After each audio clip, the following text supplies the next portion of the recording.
recently where people have dropped into the pits. Everybody who had been in the pits for a while were mostly, bar one car, so I will give you one early job, have been in there since before we disappeared last night. The outlier there is the number 909 Red Camel Jordan.nl, who were leading their class when we left at just after 10 o'clock last night. That car has been now for 3.5 hours in the pit lane. And so while you go and do that, I'll do a quick summary for PMAC and for Ben as they come in. Actually, John, I already have an answer for you about that. Incredible. Come on then. So I did speak to Luke this morning, actually, when I arrived here on the track. I bumped into him, and unfortunately they had a gearbox problem, which made them go back into the box. They're not officially retired yet. They are working on it. They will try to do a shakedown, but the race, unfortunately, is over for them. In terms of a result.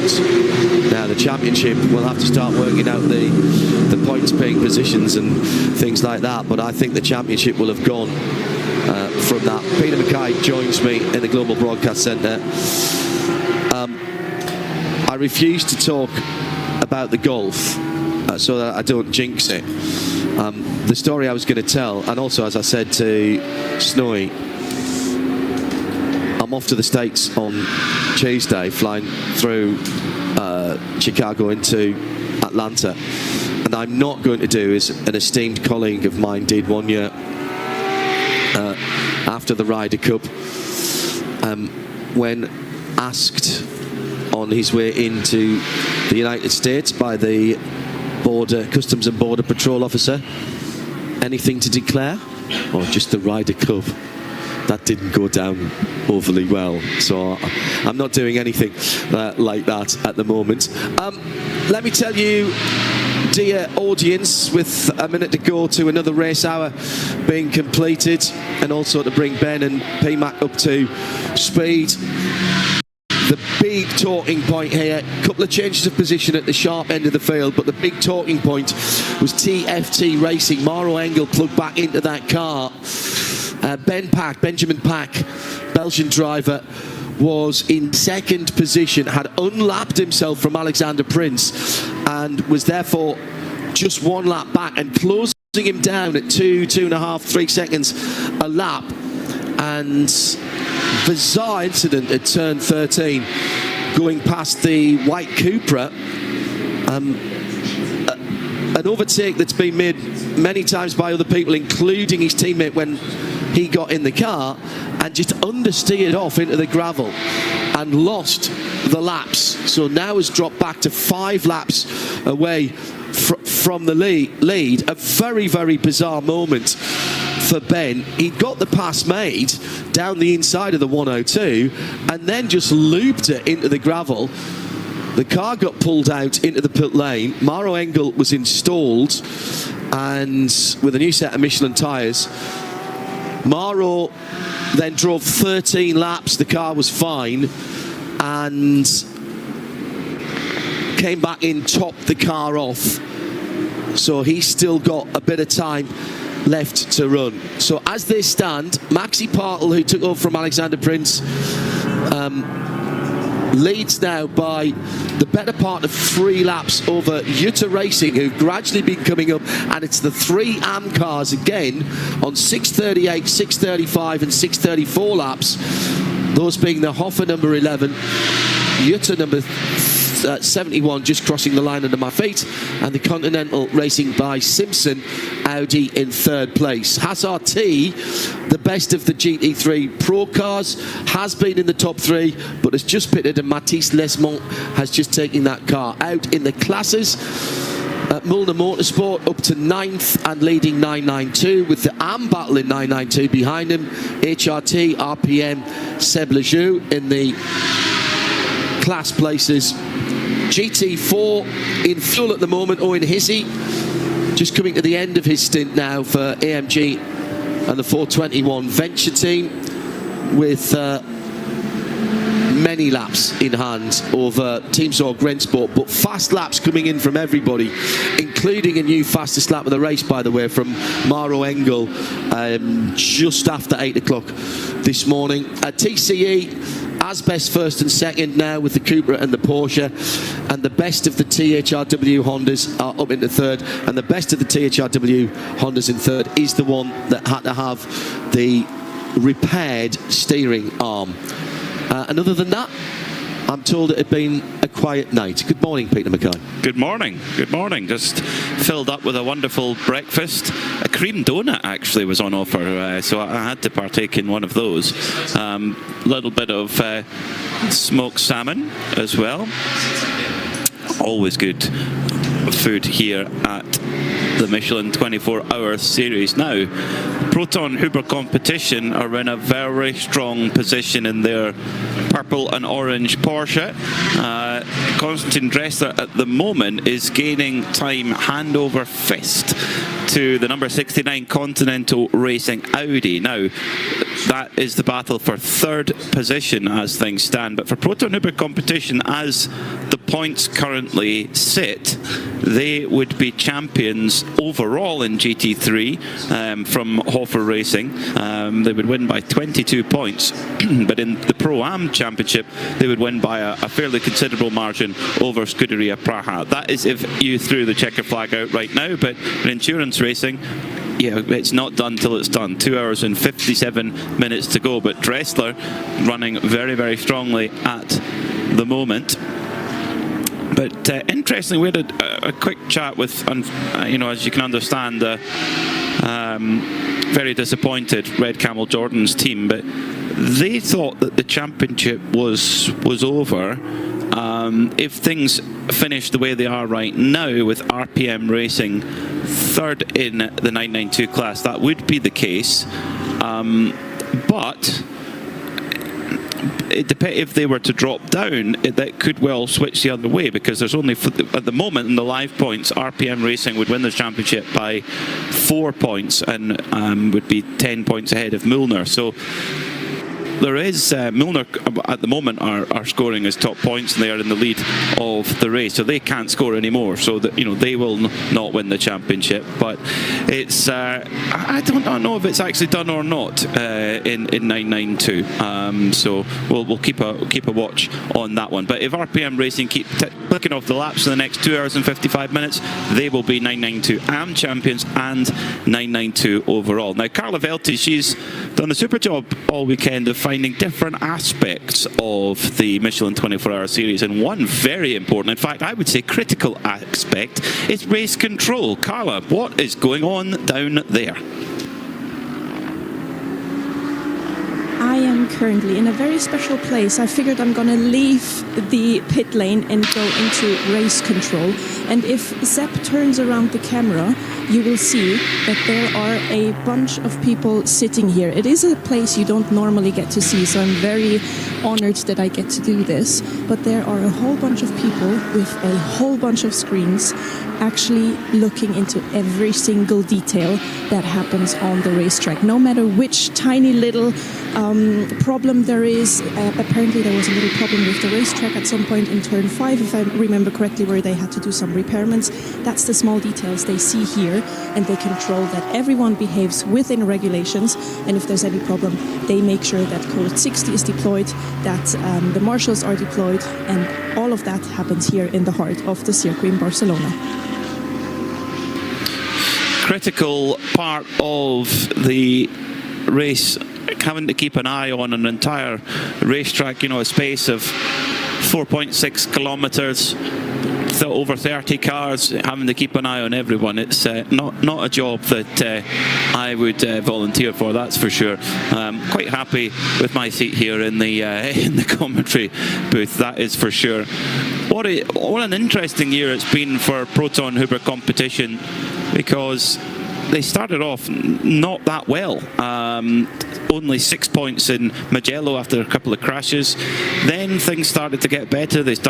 Spa started to pick up a little bit more. Second place overall in Misano, and then a win at Paul Ricard last time out. And they just continued to improve all the way through, and continuing Porsche's hold at the top of the championship in the Michelin 24-hour series. It was Herberth Porsche last year, and at the moment it's heading towards Proton Huber, carrying on that success for Weissach.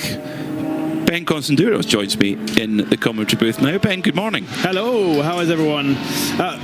Apologies for a slightly rough, gravelly voice this morning. Apparently I used it too much yesterday, but we'll get through. Less than 3 hours remaining now of this 24 hours, and a lot of reliability issues overnight. Not too much drama in terms of big accidents, but I'm sure John Heinhoff and Snowy have gone through those that we lost overnight. We already knew before we went off air about the GP Racing team and Red Ant Racing. Those two were quite early retirees. And the next on the retiree list is the JMEC Engineering BMW, which possibly retired before we went off air last night. It was certainly having lots of issues with what they thought was an engine or gearbox mount issue, which is creating a problem with a sensor, and the car was effectively shutting off. We saw it 3 or 4 times be out on circuit, then shut off, and eventually I guess they decided that wasn't going to work anymore. There was another mechanical issue late in the night with the Ferrari of Into Africa Racing. They have retired their Ferrari, and they were really on great pace and up in the top 5 when they did that, unfortunately. The 1, 2, 3 through Honda Racing, Honda Civic, is also retiree out of the race. But the 1, 2, 4 does continue, and that's quite useful because they've now got a spare parts catalogue that they were a little bit lacking when they had a few issues with the 1, 2, 4 earlier on.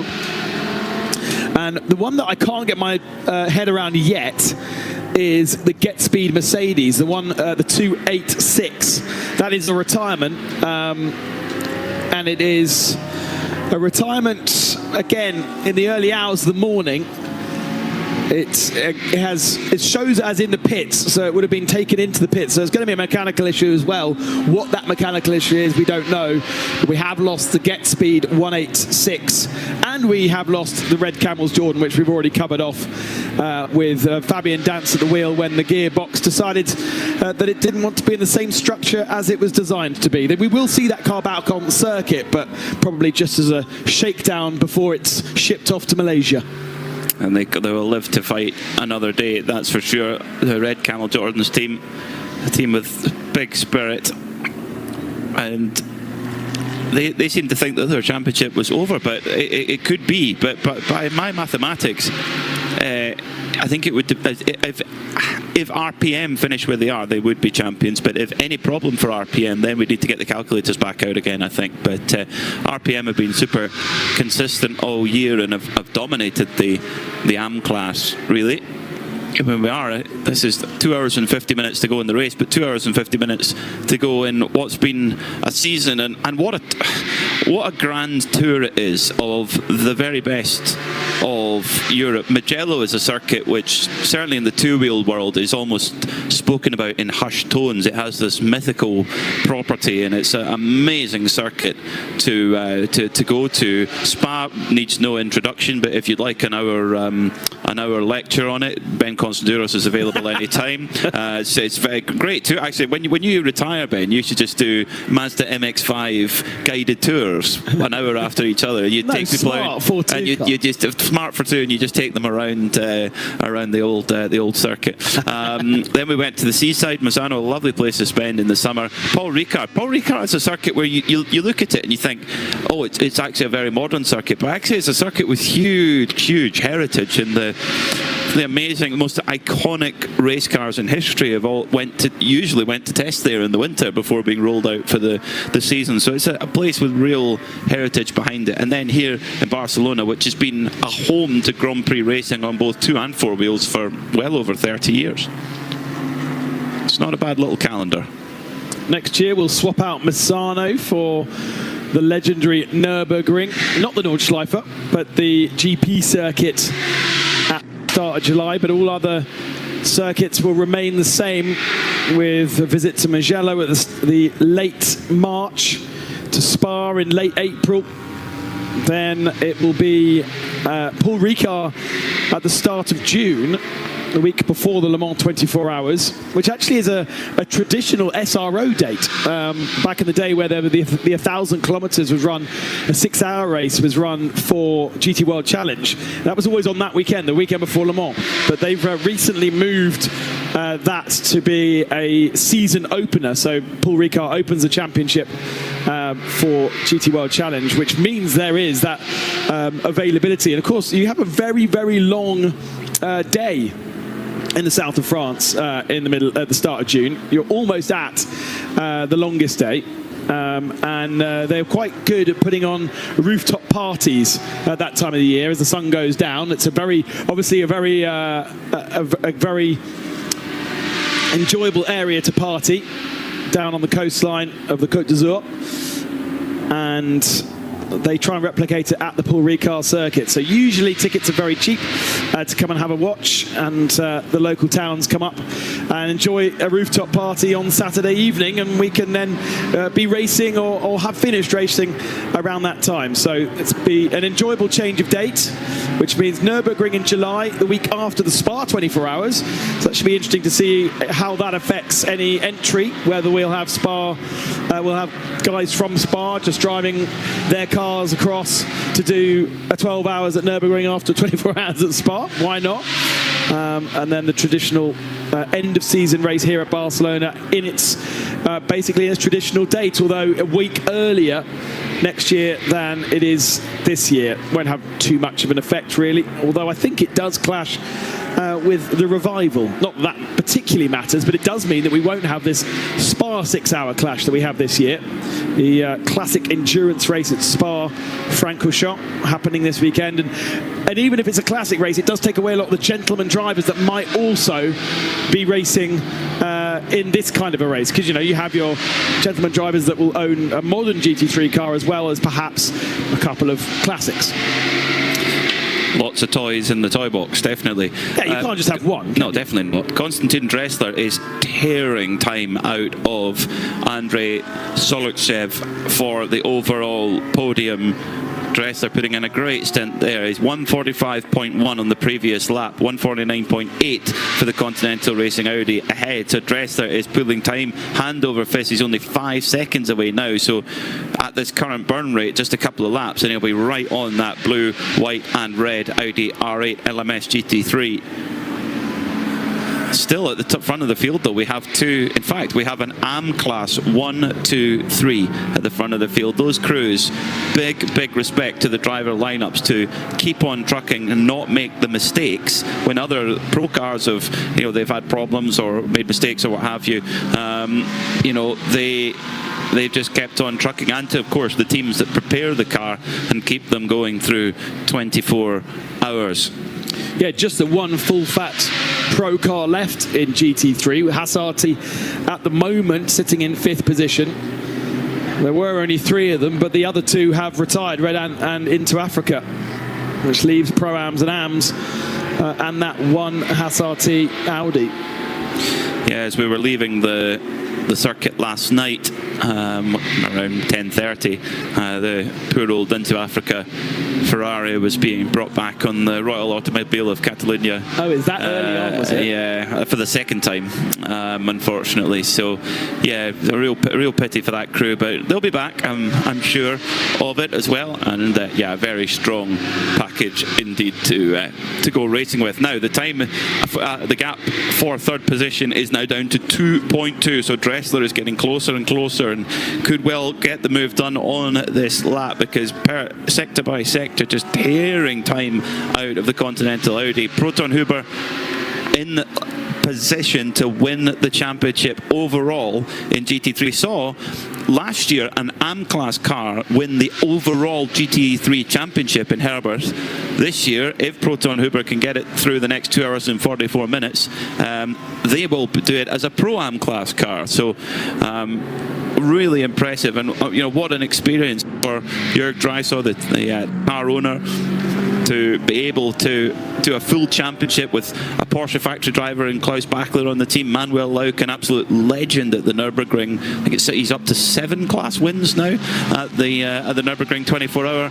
And what a year they've had across this European season in the Michelin 24-hour series. Carlo Velti is our pit reporter for the next hour or so. A new member to the RSL Radio Le Mans team, and a very welcome new member indeed. I heard your microphone on, Carlo, so I hope that wasn't a mistake, and I'm about to throw down to you, so prepare.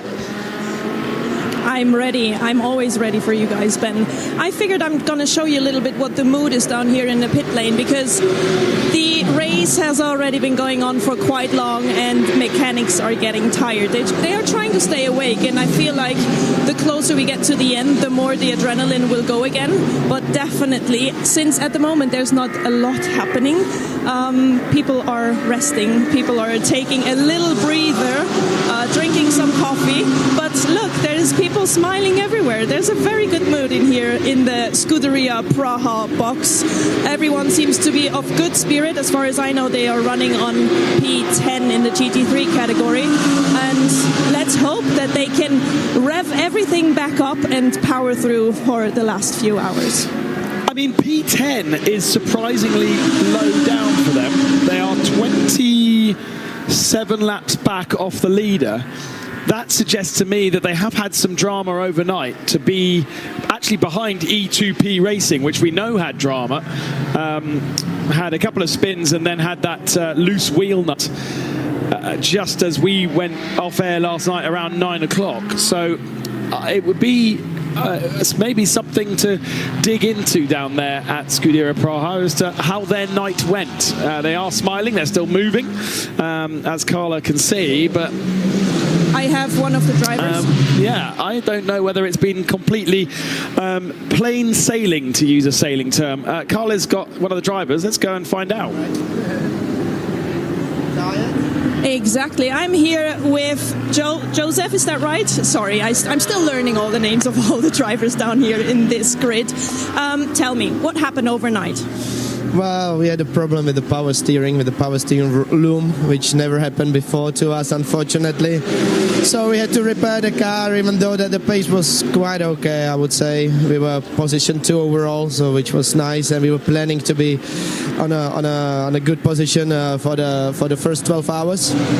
Unfortunately, this happened like 20 minutes before the midnight, which was really, really bad for us, so we had to repair. Then the problem continued, so we had to repair one more time, and we lost lots of precious time. But that's life, that's motorsport. Absolutely. How long did the repairman take overnight? Well, I think it was like 25 or 30 minutes the first one, and then another 15 minutes the second one. So more or less overall it was like 1 hour which we lost. Is that a time where you stay awake because everything is nervous, or can you sleep and wait until the team gets you up to get going again? Well, for me it was just end of the stint when it happened, because I was planned to finish the stint just after midnight. So I said, okay guys, try to repair it as soon as possible, and they did mega job, because usually it takes like 2 hours. So they did really good job, but I went to rest a bit, because now I'm back in the car again, and we continue the rotation because we wanted to finish the race, because it's such a nice race, and unfortunately we cannot score any good points and podiums, but overall we just wanted to enjoy it. Fantastic, that's the best spirit. Good luck for the rest of the race. Thank you. That question reminds me of the time that I raced a lawnmower. Oh, come on, do elaborate on that story. I mean, obviously Radio Le Mans, and anyone who's followed Radio Le Mans for the last couple of years will know about the lawnmower 12-hour race in Billingshurst in the UK, invented by Derek Bell, amongst others. It's been going around 35 years perhaps now, and I was very lucky to have the opportunity to participate for a few years, and halfway through the race our engine blew, would you believe, and the mechanic, we only had one mechanic rather than a team, said to us as drivers, what do we do? Do you want to replace the engine? It's going to cost you 500 quid, or do you want to retire? And you sort of, you're in the middle of the night, you're absolutely knackered, your eyes are barely open, you make the decision, and then you're there, and you go, well, I'm useless now, can't help at all. But you don't want to go to bed because you want to make sure it's working and it's fixed. And so you've got this nervous energy. Is it going to be okay? But you can't get your hands dirty. You're not there to get your hands dirty, and you can't help out. So you feel like a proper spare part. You know, the 15 in the spanner collection that never gets used. You're a spare part, but not the one they need at that exact moment. No, yes, exactly. You're not a spare engine. That sounds a lot of fun. Now, do you have to, at pit stops, do you have to empty the grass bucket? Serious question. For security reasons, the rotor is taken off the car. Okay. But also, so is the limiter. So you do 60 to 70 miles an hour with no suspension in a field. Carly, you have a question? Indeed, I have a question. We are currently standing in the pit lane just in front of the Proton Huber box and the home guard box, and we're waiting for what appears to be tire change and driver change. And I can feel there's a wind coming up. Now, you guys who have a bit more experience than me, how much does wind affect the driver on track? One for snowy, I imagine. But at speed, I suppose, in these GT3 cars, more and more these days, these cars have a lot of extra aero. And so at terminal velocity at the end of the straight, it will make a difference as to where you brake, because you'll have more or less downforce depending on the direction of the wind. So they will be feeling it. It's not as sensitive as a Formula One car. We hear quite often these days them moaning about the wind direction changing, but certainly even these GT3 cars, I reckon they will feel it. Thanks for getting us away from lawnmower racing, Carla, and back on the straight and narrow so early on. Yeah. Well, normally when the wind starts to pick up, that can often mean a little bit of rain in the area. And there are rain clouds around. Meanwhile, battle on track with the Audis. The Haas RT machine goes through on the Continental racing car, so that is now into fourth place for Haas RT. So after Konstantin Dressler quickly dispatched with the Continental racing Audi to move up into third, Haas RT Audi on the scene. I mean, I can't remember 24 hours of Barcelona where there's been so many cars still going at the sharp end at one point. I mean, at the moment we've got Hoffer Racing leading the way by just 2 laps, which that can be the quirk of a code 60 going your way or not. That could go straight away. Then it's 2 laps back to from Utah to Proton Huber competition. Then you've got 4 cars covered by 20 seconds. So this race easily could still go to anyone in the top 6, maybe even the top 7, because Maro Engels he's on that same lap as well. So there is still a lot to play out here potentially in the next 2 hours and 35 minutes. And you got to think the nerves right now in the Hoffer Racing camp. That team to get an overall win would be at a 24-hour race would be amazing. They have done it before as a team 12 years ago. In fact, when Michael Kroll, who's in the car this time, he was on the driver lineup that time as well. So, and it would be Mercedes' first win at this race for 10 years. Wow, good fact. They took a second this year at Spa after taking pole position, but they haven't taken a victory overall this year. They were in awesome form in Spa. Yeah. On pole overall. An overall podium, which is really, really impressive. The kind of threat of rain is a little bit of rain clouds sort of swirling in the area, but nothing too major, I wouldn't think. Definitely expecting rain and thunderstorms this afternoon. That's what the forecast came up on my phone today, but not in time to affect the race. But it's definitely not, if you booked a little weekend away in Barcelona this weekend, you'd be disappointed with the weather, because it has been quite cloudy. It's certainly not sort of beach weather. It's good city break weather. It's good city break weather, yes, absolutely. Warm enough to sit outside, but you're not getting fried at the same time. Yeah, it's very nice place. Scotsman. With who's follically challenged. You've got a good tan for a Scotsman. I do take the sun quite well. Yeah. Yes, I do take the sun quite well. Plenty of time on the golf course. That's the yes, key. And stage end. And yeah, stage end, and it'll go on rallies is a great way to top up your tan. It's almost like a little Audi Cup going on for fourth position at the moment, because you've got Haas RT, then 3.7 seconds behind them. You've got Continental Racing, then you've got the Santalot Junior team, Veli Earhart, just a few seconds further back as well. So, I mean, we've been racing for probably 21 and a half hours, and you've got three cars all who can see each other on the front straight at the moment. That's remarkable. I should point out that the 69 Audi, the Continental Racing by Simpson Motorsport, was the car that took full points at half distance. We heard Josef Kraul talking about having his issue just before half distance. Why that's significant? Because points are awarded at midnight, at half distance, and 20 points to Simpson Motorsport, the 69 machine, was, I have to say, when I opened the document, a little bit of a surprise. But they had a really big push just before midnight, putting Alex Acker in the car, who has joined that team for this race, and for sure the reason, and very strategically put him in to elevate them up through the leaderboard, and obviously the pit stops falling at the right time for them as well. So they took the full points over Proton Uber Competition, who took second position points, and Haas RT took third position points.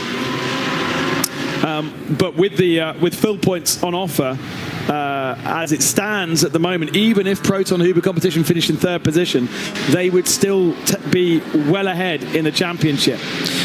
Yeah, they just need to get it home now, no, without any problems. At the moment, though, they'll be hearing every little noise. Has changed then for fifth position. Elliot Earhart goes through with ease on Andrei Sorluksev.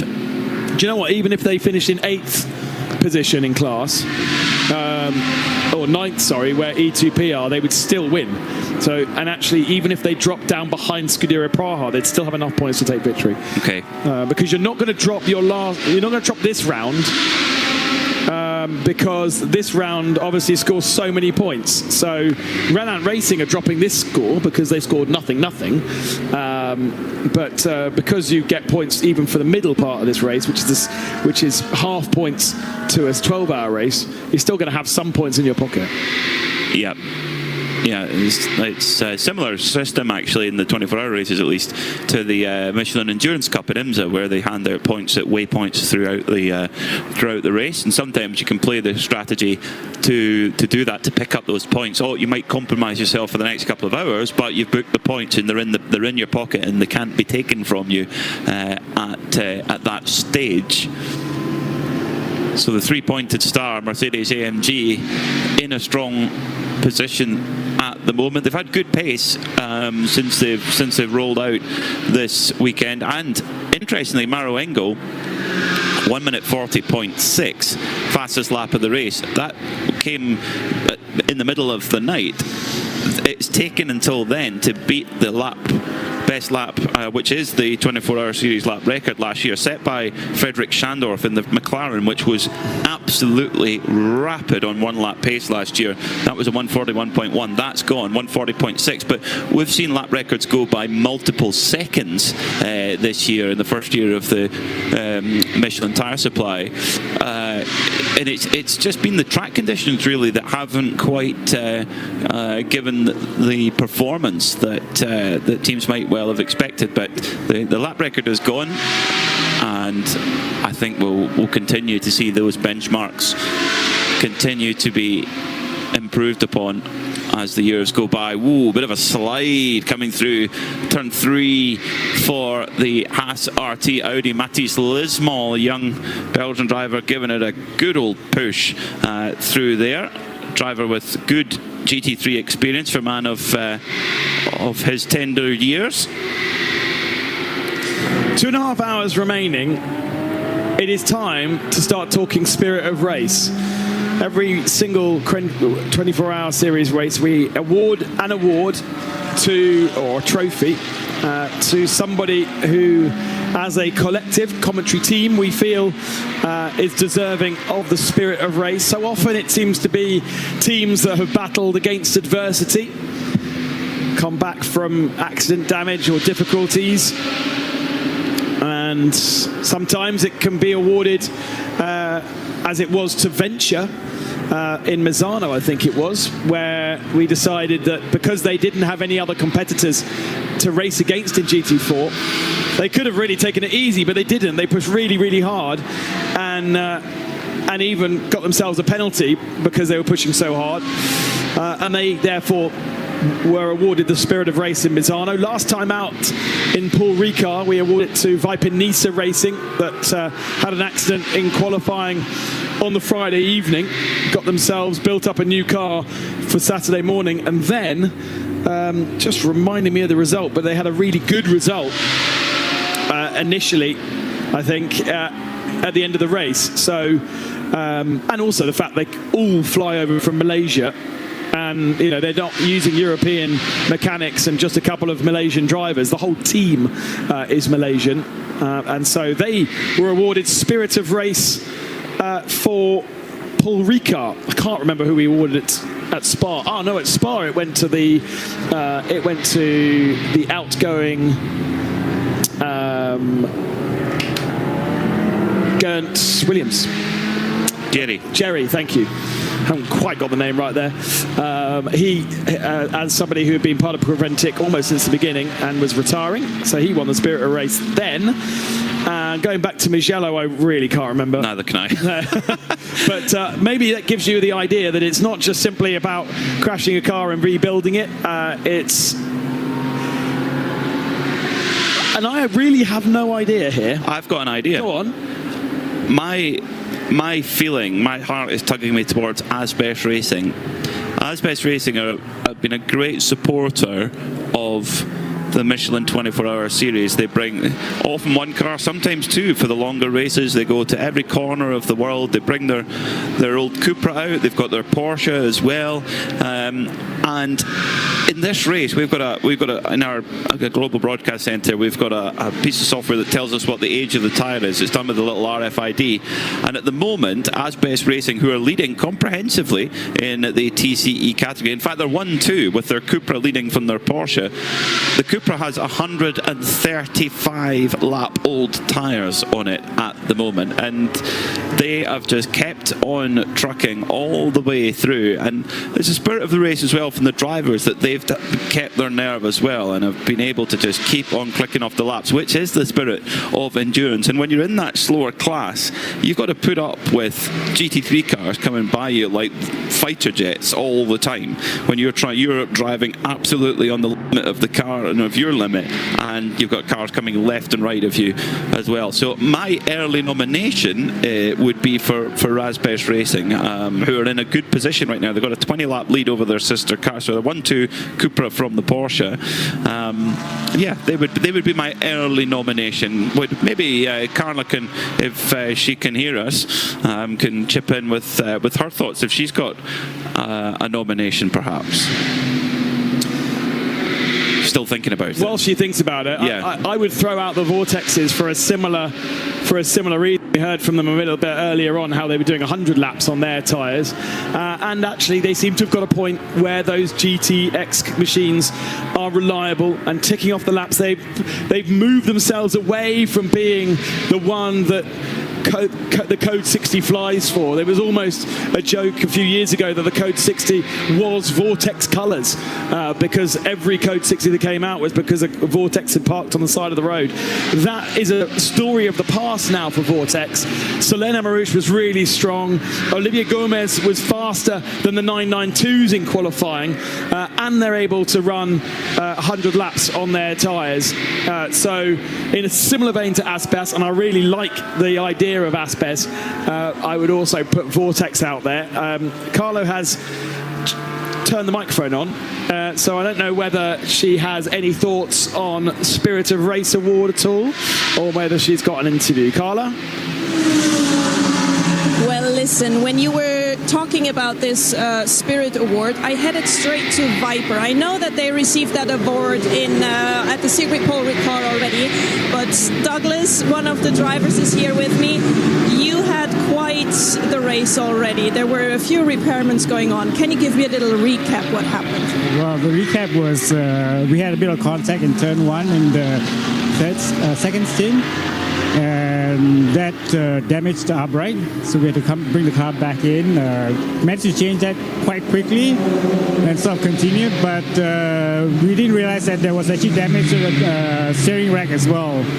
So we came in again to replace that, and obviously that takes longer because there's a lot of parts that you need to take out and before you actually get to the steering rack. So unfortunately that put paid to our potential of being on the podium, but yeah, we're back to racing.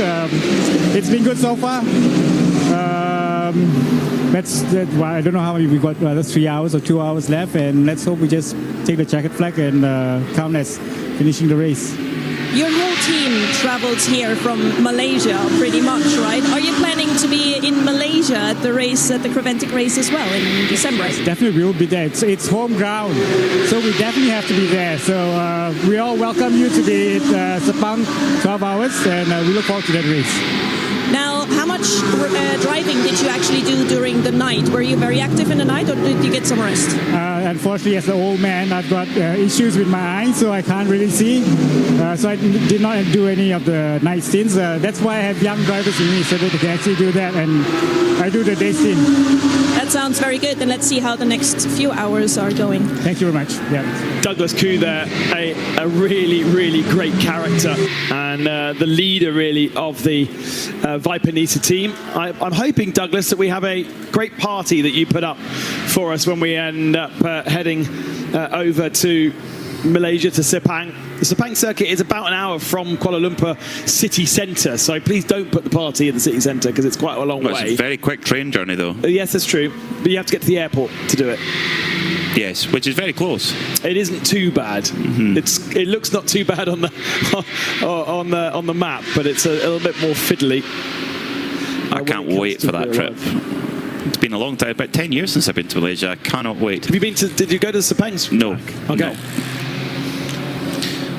Planning a game of golf on the Sunday. Of course. Pit stop for NM Racing with their GT4 machine sitting in third at the moment, within touching distance though of Team Sorg Rennsport. Of course, these GT4 cars, like you would on the road car, you've got to change the lug nuts one after the other, unlike the GT3 cars that have one centre lock and it comes off in seemingly an instant. A lot more hard work for the crews on a GT4 machine. NM Racing were leading their category quite convincingly too, and a gearbox issue unfortunately for them held them back a little bit.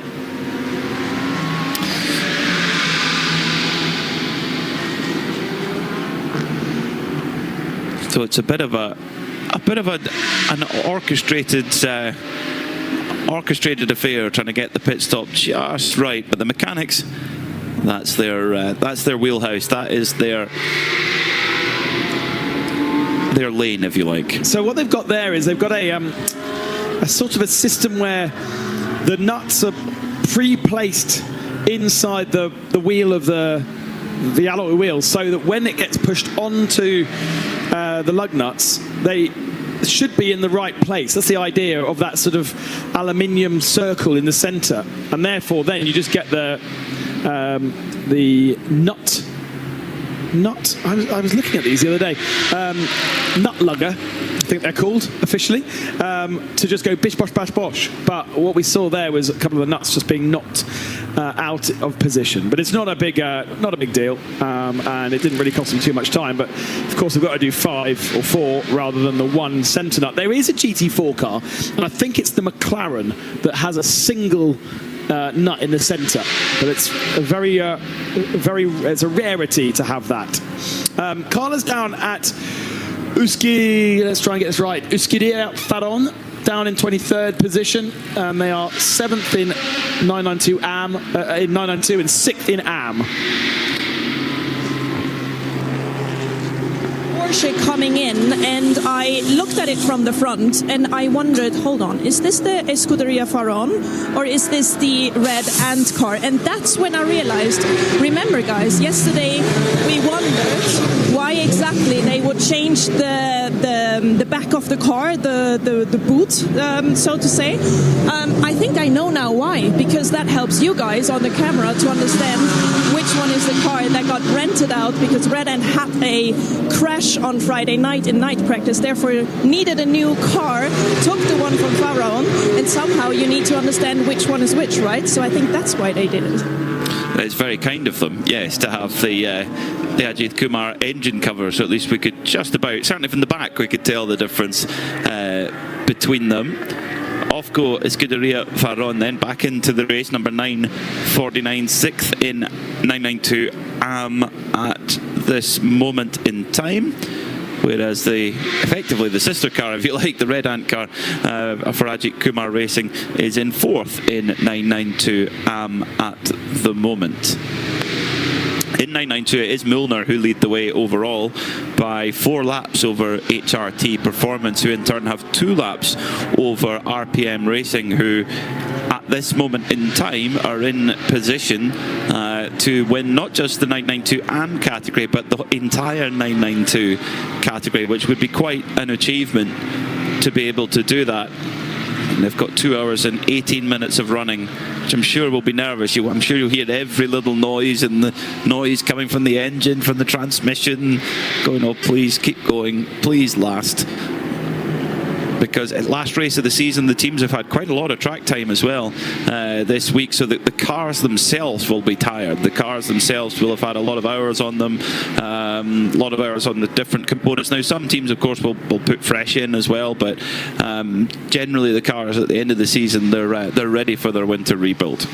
We were talking about that on our way up to the commentary box, weren't we? They've got to do a 24-hour race, but even before doing a 24-hour race, they've had 3-4 full days worth of running, and it isn't as though you see them park up. They pay for their track time, they get their track time, they get the cars and the drivers up to speed, but the cars and drivers probably, I would say the cars have done at least 12 hours of running before they start the 24 hours. There is probably somebody who can tell me the exact number, but it feels that way, and that's quite a lot. So the cars then do 36 hours without proper rebuilds, so you're asking a lot, and that's why, even though there isn't big curbs around here to smash around, or physically it doesn't seem to be too much strain on these cars, we have had some pretty interesting reliability issues across the 24 hours. Apparently on that turn 5, the curb was just lifting up slightly on that part of the circuit, so that we had to have a code 60 through the night to actually do a little bit of repair work on that curb. So it is a fully evolving thing. The track will, of course, have a load of Michelin rubber in it too. We did have a support series from TCR which uses another manufacturer, but their track time is very, very limited compared to the Michelin 24-hour series track time. So there's plenty of Michelin rubber rubbed into the circuit. We haven't had any rain all week, really. So interesting though that when we were talking to Paul Truswell about that, he was saying that it gets to a point where it doesn't rubber up anymore and it just becomes greasy. There's so much rubber that the rubber is rolling on the rubber. Although that would have been historical information and data from the Hankook tyre last year, and of course every tyre behaves differently, so I wonder whether with Michelin rubber going down it's a different kettle of fish this weekend. What I do know is when you talk to the Porsche Super Cup guys in the F1, they, with their Michelin tyres, have a real problem sticking to the Pirelli rubber that's down from GP2, show my age, F2, F3 and F1. So there's, all those sessions putting loads of rubber down, Pirelli rubber, and then the Michelin guys come along with their Porsche Super Cup cars and they're like, we don't stick to it. Even if it's just rubber, it doesn't work in the same way. And so they find that if they go to a clean track, a green track that doesn't have the Pirelli rubber down, it's kind of better. Interesting. Very interesting. Tyres are a fascinating aspect of motorsport. Yes, they are. Yeah, black magic. We have 1 or 2 series around the world that have open tyre formulas. Here we use just Michelin's. Pit stop then for the number 18 Santalok Audi. That's Elia Earhart jumping in, a driver change going on, and Carlo Velti has eyes on this pit stop.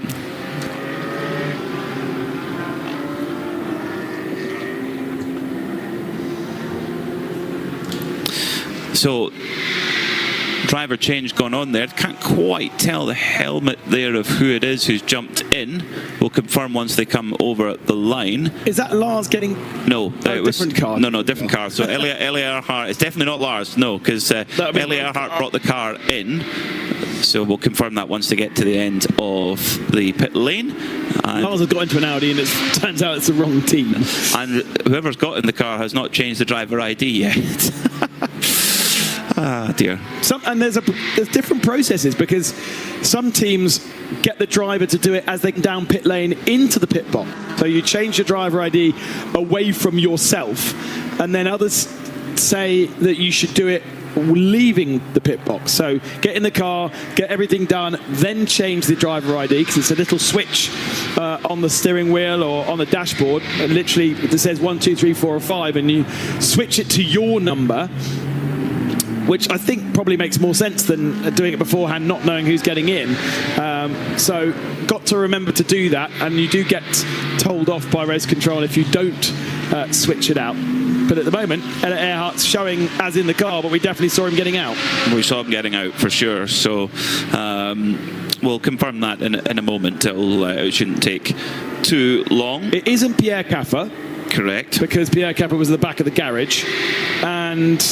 So it's one of Michael Doppelmayr, Ernst Inderbitzen and Stefan Tribadini. I'm going to put my shiny 10 cents on Stefan Tribadini. I agree. Although between Ernst and Michael, they do need to do 4 hours as AM Spirit drivers. Whether they got them all out of the way last night, we definitely saw Michael Doppelmayr in for over an hour. He did a 45-minute stint and then another one later on. I saw him in the night, actually. He got into the car about 9 o'clock in the evening. Oh no, problem for Asbest Racing. Their Porsche, the number 111, is grinding to a slow crawl at turn 5. The smoke does not look good from that car. No, it does not. Oh dear. This is not smoke coming from any corner of the car, it's coming from the back of the car. Of course, that's where the engine is in there, and there's a lot of fluid coming from dropping underneath a lot of fluid being leaked onto the circuit on the right hand side of the road coming down towards turn 7. The team need to get onto the radio to that driver and say get it off the track, because there's fluid coming out. That's not good at all. And when the smoke disappears, the fluid is gone. That means we could really be game over for that car. That is such a shame. Carla Velti's down in pit lane. Carla, what have you got? I am here at Santalog with Elia Earhart, who just got out of the car. Tell me, how was that last stint for you? Yeah, I did a double stint now. It was really good. Yeah, we are fighting now for Pro-Am. We had bad luck in the night with 2 penalties, and yeah, the team did an amazing job, because we have big problems directly before the start, and they did not sleep for 2 days now. And thanks a lot for that. That sounds incredible, the whole team effort that always goes into this. How is it driving with your teammates? Do you have all sorts of categories in the car driving? Is that a challenge in itself, or are you guys getting along well in the car? We know each other for a very long time, yeah, and yeah, we trust each other, and no, it's okay for us, yeah. Now it's Stefan pushing, and then Pierre for the end, and we will see what is the final goal at the end. We had a technical question. You guys have to change the driver ID in the car, right? Do you do that when you get into the pit lane, or does each driver change that when he gets out of the pit lane? It depends. Some driver have to put it with a button, and some have it on the helmet. You just put the radio on, and then the driver change you can see on the dash. How is it for you? I have it on the helmet. Very easy, then you don't have to remember to push the button. Yeah, for sure. And I can just focus to drive. And now you have to focus to watch, right? You're done for this race. How is it for you to be in the viewer's seat, basically? It's okay. I trust each other, the other driver, and Pierre's doing the end, and yeah, let's see what happens. All right, thank you very much. I think your car is just getting fuel. Is that a possibility? Did I hear that right? Not quite sure. But anyway, good luck with everything for the rest of the race. And let's see where you end. Yeah, we've got code 60, Carla, because it's one of those weird things. You sort of, you know, at Le Mans, suddenly the track goes quiet. You're like, uh-oh, what's happened? We've just had that happen because of the 111 grinding to a halt on the outside of turn 7. Needs to be rescued. It's not going to be a long code 60 because it will be an easy retrieval for that car.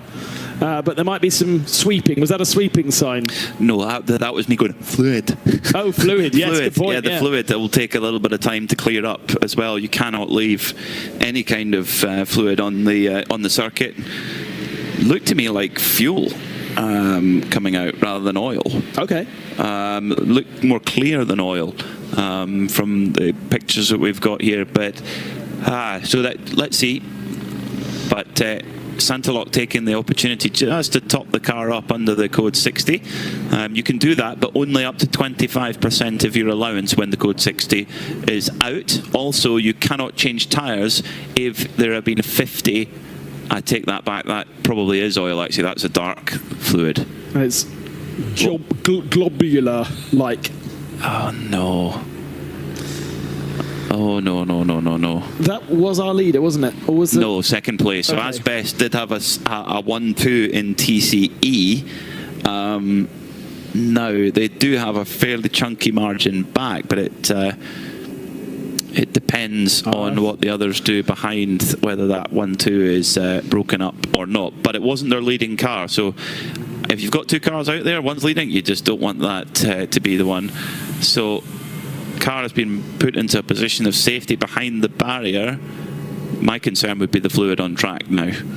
And an opportunity under code 60 to give the rest of the track a bit of a clean as well, as we saw yesterday. So many marbles out there. The offline is very, very dirty. Not too much gravel, I imagine. You know, there's at Les Combes at Spa, you always have a lot of gravel build-up on the third part of Les Combes. We don't really get that here too much. Perhaps a little bit down at turns 7 and 8. But an opportunity to sweep the track and an opportunity to get the cars filled. So the marshals already going to quickly inspect the circuit, see if there is fluid down, if so, where is it, and making sure that it's all completely treated before we can carry on. Well, it's going to be going into turn 5, isn't it? There we go. It used to be cement dust they use. Sometimes they use gypsum as well. So this, where that fluid trail is on the track, and it is at a point where it's not absolutely on the racing line, but it's close enough that in a multi-class scenario, if your faster car's going around a slower one, to be honest, if it's anywhere on the track surface, it's got to be treated. And the Royal Automobile Club of Catalonia marshals already hard at work to get the track treated and back in a safe condition. There's got to be a better system than a bucket and a man's handful, surely. But there's a romance to this, though, Ben. What's it called? It's called quick. It's not called quick dry, but there is an of course, there's an FIA system, which is a bit like concrete dust. Which actually this looks more like just concrete dust, but there is a specific compound that's been developed by the FIA, which of course is hugely expensive. We use gypsum at Knockhill. Gypsum, which is less bad for the environment than cement dust. Okay. But the main thing is to get the track into a safe condition. Imagine it's a 24-hour race is very tiring for everyone involved, for the crews, drivers, mechanics, etc. But spare a thought for our I was going to call it the Orange Army, but they seem to be the Red Army in. But that means something could be contrived to something completely different. But we can call them the Orange Army in the UK, but they're wearing red in Spain. Before I cause another international incident, let's go down to Carla Velti in the pits. I have one of the Asbest Porsche drivers with me. Stephen, is that right? Yes, correct.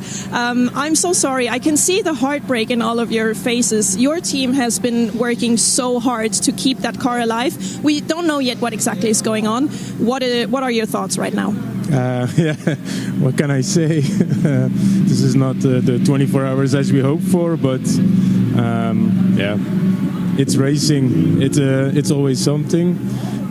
Although we got some fun time during all the hours we had, but I think it's over for us. So, yeah. Well, the car is not back yet, so let's wait and see what it really is. I just saw your colleague Conrad. He was actually getting ready. He stood here with the basically ready to get the helmet on, and all of a sudden I can see in his eyes, oh no, my car is not coming back the way it should. You as a driver, how is it? Disappointment? Is it pain? What is going on in you inside of your brains in that moment? I think if I watch my heart rate, it will say enough. No, yeah, literally the world falls apart, and yeah, the first 10 seconds you're really disappointed, and now we're hoping, fingers crossed, but I think it's going to be an oil issue. I already got some warnings during my stint, so I think it's going to be difficult, but let's hope. I will come back to see you guys when we know more. Thank you very much. All right, thanks. And the lack of sleep just amplifies the emotions. At the end of the day, we're just doing motor racing, right? But this, as he just said, your world ends in that moment. And you look back the next day and go, God, I was so emotional about that. But you are so engrossed in it. This is all that matters. You're focusing on it. It's all you're thinking about on the lead up to it. You're in the race, and then you're getting yourself ready to go out on circuit, and then the car doesn't come back, and it's game over. And it's out of your control. So that's part of it. It's out of your control. If you make a mistake, yes, you're annoyed at yourself, but you're like, it was me. But when it's something completely out of your hands, it's just gutting as well. Marshall's still hard at work keeping the cars over to the left-hand side of the road on that run down towards turn 7 as they continue to do their hard work. Seeing obviously most people taking advantage of the of this Code 60 to do a pit stop. Unfortunately for Jutta Racing, they had just made a full service before the Code 60 came out, so they haven't needed to come in because well, there's probably no space in the tank, and they'd already changed the tyres. So Jutta Racing not taking advantage of this Code 60, and neither have HRT Performance or Seb Lejeune Racing. Both of them relatively early into their stints, and therefore deciding not to top off with fuel or change tyre. To say 40 kilometers an hour in pit lane, 60 kilometers an hour out on circuit, so you lose a little bit of time, but an average speed at full racing speed around here is around, go on, you've got the actual number, haven't you? Do you want to guess? Since we're on a Code 60, we'll play a game. Go on a guess. 105 kilometers an hour? No, that's too slow, isn't it? 125 kilometers an hour. 165. Average speed? 103 miles an hour average speed, yeah. Wow. Okay. So that is... in a GT3 car. 3 times faster than a Code 60 speed. Yeah. Nearly, yeah. So you're losing 3 times more time under green flag to under Code 60. But of course, under Code 60, you can only put 25% of fuel in anyway. So if you want to top the tank up all the way, that it's really important. But you can come in and do it multiple times.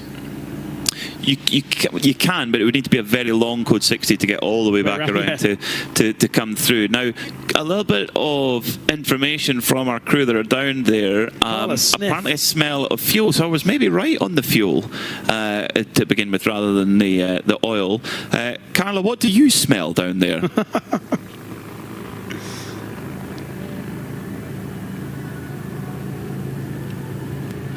In the pit lane, and it's a very funny question to ask. Listen, it smells. In my opinion, it smells a bit fuely. But honestly, the whole car is still very hot, and it's hard for me to tell what it is exactly. What I did see is that before they did move the car just now, they did look underneath it. Maybe because they're curious, but also probably because they need to make sure that when jacking the car up, there's no problem. They don't maybe leak more fluids when they get the car down here into the pit lane. maybe something interesting as well, there is different ways of getting the cars onto those transporters. In this case, the driver had to stay in the car. There's other cases where drivers are allowed to get out and drive up front. Yeah, there's a whole organization behind how these cars are being retrieved and brought back to the team. But I will keep my eyes and nose open and we'll try to find out what the exact problem is. One of the roles of a pit reporter at these crucial moments in the race is the sniff and taste test for various liquids out on circuit. I'm sure Carla, as a daughter of a motorsport aficionado and family, has once stuck her finger in a fluid to see what it tastes like, whether it's viscous or not, whether it tastes of water or oil, what colour it looks like. That looks to me like oil. That looks to oil to me, that's for sure. But there is a bit of, there's quite a lot on there generally. Is there both, maybe? Carla, you're right there having a look at it. What do you see?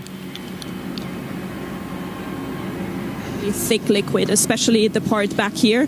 Even though it was just tilted completely, it didn't leak down much. So that part for me definitely looks like oil. Not quite sure what up there is because they put a lot of sand over it already to keep the transporter here as clean as possible. But yeah, Sepp just put his finger in. It is very oily indeed. So yeah, that doesn't look very good. So it was oil. I suppose it was coming from the engine area. So yeah, okay. Regardless, that's it. Well done, Seb. Well done, Carla. Well done for doing the back to green flag then. Feel. So the teams will need to tell their drivers to be very wary at turn 7 to begin with. As race leader number 11, Hoffer Racing, Torsten Kratz, not dipping a wheel on that area that has been treated. Now, crucially, Hoffer Racing doing 2 stops under code 60. They were in the pits at the start of the code 60 for their full service, and then after 2 laps, Torsten Kratz came back in, presumably for a little bit more fuel, and so topped off. They are now not 4 laps ahead of Haas RT, as the graphic suggests on your left-hand side. There is now only a single lap difference because Haas RT and Continental Racing only visited the pits once. In fact, you can say the same. Well, no, Jutta didn't visit the pits at all under the code 60. So from that 3-lap advantage that they had before, it is now dropped down to, it is over a lap, because over the line comes Hoffer Racing now. Hang on, does that look like it's going at full racing speed? Yes. Yeah, okay, fine. Thanks. Thanks for answering that so bluntly. Torsten Kratz, yeah, just pushing on there in the Hoffer Mercedes. Where's the 21 car in relation? So it's about a lap and a half behind then, isn't it? Haas RT just coming into the penultimate corner at the moment. So that's clever. Hoffer Racing have definitely been, as they've built up a bit of an advantage, they've played it safe. In one of the earlier code 60s an hour or so ago, they did the brake change at the rear of the car, just keeping everything, keeping the car serviced, keeping it going.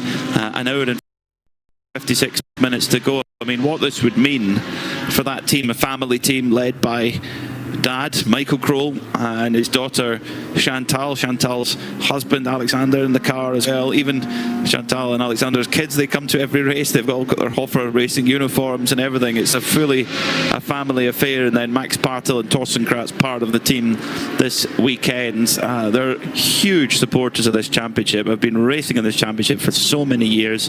In fact, this race is the 50th race for Chantal Prince and for her dad Michael Kroll. And well, to do that, to win a race overall, I mean, they're in the AM class, don't forget, and that's normally what they focus on, but to be able to win a 24-hour classic overall would be quite the achievement and quite the experience for that family. Hoffer Racing number 11 lead by 4 minutes and 38 seconds over the Haas RT Audi, with Ramez Azam aboard. Under 2 hours remaining now. great to see Viper and Nisa keeping going, because they have had to do a lot of repairs throughout this race. And Red Camel are back out. Good to see. So they're a whole gearbox change. They had a gearbox failure during the night, which has potentially cost them a championship. Endurance racing can be very, very cruel sometimes.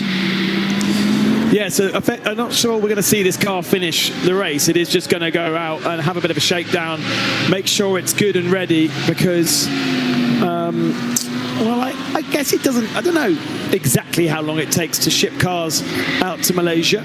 They will be on a boat, and I know certainly the World Touring Car Championship, you always used to love coming here to Barcelona, because you've got such a major port to be able to put the cars on a boat and send them off either to Asia or over to America. And it is going to take a decent chunk of time to get them over to Malaysia. So probably, not sure 2 months, but there won't be very much time for that Red Camel's car to be turned around and prepped before sending to Malaysia. It might not go back to Holland. It might just go straight down to Barcelona or stay here, and then the Creventic guys will be shipping the cars over to Malaysia. But I think it's a bit too early for that boat to sail right now. Down in the pits is Carla Velti. Carla, what have you got for us?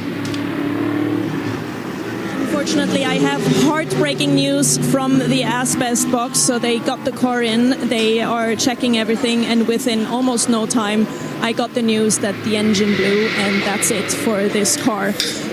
Maybe one thing that is interesting for the viewers to see, Sepp, if you follow my finger a little bit to the left, you see that there's a person in black standing there. Porsche is very, very big on customer racing, and they usually at these type of races have a Porsche team on site who are always available to the teams, gathering data, helping, trying to improve the car as much as possible.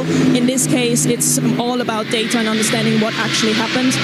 But yeah, heartbreaking. The team looks very disappointed, very sad, and that's it for this Porsche.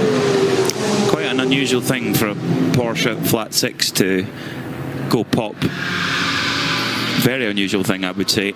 Usually very, very reliable indeed, and yeah, some very glum faces unfortunately in that garage, as you can understand, with just 2 hours to go or so. Now, coming back to our race leaders, Hoffer Racing, the general rule is that you can only fill 25% of your fuel allowance during a Code 60, but an AM class car with an all AM lineup, which Hoffer Racing is, can take 50%. Oh, really? So coming in twice, they've got a full slosh of fuel in there now, basically. Yeah, but because they came in twice, pitted under green flag conditions. Mm-hmm. The last minute of their pit stop was under Code 60, so I would have said they got a full tank of fuel filled and then went down and got their tyre changed, but then they came in and added more.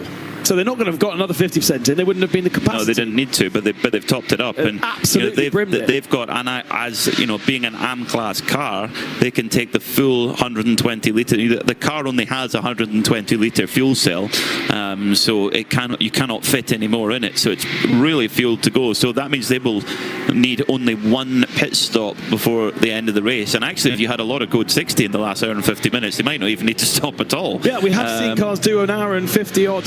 On one tank of fuel, yeah, surprisingly. You would need some Code 60 for that to be the case, but even then, with just one quick splash and go for Haas RT. Of course, they're a Pro Class car, so they can only take 25% under a Code 60 and have a slightly smaller allowance of fuel as well.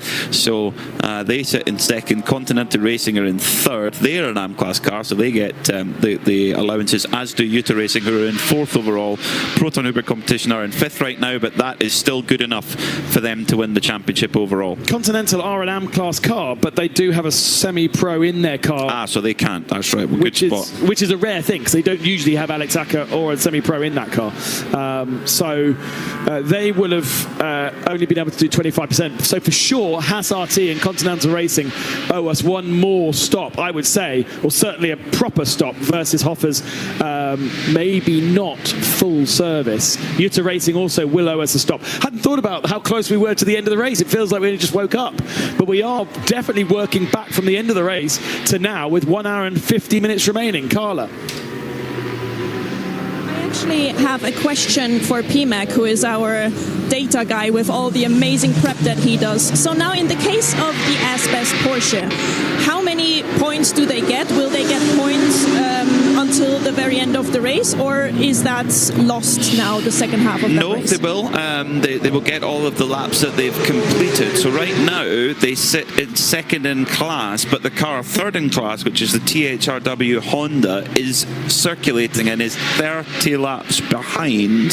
So yes, that would mean then that if they kept going without fault, they could get up into second position, which would push back the Asbest Porsche, but they would still be on their class podium. Yeah, so they still would to get to spray the bubbly. Don't let them go home, Carla. No, no, they've got some Paladin Prosecco to spray all over the podium.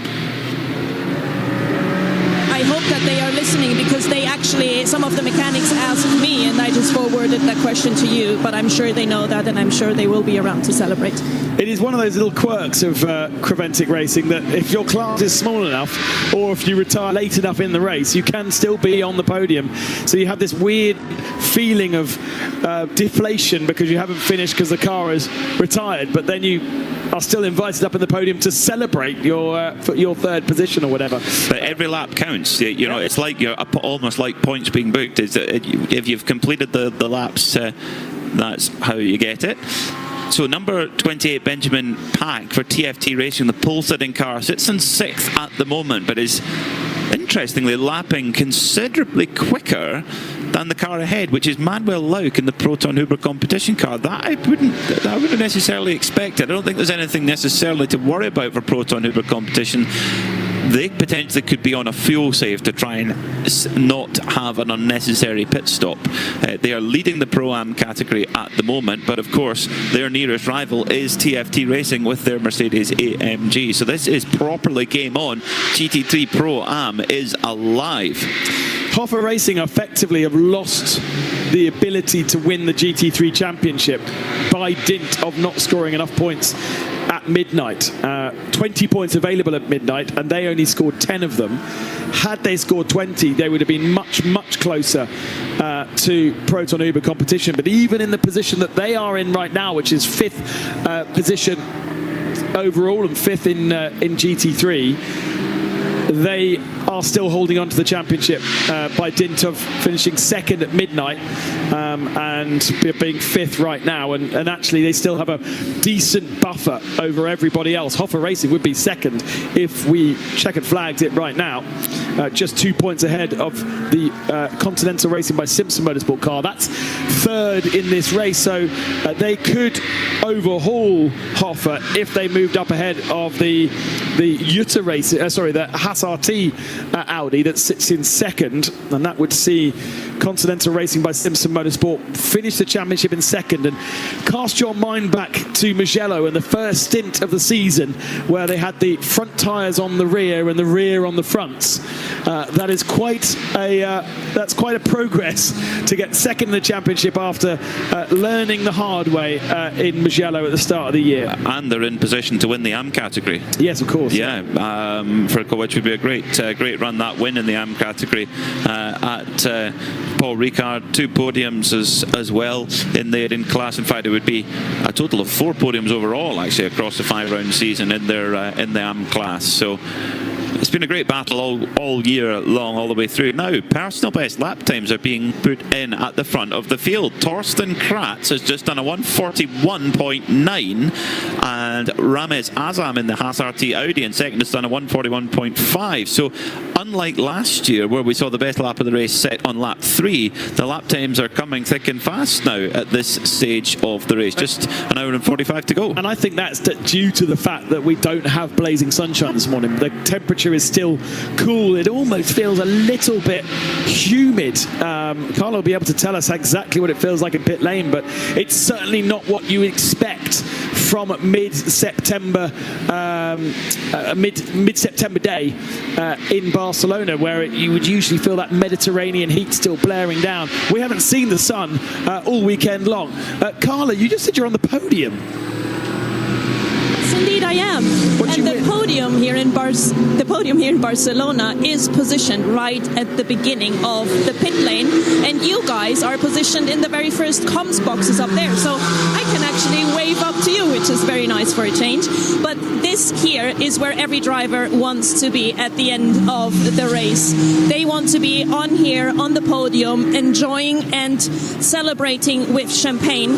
But let's see what goes on behind the scenes of this podium, because of course there's a whole lot of preparation going on to prepare for the actual podium, and we have a lot of trophies prepared back here, because of course in the Creventic Championship there's not just one overall winner, second and third, as you are maybe used to it by in some other championships, but here you have all the different categories, and of course all of the winners and second and third of these categories deserve a trophy, deserve a bottle of champagne, and of course deserve one of those lovely Michelin hats. So this is being prepared here as we speak, because we don't have much time left. How much is it? I have a screen here.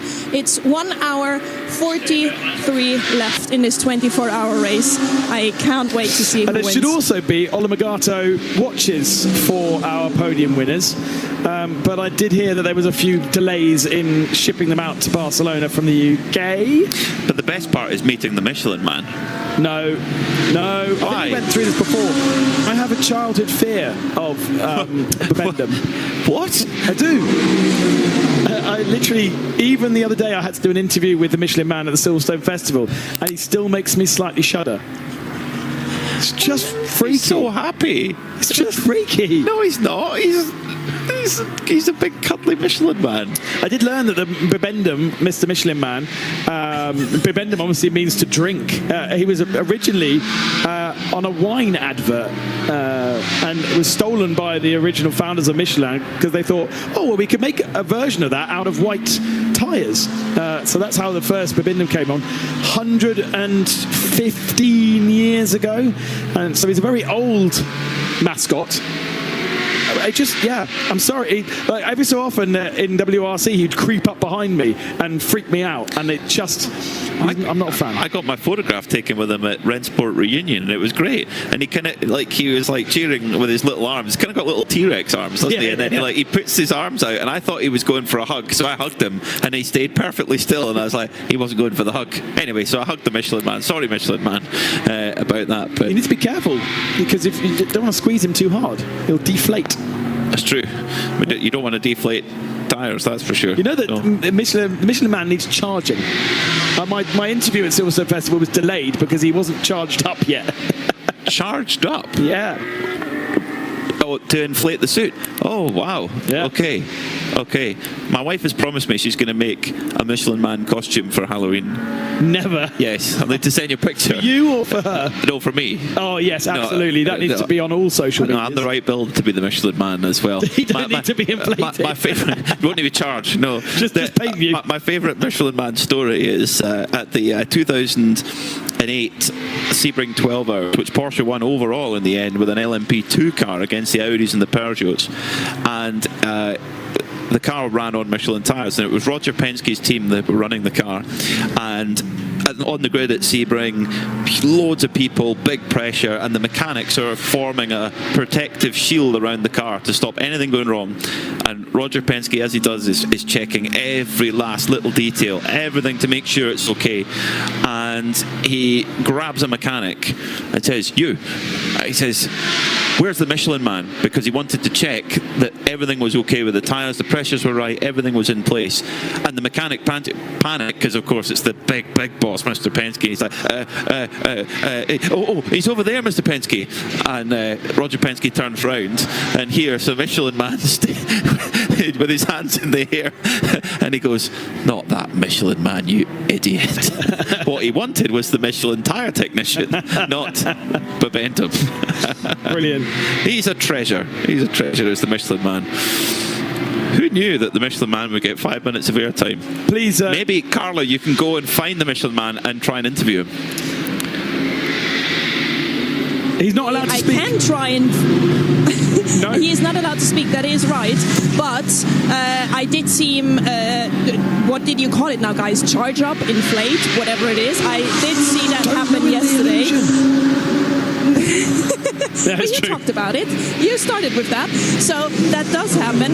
And let's see, maybe we can sneak a peek when that happens again, just before the race ends. But I have a little update for you on temperature. I'm not on camera right now. Maybe I will be on camera in a little bit. I actually had to put on a jacket.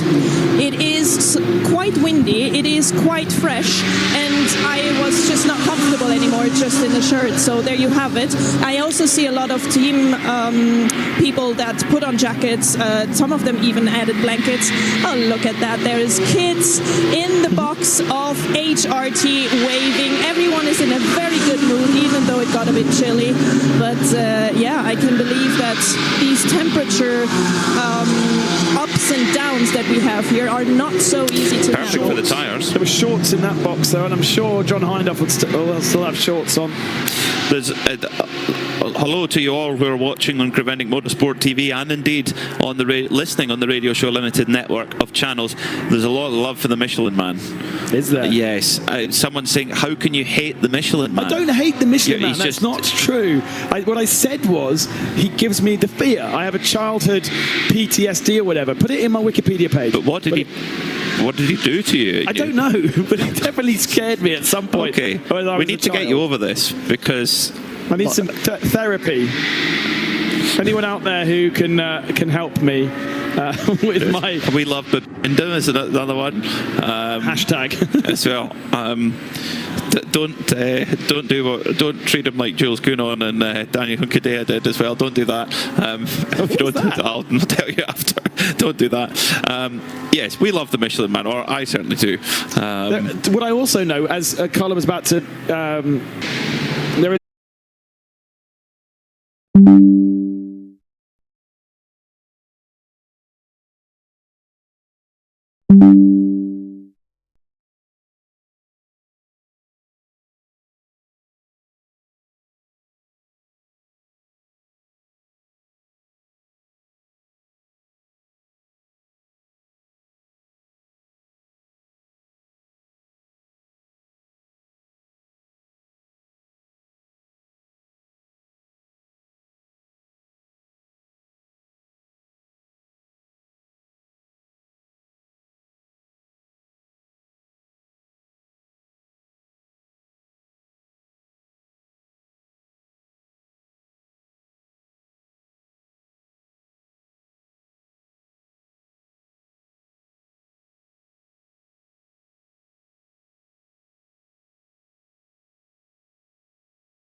And that was a full service stop.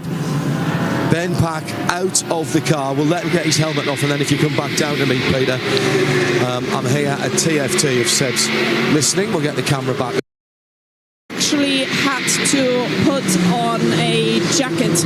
It is quite windy, it is quite fresh, and I was just not comfortable anymore just in the shirt. So there you have it. I also see a lot of team people that put on jackets. Some of them even added blankets. Oh, look at that. There is kids in the box of HRT waving. Everyone is in a very good mood, even though it got a bit chilly. But yeah, I can believe that these temperature ups and downs that we have here are not so easy to Perfect handle. for the tyres. There were shorts in that box, though, and I'm sure John Hindhaugh would still have shorts on. There's hello to you all who are watching on Preventing Motorsport TV and indeed on the listening on the Radio Show Limited network of channels. There's a lot of love for the Michelin Man. Is there? Yes. Someone's saying, how can you hate the Michelin Man? I don't hate the Michelin Yeah, Man. he's That's just- not true. What I said was he gives me the fear. I have a childhood PTSD or whatever. Put it in my Wikipedia page. But what did he do to you? I don't know, but he definitely scared me at some point. Okay. when I We was need a to get you child. over this because I need some therapy. Anyone out there who can help me with my... We love Babinda is another one. Hashtag. As well. Don't treat him like Jules Counon and Daniel Hunkadea did as well. Don't do that. If you don't do that, I'll tell you after. Don't do that. Yes, we love the Michelin Man, or I certainly do. What I also know, as Carla was about to try and interview him, there is a manual, there is a handbook of being the Michelin Man. Because you can imagine there's a lot of them across the world, whether it be in Asia or here this weekend. I'm sure there's another one elsewhere. There'll be certainly a Japanese version no, there won't be one in Fuji. Yes, there will be one in Fuji. And there is a handbook in multiple different languages of how to behave as a Michelin Man. And one of the things is you're not allowed to be interviewed. You're not allowed to talk. So when I did my interview with the Michelin Man, the joke was that actually the head of marketing was doing the talking, not the Michelin Man. Okay. It was a really bad joke, but it's an international treasure. There you go. So if you once upon a time doorstep the Michelin Man to ask him a question, you maybe he's done something naughty. Don't be offended if he's just not allowed. If he's going to Keanu Reeves you and just ignore you, like I got ignored at the Festival of Speed once, then don't be offended. There's no handbook on being a Keanu Reeves. Clearly hadn't been briefed about who you are. Still another PTSD. Got so many issues. You've never watched a Matrix film since. I've got so many issues. No. Oh dear. An hour and 36 minutes to go, and it's game on in the Pro-Am Championship. What are you laughing at? Ben will be ruining Christmas soon. There is only one Michelin Man, but he's all over the world. That's true. Harry also said he would like a hug from the Michelin Man as well. Who wouldn't? He's got the friendly face. He's got a friendly face. I don't know how you could... We're going to get you over this, Ben. We're going to get you over it. But our colleague Shay, she has a thing with rabbits, whereas rabbits are very cute, I think. How does that come up on a stream? I don't know. If you put people on a microphone for 24 hours, these sorts of things will be talked about. Oh, what's that? No! Michelin Man is getting prepared at the moment. He is getting inflated, ready for action. This is fantastic. The Michelin Man is preparing for duty. He's got his blue Michelin garland being put around him and is ready for action. I recognise those fingernails anywhere. Big thumbs up. Big thumbs up from the Michelin Man. And Carla's little sneaky face there at the end. Brilliant. Thank you very much to our 0221 team. Flo, our director for the weekend. Just spare a thought for our cameramen and our 0221 crew whilst we're at it. They have been out there all day yesterday. And obviously an interesting remote production that we have here. So a lot of the production crew based in Cologne, where they're cutting these pictures, sending them back to us. We then put our voice on it. Then we send that back to Cologne. Then it gets sent to you out in the world of either YouTube or Radio Show Limited. But the camera crews obviously have to be here. And for those of you that were mentioning potato vision at the start of the race, just to contextualize that, all these cameras are sending their footage back to Cologne using cellular data. So every so often when the sharpness of the picture disappears for a second, that's because, well, somebody's downloading a movie on the same cellular network or whatever. And so that's where suddenly you get a little bit of a glitch. But technology has moved on since the start of my day 20 years ago, where you had to lay all the cables out and connect all the cameras to a truck. Don't know they're born. Nor Hendrick says you need to confront your fears, Ben. I'm not confronting the Michelin. No, you don't confront him. You probably go to a therapist. No, but you know what? A friend of mine is a therapist. Talk you through it. Yeah. And one of the things that she was telling me about a friend who one of her clients who had a fear of mirrors, of seeing himself in the mirror. So what does she do? Holds up a mirror and says, "What's the problem in that?" and normalise it. But there's nothing normal about Bibendum. There is. Just wandering on the street. There he is. He's an international treasure. My daughter is scared. My 3-year-old daughter is scared of Father Christmas because a friend of mine, when she was 6 months old, popped out in a Father Christmas costume thinking it was funny, and she clearly freaked out massively. So now she's got a problem. Maybe just get the Michelin man to hand out the presents instead. All he gives is free tyres. You get that. Tell you what, free tyres, that'd be a great Christmas present. Obviously, I'm delighted to say I've got Michelin Pilot Sport 5S on my BMW. Very good tyres. I've got, is it Primacy? Okay, yes. Yeah. Mm-hmm. Got Primacy. We've got Cross Climates on my wife's Fabia. Ooh. Excellent tyre, very good. You can drive it in the summer and the winter. Very, very good tyre indeed. Of course, Michelin also in competition for the tyre championship in the European Rally Championship, which concludes next week. One of very few championships to have a tyre competition, right? Yep. Yeah, it is. It makes it very, very exciting indeed. Developing new product all the time. So an hour and 32 minutes to go. How is this little battle going on for the Pro-Am at the moment? TFT Racing are getting closer. Manuel Lauk is lapping in the 45s for Proton Hooper competition, leading the category, but the Benjamin Pack in the TFT racing car is lapping significantly quicker than that, is lapping in the 42s, although Lauk has just picked the pace up a little bit back into the 43s on that last lap. The 69 Continental Racing by Simpson Motorsport Audi pitted a lap ago, full service for them. I think that could be their last stop. 1 hour and 30 minutes to go. It's a little bit on the tight side, but they can go to the end there.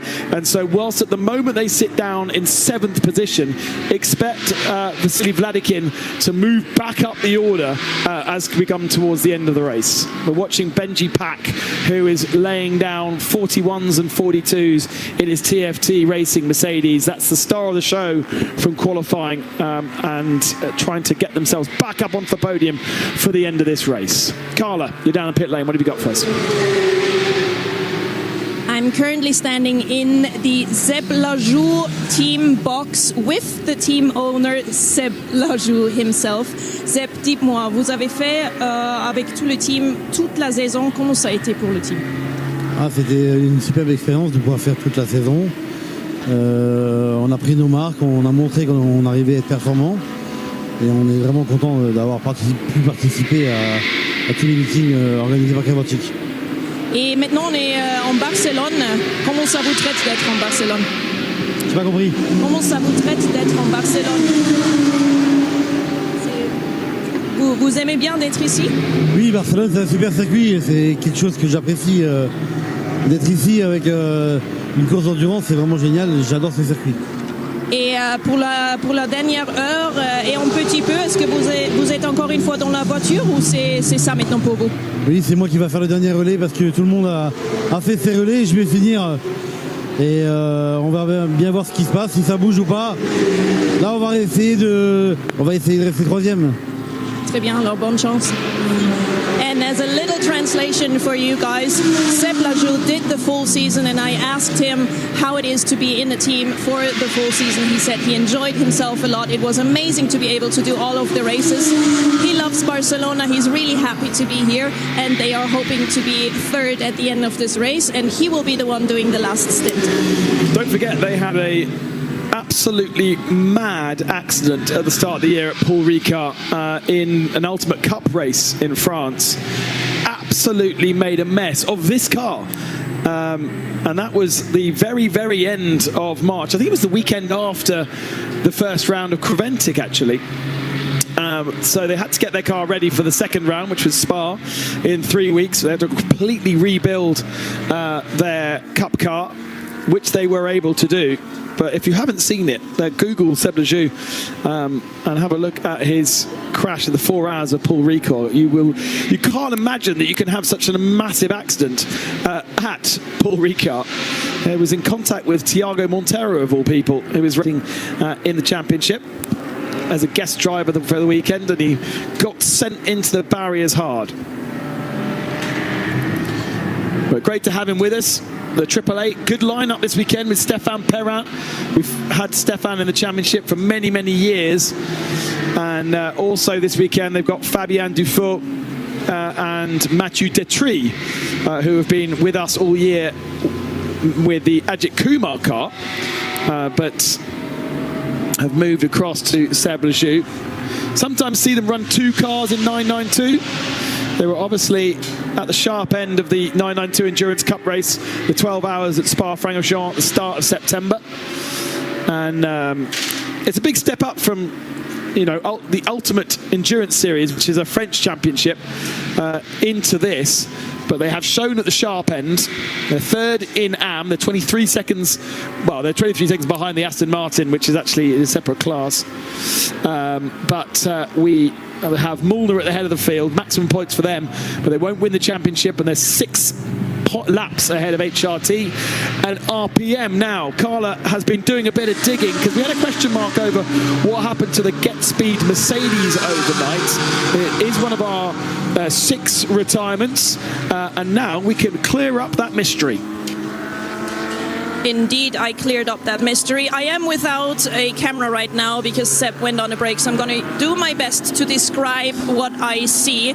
I am stood in front of the Get Speed Mercedes AMG GT3 Evo, and it looks very beaten up. It is completely sort of like ripped open on the bottom, on the sides, on both sides. Apparently it had a crash with an Audi, not sure which one, the mechanics were not quite sure, but the reason why they had to retire the car is not because it is ripped open and sort of in a bad shape, but because the front and the rear axle are completely bent and therefore not usable anymore. So that's why they had to retire the Get Speed GT3 at some point during the night.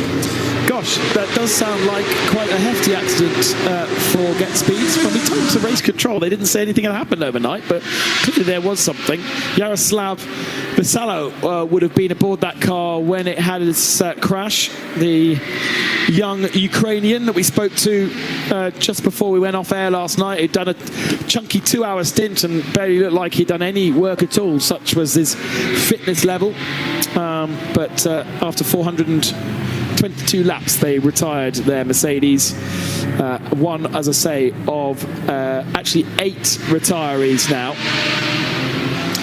You might have to make your way down to Vortex, Carla, or you may be handing over the microphone to John Hindhoff. I'm not quite sure, but the 974 has been in the pits now for 9 minutes.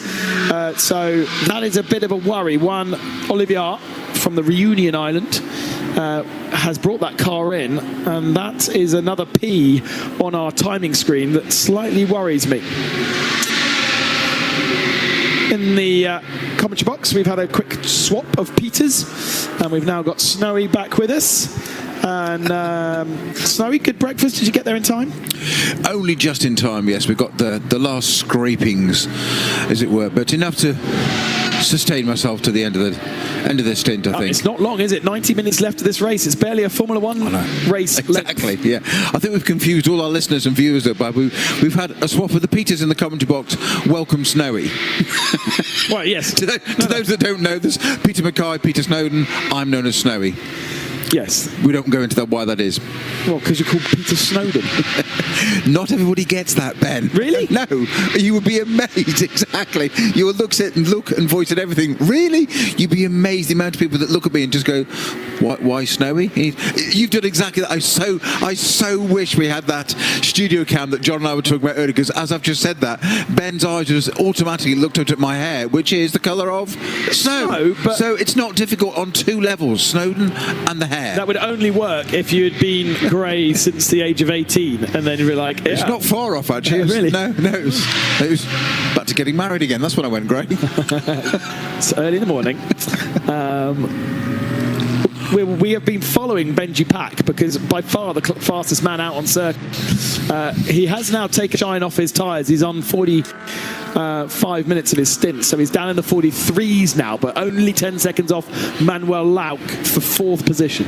Did we get to the bottom of his strange off earlier on, Benjamin, when he was lapping with John and Arstin so much quicker, commentary box did that is, so much quicker than everybody else, and then between 13 and 14, going around a TC car and TCX car, loads of room, and they just seemed to spear off left into the gravel. No. Swapped ends. I don't know that we did, but I did see the accident and thought it was a bit odd, but the car came into the pits and went straight back out again, so yeah, with Mauro Engel back aboard, so exactly, because I thought it just seemed odd, it seemed unrelated, there's no problem with the back mark, he went round, it just went off, so yeah. I didn't think it was driver error, because it was a very strange thing to go off. But here's a replay of what we're talking about earlier. Maybe just got caught out by the really slow-moving Cupra, put him massively offline, and therefore he ran out of track on the outside, but it was a little bit of an odd incident, and it has cost them a good couple of laps. They would have been right at the front of the field had that not happened. Carla's down at Vortex. I can hear that they might be going out again though. Yes, indeed. Good news. They just now, this very second, left the pit lane again. It was a small problem on the compressor in that Vortex. It was very busy around the car while I was standing next to it. They all tried to figure it out and manage it. Solene was actually speaking to the driver inside the car. Please help me, guys. I don't know who exactly it was right now, but nonetheless, it was a quick fix and they are now back out. And next to me is now John, who is back with me in the pit lane. Hello, John. Did you have a good coffee break? I had a great coffee break, thank you. And I can bring you some news of the 102 Asbest leading TCE car. It's coming to the pit lane. It had a right front puncture. And they've replaced that wheel and a Michelin tyre. And I can actually have a look at it. Oh, that's a nice bit of heat coming off that. So they put 2 front tyres on that gentleman. It's gone back down again. They have a, dare I say, comfortable lead in that category over their sister car, which of course is a Porsche, which is actually sitting behind me in the garage at the moment. That was the car that had was that the car that had the engine problem and dropped some of its essential fluids? Yes. The amount of gunk on the back of that car, yes it was. So that was in second. So it is a bit of a, hang on a second, what happens? You got a hole in the engine? Yes, you have a hole in the engine, and so the engine is gone. That's very unusual for a Porsche. Bad luck. And also in that category, I'm sorry to say, but as I was walking up, of course, right to the opposite end of the pit lane, from where we normally do our changeovers, so I'm at pit out now. The JMEC car is parked up, the guys aren't there. So the lovely dark green BMW, at least, unless they get it out as a walking wounded to do the last lap, guys, that car's not turning any more laps anytime soon.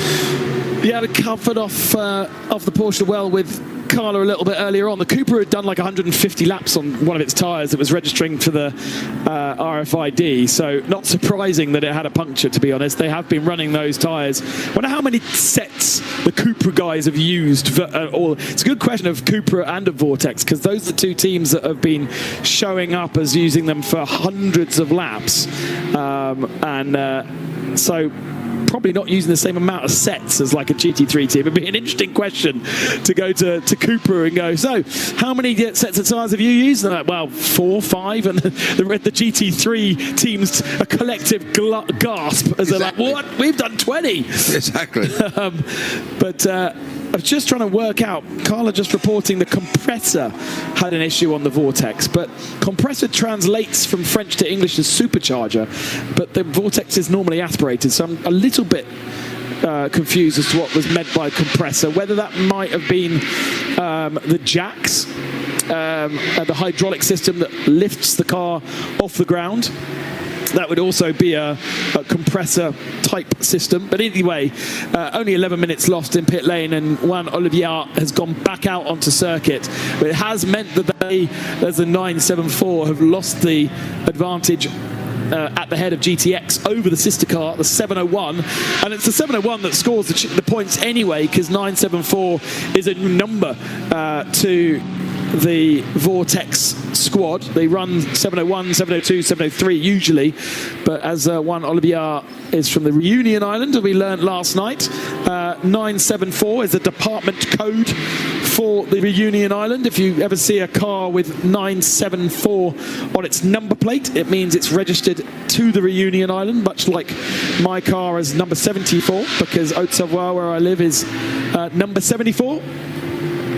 It's a really, really great way of finding out where cars are from, much like you can do in the UK with different postal codes on the number plates as well. John Hindhoff has been digging around tyres. Oh, it's not like the old days, Ben, when you could look at a registration plate and know exactly which town can you not they do it came anymore? from. No, they've changed it now. It's all been centralised. In the old days, GR and BR used to come from Sunderland, NU, UP from Newcastle, Durham had a different one, and all your registration plates came from smaller areas, and now the Northampton do a whole load, and because of the way we've changed our number plates as well, and how we put them together, because we keep running out of combinations, it's much more difficult to say where they're from. Anyway, I digress. You asked about tyres on the Cupra. Now, the front left gets changed every stint. By the way, that front right that has just come in punctured, that was, I would think, possibly not even a full stint old. Because I looked at the wear marks on it, the depth wear on the tread. It looks to me as though he might have hit a curb and pulled that curb off the bead. Pull the tyre off the bead rather, and then it's deflated, and that's what's done the damage to the inside tyre wall. So your question is this: left front gets changed every stint, right front gets changed every other stint. So they are using the front tyres like that. Now, little pop quiz. How many rear tyres do you think they'll use in the 24-hour race that they have budgeted and they know that they will use for rear tyres on that class-leading Cupra? You first, Ben. I'm going to say they probably, for safety, would use 4 sets. 4 sets of rears, so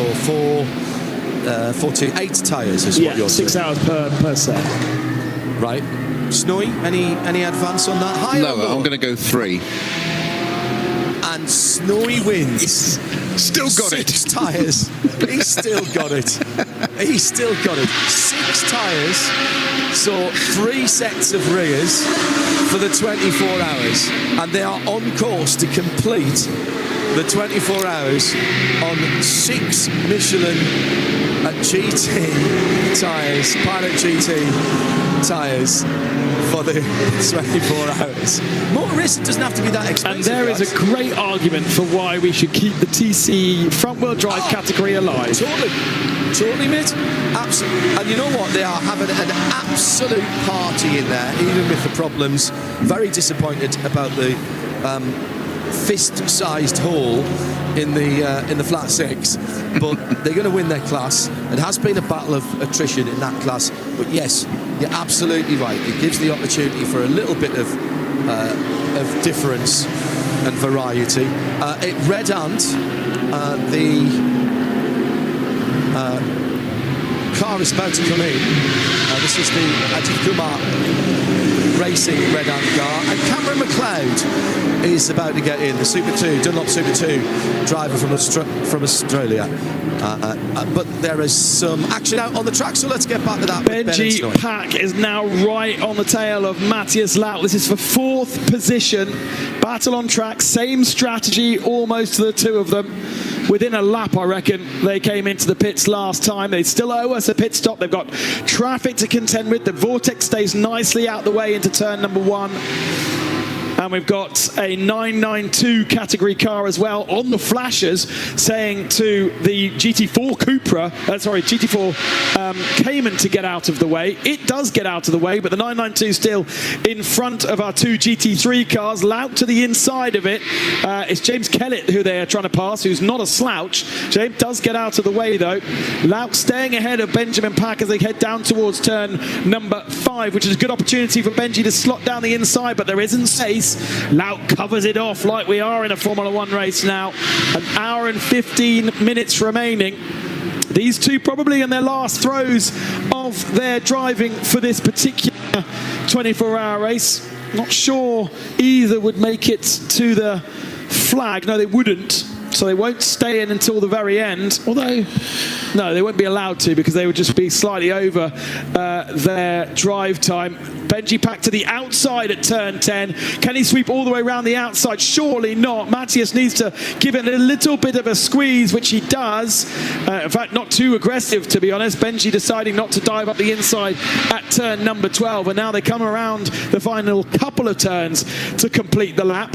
And it is still nose to tail, but there's going to be a lovely slipstream down the main straight for the TFT Mercedes from the Proton Uber Competition Porsche.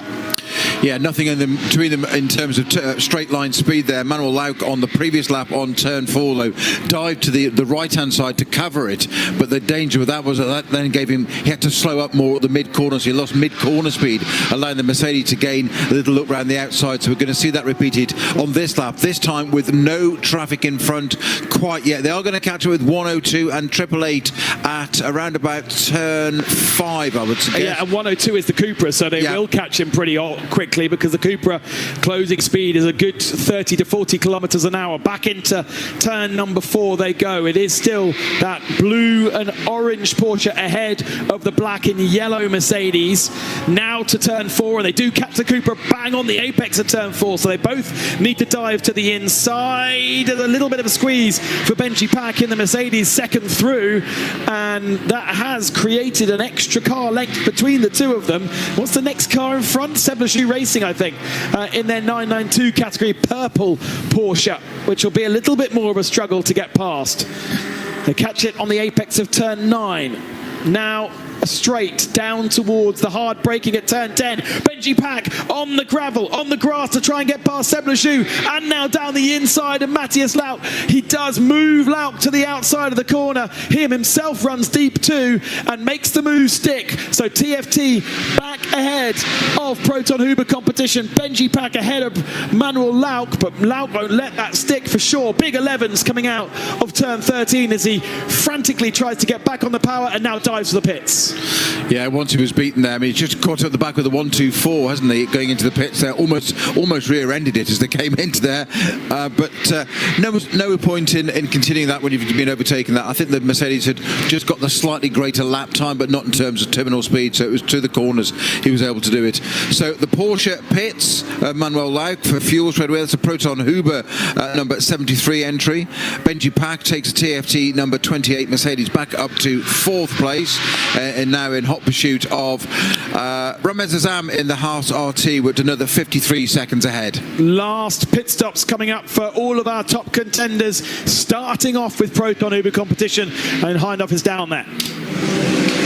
Yes, they are coming out of, they're in the fuel at the moment with a Type R124 that Snowy mentioned, eschewed the opportunity to go for racing fuel and has come to its pits. The sister car, I'm afraid, is not going anywhere. But we do have to think, gentlemen, about our Spirit of the Race award. So we've already had votes for Asbest Racing from Peter. We had Vortex from my side for running long on their tyres, but to be fair, Asbest with their Cupra is probably winning that, especially what you've just said. We didn't get anything from Carla, actually. She did make a suggestion, but as you're about to go into it, any other thoughts on that? Well, I'm going to say the whole THRW team, some of their freight was delayed. They didn't get stuff till Friday afternoon. They didn't scrutiny the car till 1 p.m. on till 1 p.m. on Friday afternoon, and they have been basically on the hoof engineering these cars and learning stuff for Honda as well back in the States. So spirit of the race, hashtag this is endurance. My vote goes to the two bespoke Honda Type R's, the THRW team. So pick the bones out of that. We've got no consensus whatsoever. Snowy? Well, John stole my thunder as ever. Okay. Exactly what I was going to say. So I've got to reset now, haven't I? Well, then. Well, I was going to exactly 2 votes. Yeah, I was going to add in the steering arm issues as well there, which was quite extraordinary, I thought. Well, the 124 had a broken steering arm, which was the spare steering arm. Well, no, the first one broke. Yeah. The second one broke. They repaired the first one. They repaired the first one? They repaired the first one. Ah. Talk about due diligence. Whilst your second one's on the car, the first one's broken. Actually, we're not going to waste time in 24 hours. We're going to repair that just in case being absolutely the right thing to do, because that became the third arm to go on the car. The first one repaired. And it's still on it. Exactly. Okay, didn't know that. That's an added bit of colour for their Spirit of Race award for sure. Let's have a quick look at that overtake once more. Wow, Benji Pack had 2 wheels properly on the grass between 9 and 10, which gave him the very, very tight inside line into turn 10, hence why he was a little bit deep into it, and Manuel Lauk had to squirm out of the way. Don't forget Mauro Engel did exactly the same thing at that place. So he kind of set the bar down. He said, look, in one of these cars, as a works driver, you can do that, because I was doing that to give the other car plenty of room. So he's gone, well, it's possible, so if he can, I can. Mr. Easter. Yeah, exactly. Benji Easter and Jordan Drink in that car. Translation of Pack is Easter, translation of Boisson is drink.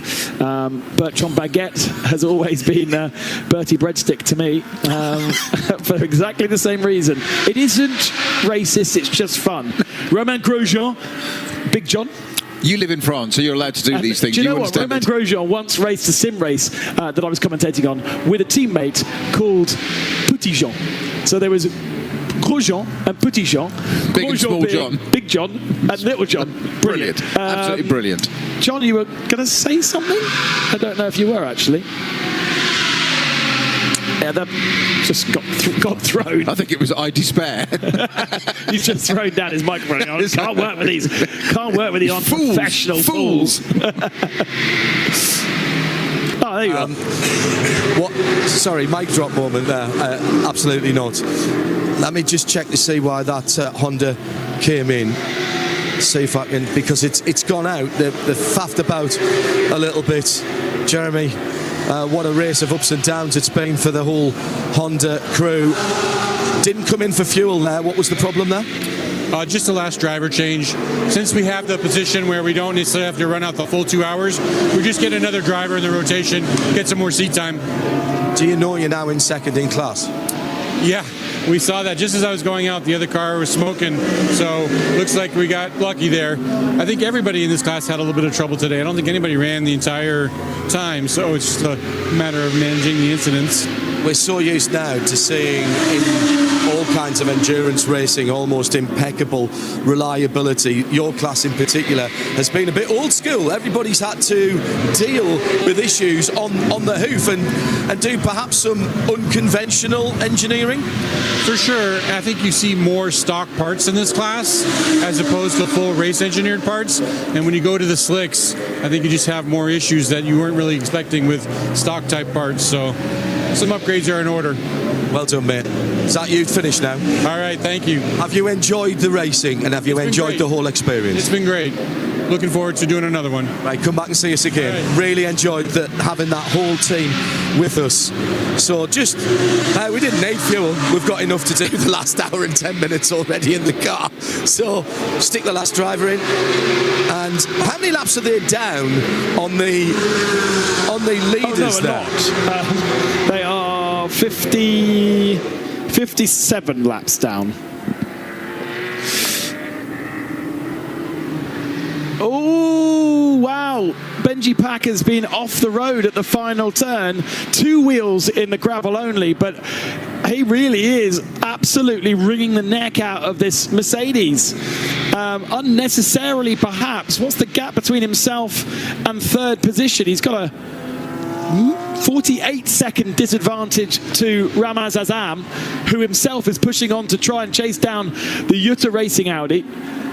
25 seconds between those two, and actually they put Arunas to finish the race at the Jutta Racing Audi, who is one of the slower drivers in that car, and Ramaz Azam, we know, is very fast at Haas RT. So we've got still plenty going on after 24 hours here in Barcelona. I think perhaps the win is established now for Hoffa Racing. They do still owe us a pit stop. Actually, Haas RT don't owe us a pit stop, and neither do... No, Jutta do owe us a pit stop. So Jutta have got a little splash and dash to do, but I don't think Haas RT owe us a pit stop, so that is going to be a change. Hoffa do owe us a pit stop, so it's going to get tighter as we get to the end of this one. I cannot believe it has come to a point where we're an hour away from the end of the race and we're still calling it like a sprint. I know, Benji Pack clearly operating without a safety net for this final hour, or his stint in this car.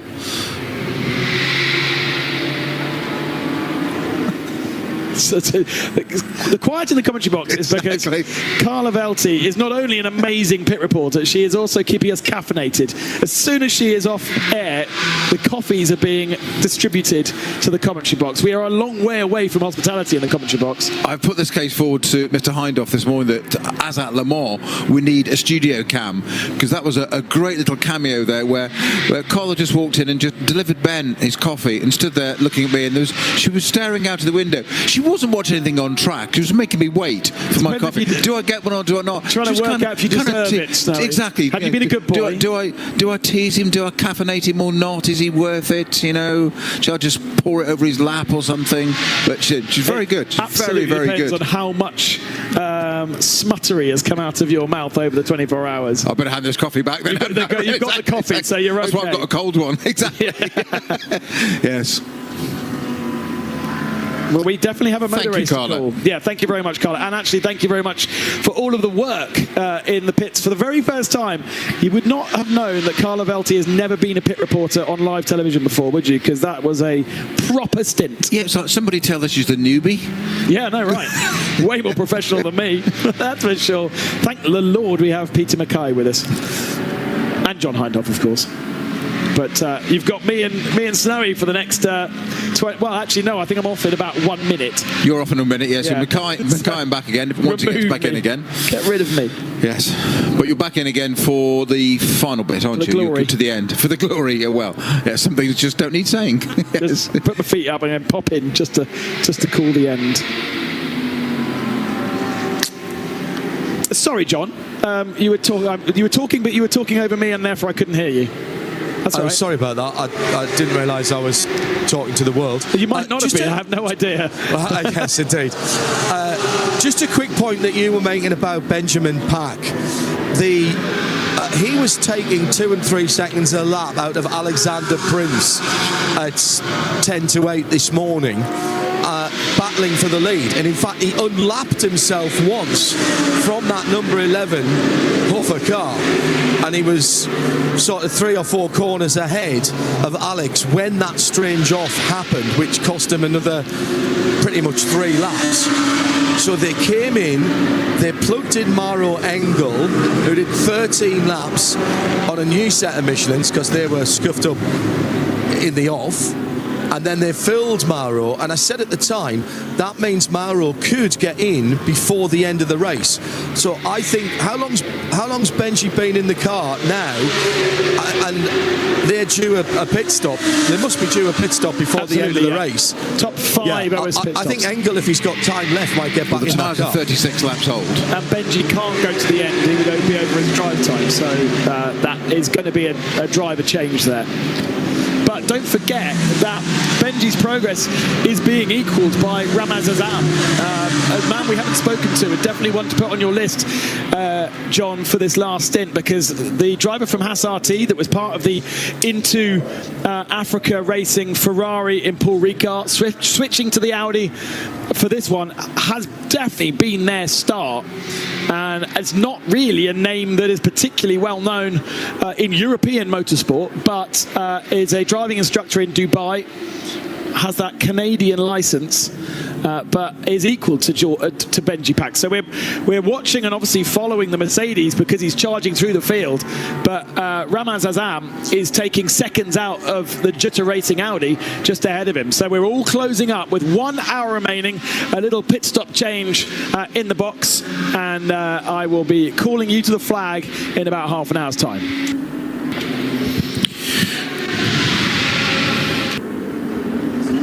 Car set its fastest lap of the race when the current driver got in, so he must be coming to the end of his 2 hours, Snowy, because he was in that car when you and I were talking about him when we had that little flurry of fastest laps when Engel reset the fastest lap of the race, and there was 5 or 6 of the particular GT3 cars all set their fastest laps of the race just after 8 o'clock this morning, as I remember.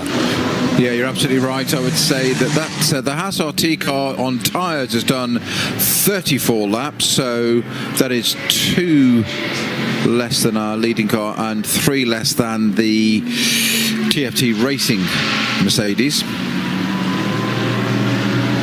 It's of course talking about the Audi, that is, of course, Ramaz Azam.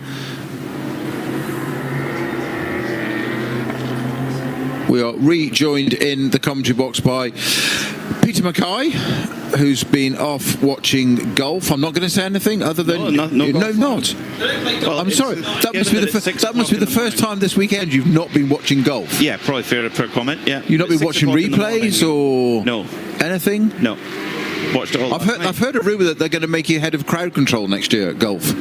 Oh no, that I couldn't handle. I don't think that is. I mean, that is an impossible task, I would say, from what I've seen. Now, with 57 minutes to go, Hoffer Racing have come in towards the pits, we're hearing, although they are not showing us that on our timing screen. No, can't see their car in the pit lane. Strange one there. So, well, they do have a spare car in their box, of course. So that may be what is being picked up by our pit lane crew. Well, just coming up to turn 11, 11 and 12, that's also the car number, is the Tortenkratz in the Hoffer Racing Mercedes, and we'll see does he go past the pits or straight in. No, indeed, he's carried on around the track, so not into the pits for Hoffer Racing as we just thought we might be coming into. Carries on for the time being.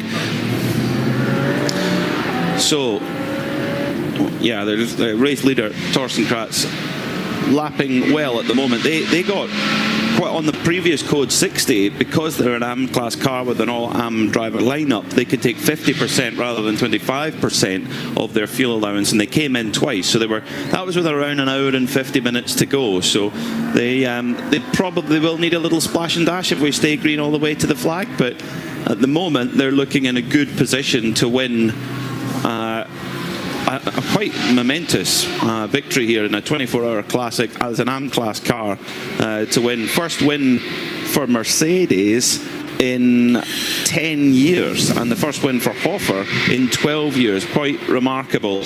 Let's go down to the pit lane. John Hindhoff has more for us. Did you hear that sound of that beautiful Mercedes-Benz engine? Out goes the 488 after its final stop. And there was a little ripple of applause there for the outgoing driver, who is just disrobing at the moment. Young Mr. Leo here. Let's have it. Well done. How was that? Sorry? How was that for you, that stint? The stint was a little bit emotional, because with everything that we suffered today, with the gearbox problem that we had, I think that is hour 12, it was quite difficult during all the night. It was, I think, that 30 laps between the Porsche GT4 and us, and we pushed as hard as we can, and now we are in 2 laps behind the Porsche Cup. We try our best, so as I said, quite emotional and very happy with the team, with my family and my friends that are here, and yeah, thank you for everything. This NM Racing team have done a great job. You're on this race in this part of the world has a huge history, and you're on home ground. How much does it mean to you to be part of this race? It's again, it's quite emotive because my father was the one that started me here because he ran the first 24 hours of Barcelona with I thought that is a Clio, and yeah, and he was the one who initiated me to run with these cars, and yeah, having all the family, all the friends here, it's amazing. Well done. Get some water into you and try not to get too nervous with you. Who took the car out, by the way? Keith. All right. So try not to get too nervous while you're watching it. There's still a result on there. I know it's been a roller coaster, up and down. Congratulations. It looks like you're going to get to the end. Thank you very much. Well done. There was a huge round of applause when it's Michael Leo, is it? In the 488. So yeah, that was. I apologise. That is the. I thought that was a TFT Racing. No, the NM Racing 488. Yeah. Keith Gatehouse at the wheel now in third position in GT4. Yeah. Super team, worked really hard. So many stories. To quote Joe Bradley, there is literally a story, a season's worth of stories behind every garage door here this weekend. There always is. Yeah, there always is. Even with 52 minutes remaining. But the story at the front of the field is Hoffer Racing, the family team, with as an AM class car. It doesn't look like it's going to be a title either in their class or overall this year, but to close off the season with a 24 Hours of Barcelona win would be quite a story.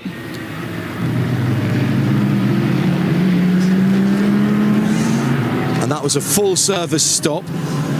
Ben Pack out of the car. We'll let him get his helmet off, and then if you come back down to me, Peter, I'm here at TFT if Seb's listening. We'll get the camera back as well, because that's been again, there's an up and down story for you. Challenging for the lead at one point and then lost a couple of 3 laps.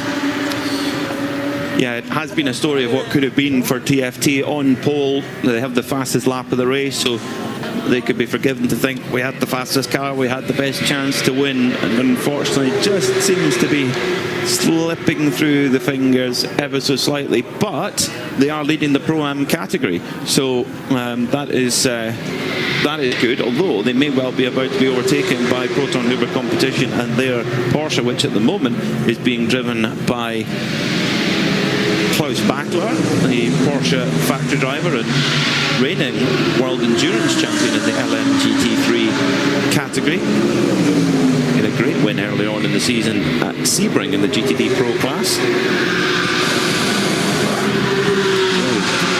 Brilliant driver is Klaus.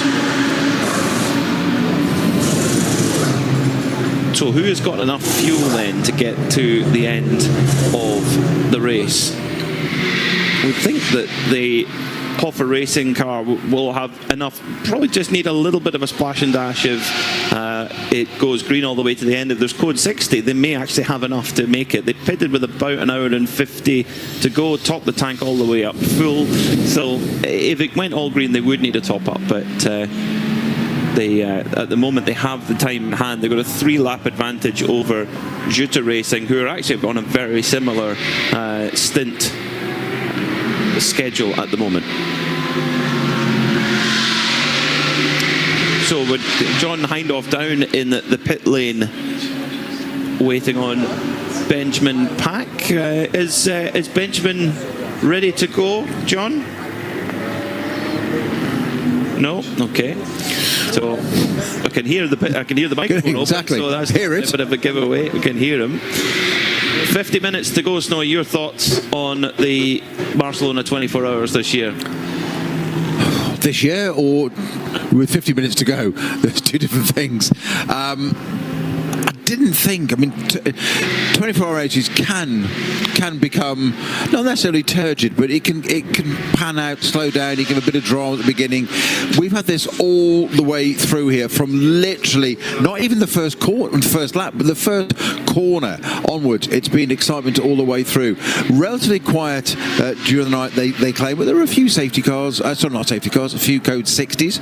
A couple of bit of track tidying up, a bit of admin, etc. And then it kicks off again this morning at just as sunrise came up at 7:44. Bench Pack, as you said, in the Mercedes, just having a still, to me, slightly unexplained off at between turns 13 and 14, and swapping ends into the gravel there just before the pit exit entrance. Not able to get the car restarted, even though the engine was running in the gravel. Back in again.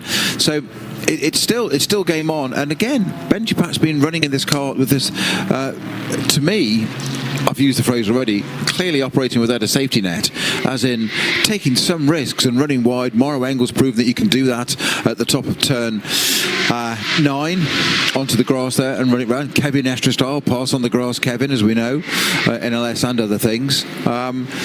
It's been action all the way through, and there's still 50 minutes to go, or 48-20 seconds now. Oh, they're pushing for that Pro-Am class win, or TFT Racing. At the last timing point, they're 30 seconds behind Proton Huber Competition, but they will be fueled to the end now and have some new tyres on there as well, which they can push on. Klaus Bachler, 20 minutes into his stint, yeah, he should be okay on fuel as well. So that is now basically a straight fight for the title but for the Pro-Am class win. Of course, Proton Huber Competition are in position to bring home a lot of trophies, because they're in position to win the Pro-Am Championship and the overall GT3 Championship.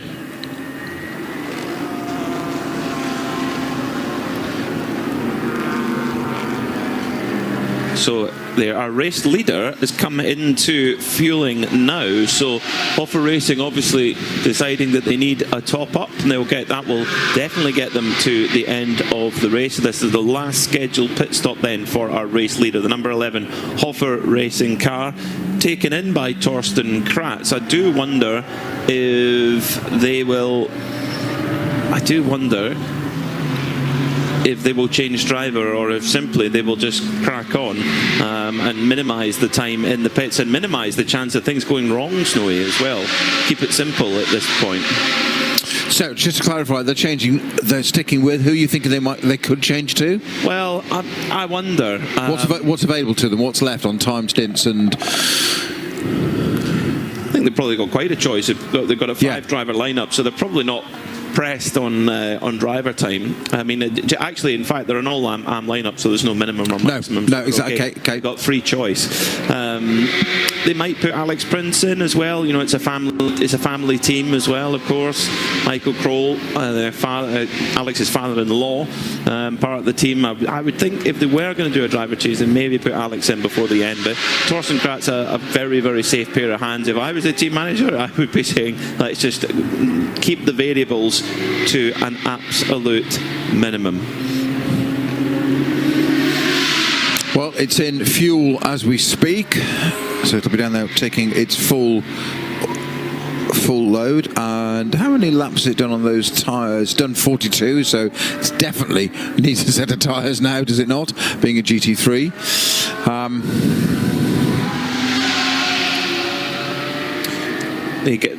In terms of stint time from the last pit stop, yeah, they will be able to put tyres on if they wish. Car's still in fueling at the moment. It's got a very big fuel capacity, that car, the maximum 120 litres that it can take. They are allowed to fill it. So heading down the pit lane now, going to go in, and they are going to do a driver change, and that to me looks like Alex Prince's helmet.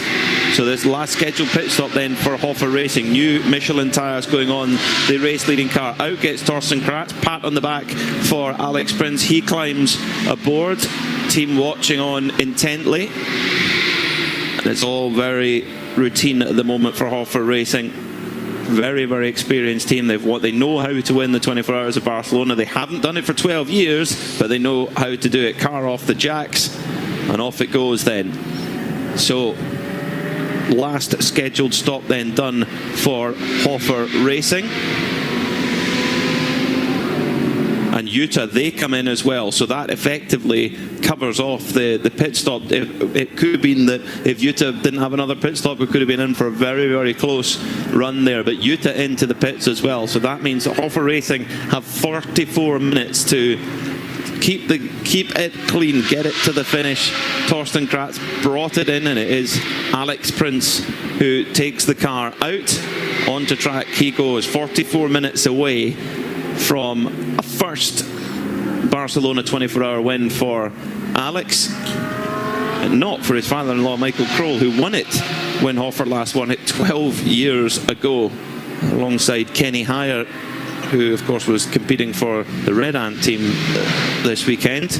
Unfortunately, they had to retire early with a suspension issue. Quite a few teams actually suffering with suspension issues throughout the weekend, so yeah, been a few of those things. We saw some footage earlier on in the programme, didn't we? Much earlier on yesterday, of bent wishbones. I think Carla was holding one up with a wishbone that I've never seen one quite that shape before.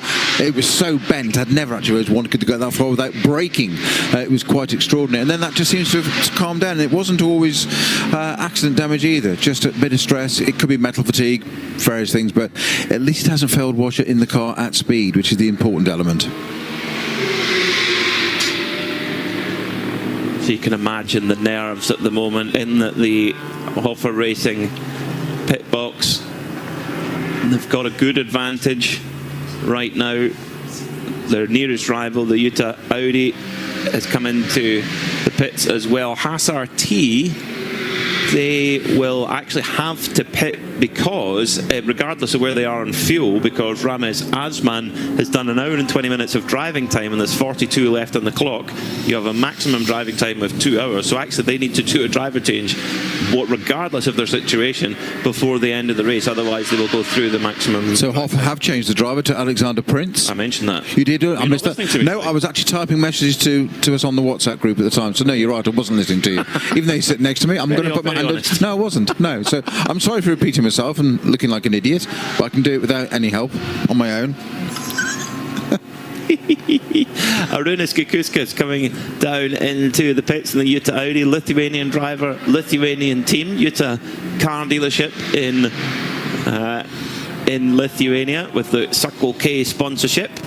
You get a great hot dog in a Circle K in the Baltic region. See, I heard that bit, you see. I don't look at my phone now, because in case I miss, I'm going to look at you and just hang on every word you say and breathe. Well, that's dangerous. So need that studio cam, don't we? No. That was a no. That was definitely a no. We're radio commentators for a reason, Stewie. Off goes the Utah Audi then. Do they do a driver change? They do. Nicolas Michelin takes over that car as they come out of the pits in third place and second in the AM category. But Utah will be there in the hunt for the AM category championship, but it's looking like at this moment in time that it's going to go the way, it's really close between Continental Racing by Simpson. It looks like Continental Racing by Simpson, if things finish the way they are in the AM category, which would be the case, it would be that Continental Racing would win by 2 points. So they need to finish third where they are right now in class. Utah can really, unless they won the race overall, they would be just short in the AM category. Very, very competitive. Going down to the last round, the last race. Brilliant stuff. So Nicolas Michelin is at the wheel of the number 71 Audi. Arūnas Kukuskas has brought the car in, and John Hindhaugh is down at the Utah pit. right at the very last pit. Actually, I've just realised how close you are to pit out. It's actually quite a tight out of here, isn't it? Exactly. From the very beginning of this weekend, we had another box, but it was like 3 or 4 cars in the same area, so it was very crowded. So we got this one, but the issue with this one is like it's very difficult to exit all the time, and you just at the moment you're exiting, you have to switch off the limiter and you have to go. But it's really hard to do it. You have to navigate it very precisely. So tell me the story of the race for you and for Jutta. Last pit stop completed now. Yes, we think so. That was the last one, so we put enough fuel to finish the race. As always, we made little mistakes. Somewhere we've been lucky with the tactics, somewhere where we were not so lucky. But I think so with such a long race and with this team, where in the top 3 or 5, that's the longest amount of time we've been spending in those positions. So we're happy, we're proud with the team. Even it doesn't matter how it's going to finish, but so far it was really exciting. The competitors were pushing really hard, so the tension was always there. So very nice to be in the race. This is a tough endurance race. All endurance races are tough. All 24-hour races are tough. But something about this circuit here at Barcelona, Catalunya, makes this one particularly difficult on the drivers, the teams, and certainly the tyres as well. Yes, you have to follow the tyre degradation very heavily, because for the beginning of the stint, it's all good because all the mistakes are being solved by the tyre, but how good it is. Afterwards, the tyre degradation, you have to follow it and not to push too much, because it's starting to oversteer or understeer, so you have to fight all the time in the second part of the stint. The track itself is a mega, like that's Formula 1 track, what you can expect better than that. So we're super happy when we're here and we're still in the race, so we'll see how it's finished. Well done. Getting to the end is an achievement. You're in a decent position. Congratulations to you and the whole Jutta Racing team. Thanks so much. So I'm going to wander back down the pit lane now, because as tradition dictates, Mr. Mackay, we have a trophy to hand out before the end of the race, and I have to meet up with Peter Fry to make that happen, and that's what I'm going to do now. No spoilers here, because the team don't know it, and neither do the audience. Okay, well, we wait with bated breath. The spirit of the race of the ward is what John's off to go and present, and we'll announce that winner very, very shortly for you on Graventic Motorsport TV and indeed on the Radio Show Limited network of channels. Now, the Red Ant Racing Ajit Kumar machine has quite a bit of damage to the rear left corner.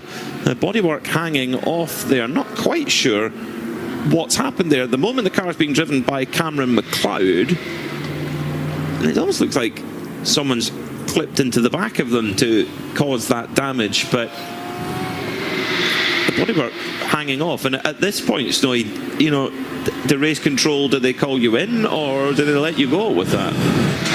Well, it should really be removed, because if it comes off and goes into something else, that's not good. There are some reference marks, a little bit of gaffer tape, tank tape, whatever you want to call it, just above that on the bodywork. So that's been held back in place before.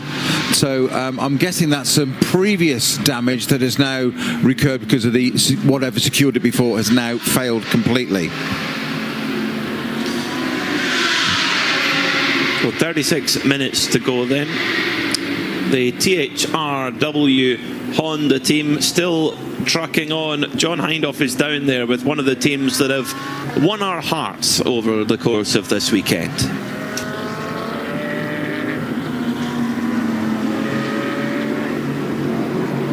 Set back. What's happening? We got something loosening up in the suspension that's causing a little bit of instability, maybe a ball joint or a bolt coming loose or something. So we're just trying to, we just took P2, so we can be cautious now and check it out and make sure we're not risking the car, just to make sure there's something that's not going to cause a failure on track. We've been following you and your journey to get here, to race, and through the race. my cohort Joe Bradley would say this has probably been quite character building. Would that be a reasonable assessment, Jeremy? It has definitely been the most difficult thing we've done. To the container showing up late, starting it all off on kind of a bad note there, but if we can bring this home in P2, it'll all be worth it. Well, we have something that you don't know about and the audience don't know about here. This is Peter Fry from Creventic, the organisers here. Peter, we don't often get teams from the US, and particularly not with this type of car. No, that's totally correct, John, and we really appreciate that you made a very long way all from the States to here, and we have an award for you. We call it the Spirit of the Race Award. It's for a team for never giving up. Keep going till the end to make the full 24 hours. It's not for the one driver, it's not for one mechanic, it's not for team manager, it's for all the team, because it's a teamwork, it's a team effort, and that's why this trophy is for you. And do you know what? I think this is really a throwback to the original roots of Creventic. Guys who've built their own car, engineered their own car, and driven their own car. The Spirit of the Race Award for the ladies and gentlemen here. Jeremy, what do you feel like now? I'm honored. I mean, it's nice that we were able to come and do this, and to get a reward for it is really great. We couldn't have done it without the team. The skills that the team has, you saw that busted suspension. To fix it, reinforce it, go back out. There's no way we could do this without the people that we have here this weekend. So it's great. Team Honda Research, well, you've had to pull this all together with your headset on. You've talked to me when you could. My goodness me, what an effort by everybody. Yeah, again, as Jeremy said, a lot of great people here. Worked really, really hard all through the night to repair the car when we had some issues and to keep it running. So I really appreciate all the guys and all their hard work. Grab the guys up from the back. Come on, guys. Come up from the back. Let's get you on camera. Ladies and gentlemen, for the Michelin 24 Hours of Barcelona, our Creventic Spirit of the Race Award goes to Team Honda Research West for the two cars, the two Honda Civic Type Rs that they have designed, built, developed and raced as a group, as a team. The true spirit of Creventic and the spirit of the race for this one. Congratulations to the THRW team. Yeah, the true spirit of endurance indeed. Employees from all over Honda North America, and they're still going, they're still trying to get the car sorted. They are the true spirit of endurance, and we hope to see them back again next year in this Michelin 24-hour series. Now, for the overall podium, it is very, very tight. Very, very tight indeed. Just 3 seconds between the Utah Audi of Nicolas Michelin and the third place car of Vasily Vladikin. Last lap by Michelin was 0.7 of a second quicker. So these two Audis have been swapping positions back and forth all the way through the race, and this is your chance to get on that overall podium. Now, in terms of championship, even if Utah were to finish in third, that would still be enough for them to be GT3 AM champions. But I think they've got eyes. They've got eyes on getting up into that, up onto that overall podium. Just flicking right back, just quickly to the THRW award there. I just love the description of we've got something shaking loose in the car somewhere, like a suspension bolt or something. Just said casually, laconically. So we kind of said we just thought we'd have a look at that rather than it happen on track. Fairly wise. It kind of covers it, doesn't it? They've already had suspension failures twice, steering arm failures. They've reused a component that failed once, repaired it and put it back on again when the second component failed. I mean, no wonder they got the Spirit of the Race Award. Absolutely fantastic efforts. Well deserved. Michelin is pulling time all the way through this lap over Vasily Vladikin in the Continental Racing Audi. 31 minutes to go, but Michelin might well not need that amount of time to catch Vladikin. Now, the only thing is, though, is it may be academic anyway, because Vladikin has been in the car for an hour and 33 minutes, and there's 30 minutes left to go, which would push him over his maximum stint time. So the Continental Audi has to come into the pits and has to install another driver before the end of the race. So for Jutta, they actually don't necessarily need to go crazy push. They will get onto the overall podium anyway when the Continental Audi just ahead of them has to pit. So that's worth bearing in mind at the moment. Is there anyone else who's pushing towards their maximum stint time? No. So just Vladikin that needs to concern about that. We say goodbye to Peter Snowden for now. In fact, for good, for this race. He is done. He's going to go and enjoy himself a little bit of lunch, and we'll bring Ben Constanduros back into the commentary box for the final 30 minutes of this 26th edition of the Michelin 24 Hours of Barcelona. And at the moment, it's pointing towards Hoffer Racing lifting the Trofeo Fermín Vélez, named after a great Spanish endurance racer, raced very successfully in the United States in Ferrari 333s and iconic cars like that. But Michelin, nobody seems to, the message doesn't seem to have got through that doesn't necessarily need to push much. He's able to take this position when Vasily Vladikin needs to come to the pits anyway. Vladikin actually is on 51-lap old tyres, whereas Michelin is on 7-lap old tyres. That's the difference in that Michelin rubber. In that those early parts of the tyre, you really get that peak performance, and when the tyre is a little bit older, the lap time will begin to fade away. Not long, Ben, for Hoffer Racing, but I bet you this will be the longest 28 minutes they've had on the racetrack in a very long time. To get themselves back on that top step after a near miss at Spa earlier on in the year. A pole position and eventually a second position to the visiting Tempesta. Was it Ferrari or Porsche? I can't remember what they were running that day. Was it Porsche? It was run by Herbert. Yeah, that's right. Yes, right, yeah. Because they run a Ferrari in GT World Challenge with the same livery and driver lineup. And we're saying that Vasily Vladikin needs to come into the pits because he'll be over drive time, will he? Yeah. Yeah, because the last pit stop was at about 10:20 in the morning. So in terms of tyre and not in terms of tyre because they put an old set of tyres on, but in terms of fuel, they possibly would have been able to get to the end. Especially if we got a code 60 or something. But you're right, in terms of tyre and in terms of drive time, it's too much of an ask, which is an interesting one. But I was just looking at that going, gosh, the Mercedes, I can't remember if the Mercedes or the Audi is the oldest GT3 car in this field, but all of the newer cars, the Ferrari, the Aston Martin, they are all at the bottom end of our GT field. This has been a proper challenge of endurance. We haven't had the weather or big dramas with code 60s or whatever. This has just been pounding around, and it is the older cars. Audi was first homologated back in 2016 in GT3. They are the ones that are showing themselves as the cars to have, and also Mercedes and Audi the most comfortable for for gentleman drivers to jump in and make good. Certainly the Mercedes is. Yeah, it took a while for Audi to get to that point. Yeah, and of course the Audi has had a couple of evolutions along the way. They have the Evo 2, which is what all of the cars running on circuit are. Yeah. 21? Off the top of my head was around 2022 was when the Evo 2. So and the Mercedes Evo was in 2020. So the Mercedes is the oldest car, if you like, but it's still a very, very strong package, and Hoffer Racing actually upgraded to that car for this season, and it's been a worthwhile investment for them. They've had a great season.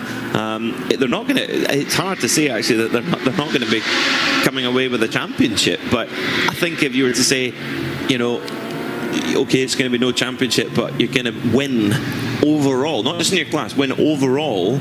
at the 24 Hours of Barcelona, I think they would say, yeah, we'll sign on the dotted line for that. But still 25 minutes to go before they can be confirmed in that position. But it's a great point, Ben, and you've of course got two naturally aspirated cars as well, which are quite unusual nowadays. Turbocharging is becoming more and more prevalent. The Ferrari is turbocharged, the Aston Martin is turbocharged, the BMW is turbocharged, so it's the McLaren and so on. So yeah, the big capacity naturally aspirated engines. 5.2 V10 in the Audi, 6.2 V8 in the Mercedes. The only engine that is not road spec or derived from the same engine that is supposed to be in that car on the road. The idea of the GT3 regulations is that the Audi shape runs the Audi engine that is on the road, and that is up until Mercedes proposed their car was fait accompli across the whole field of GT3 cars, and it was only then the Mercedes basically turned around and said, we do not have the ability to do that the regulations were given a waiver to be able to develop that car in a different way.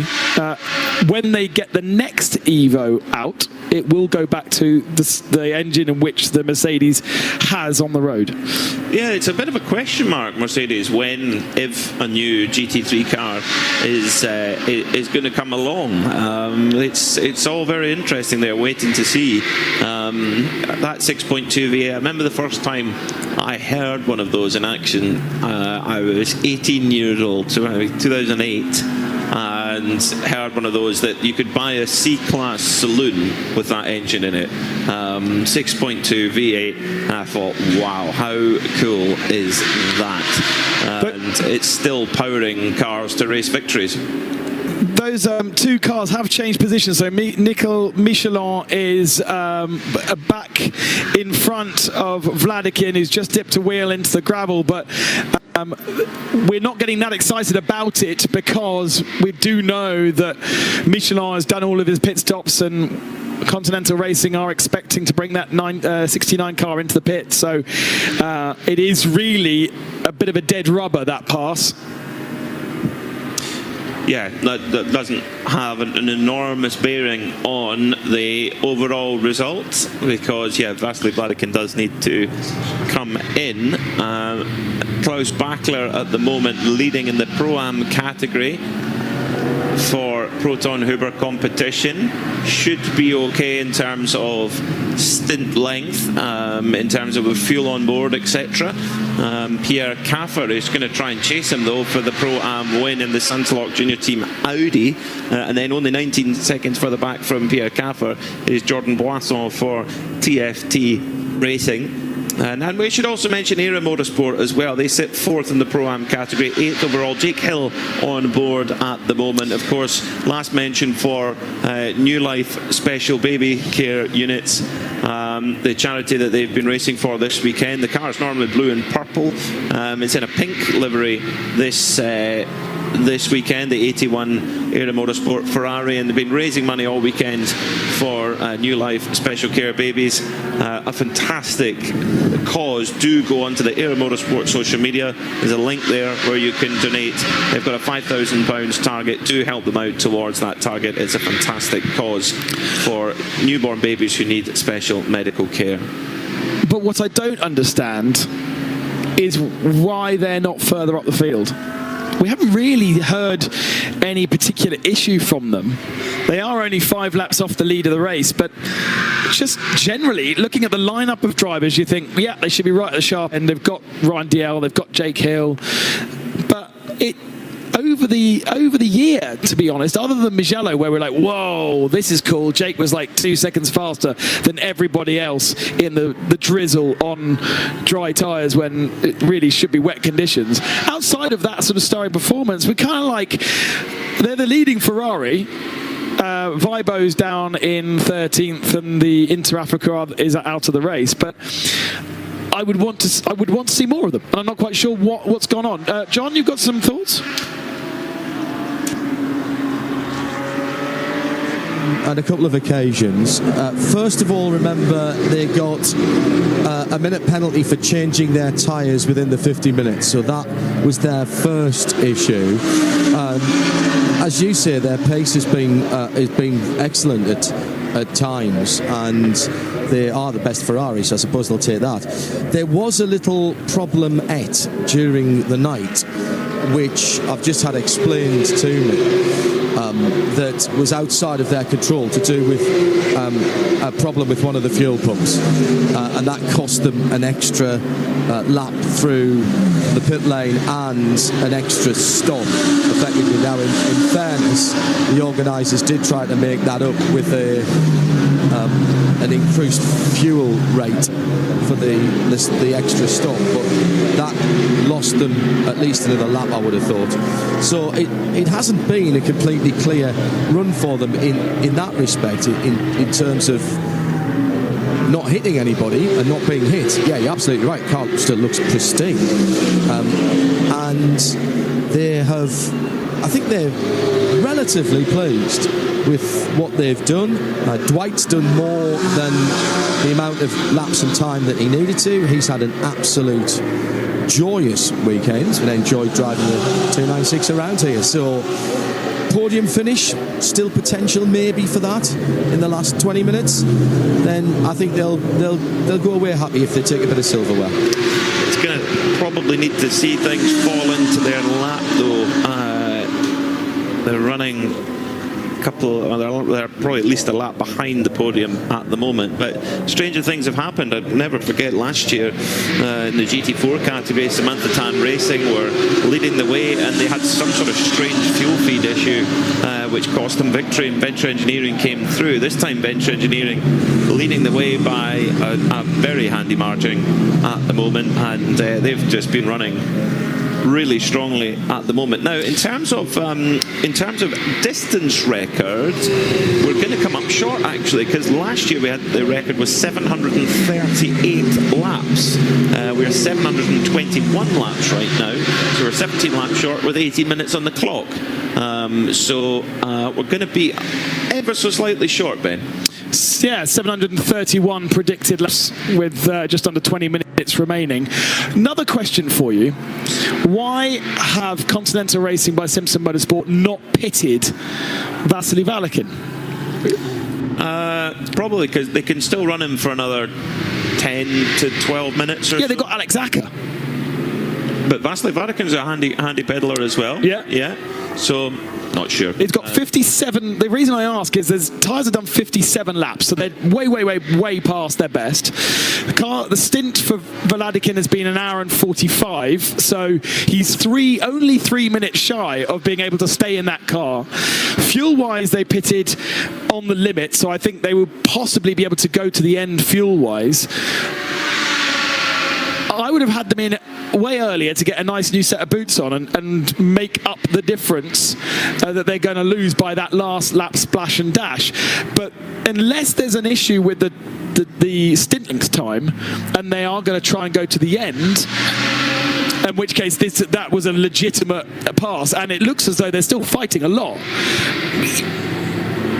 It doesn't make a lot of sense. There's still only 0.7 of a second between Michelin and Vladikin, so they're fighting as though they're fighting over third spot, and they're driving like they're driving over third spot. We picked them up behind RPM and a dive down the inside for the Jutta Racing Audi. Really proper battle on track here. So Vladikin could be just saying, hey guys, I'm having loads of fun, please don't.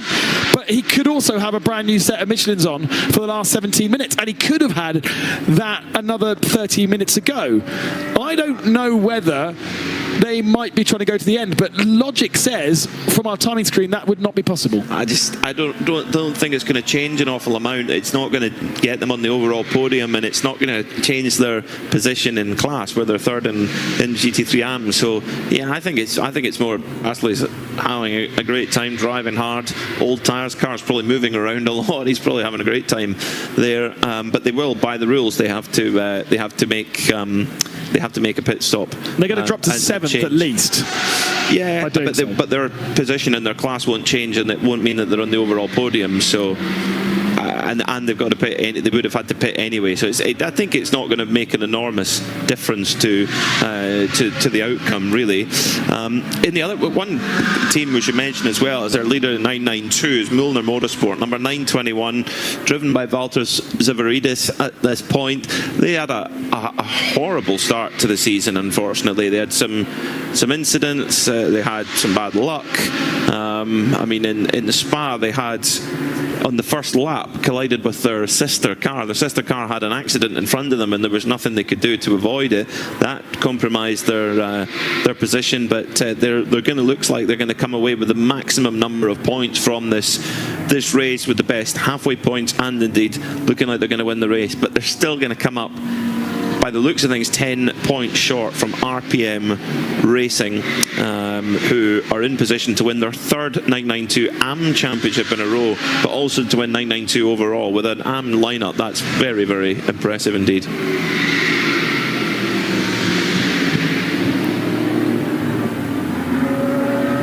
Into the pits comes the 69 just as we speak. The game is over for Vasily Vladikin. He doesn't need a lot of fuel, to be honest. A little bit of a splash, I think, is enough. Let's see how long he stays in the fueling area. But he will then go down, presumably get a set of tyres. Vasily will be getting out of the car and will be handing over. I would be handing over to Alex Acker to finish the race. He's the fastest in that group. Remember, he is a semi-pro added to usual group of AMs. It is still an AM category car, and as Peter Mackay said, it will stay in third in AM. But this little pit stop, I don't know, I would still have done it earlier, but I get your point that Vasily wants to enjoy his fight with Michelin. Are there tyres? There's a driver, and it isn't Alex Acker. Maybe it's Alex Acker, but there isn't tyres, so it's just a driver change. Yeah, 13 minutes to go. If it's not going to change the result massively, as long as the tyres aren't dangerously bad, oh, here come the tyres now. There we go.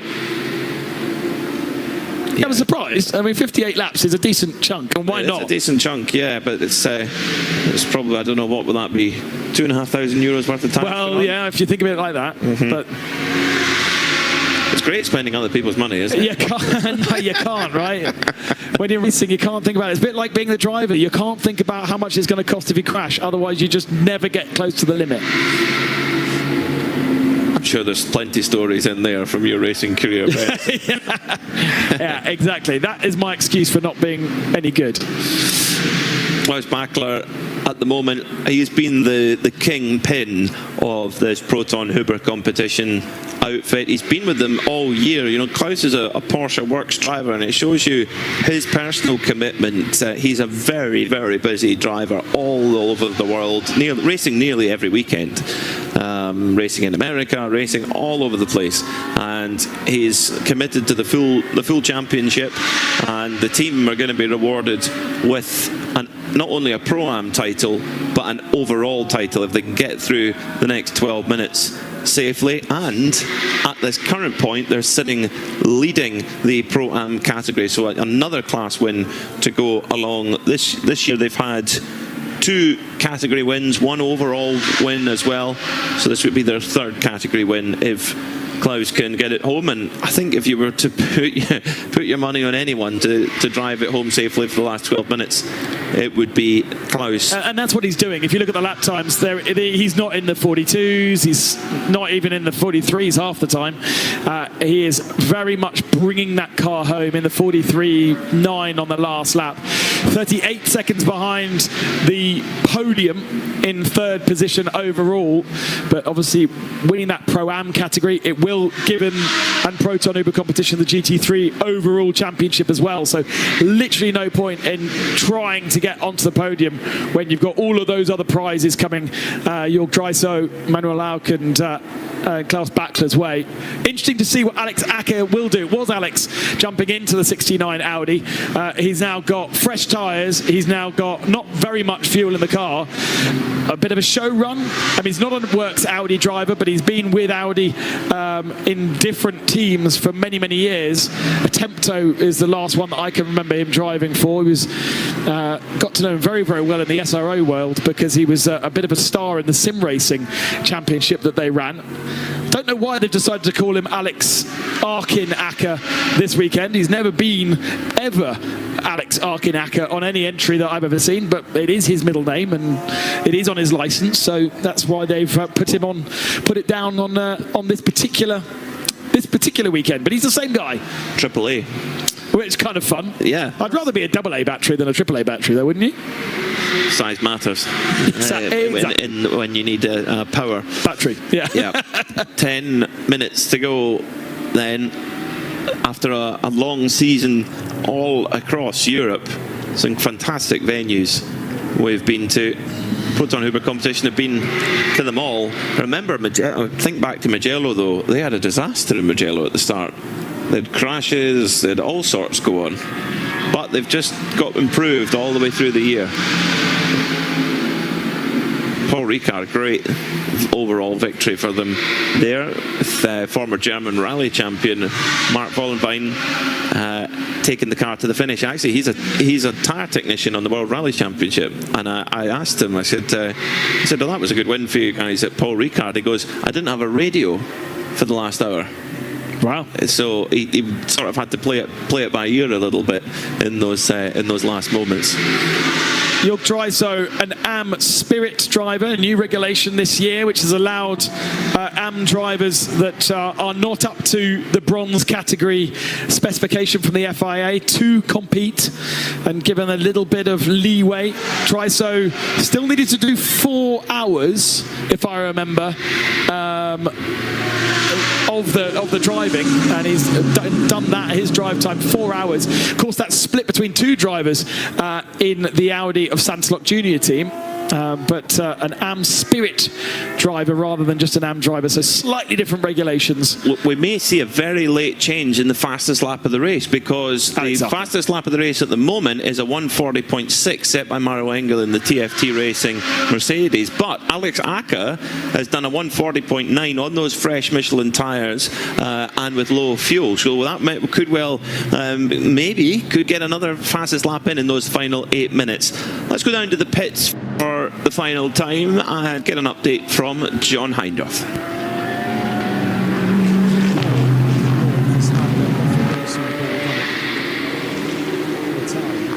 Have to use that, but there's no better barometer of who is doing well in an endurance race with 10 minutes to go than where all of the photographers start together. There's a finish line shot to be had, and of course we're standing right outside the Hoffa Racing pit. Carla Velti is with me. Your impressions, Carla, of this race, and first of all, have you enjoyed it? I have enjoyed myself massively. What a wonderful chance that I got to be here, got to experience this grid, these teams. Everyone is so passionate, everyone is so nice. It was a really great experience, and honestly, I know some of them didn't make it. Heartbreak, but everyone worked so hard, and it's always amazing to see that. It's a real family atmosphere in the pit lane here. Exactly, this family atmosphere is what I enjoy most, and really in endurance racing, that is something you see a lot, because you have to power through for so many hours over and over and over again. That's a bond that is unshakable, and to experience that is over and over really fantastic. So guys, we are now counting down inside the last 10 minutes. We've promised we're not going to even point the camera to Seb's left-hand side at the moment, because we're right outside the Hoffa pit. It's something that you just never want to do, and indeed everybody who's out there at the moment, we want to see them home safely to the checkered flag in 7 and a bit minutes time. Just going back quickly on Alex Acker, I'm a bit thank you very much to Richard Moxley on the chat, because he reminded me that Alex Acker drives for a Tempto Audi in GT World Endurance, because that's his team, because that's the family team. So purple middle sector for Alex Acker, a 29.9 in sector 1. This could well be fastest lap of the race with 6 minutes remaining. Yeah, low fuel, yeah, fresh tyres, and a little bit of a glory run to finish off. He didn't get in the car until 10 hours of the race. He spent all of Saturday sitting around and sleeping, he told me. Got in, got the points for the 12-hour mark. They took the full points for the 12-hour mark, the 69 Continental Racing by Simpson Audi. And he does find a 1/10 of a second on his fastest lap, a 40.8, but the best lap of the race still is Mauro Engels, a 40.6. So he's got a little bit to find, and he's probably running out of that peak from the Michelin tyre. He's just set the absolute best through sector 2, which, get this, is 0.003 of a second away from the best sector 2 time from last year, set by Frederick Schandorf in the McLaren. They had a really quick race car. They probably look back on that weekend going, oh, we had the car to win there, and it didn't happen. But how many teams could say that in a 24-hour race? I mean, TFT Racing on pole, still just about hanging on to the last, onto the fastest lap of the race, but it looks like it's going to be 6th position for them with just 5 minutes left on the clock. What is going through Alexander Prince's head right now? And I'm sure his wife Chantal, his father-in-law Michael, they probably cannot look at the screen right now. Big nerves. They are a huge supporter of the championship. They here pretty much every race. They're a full campaign this year, and they are just 4 minutes and 50 seconds away from a historic victory, the first for Mercedes in 10 years at this race.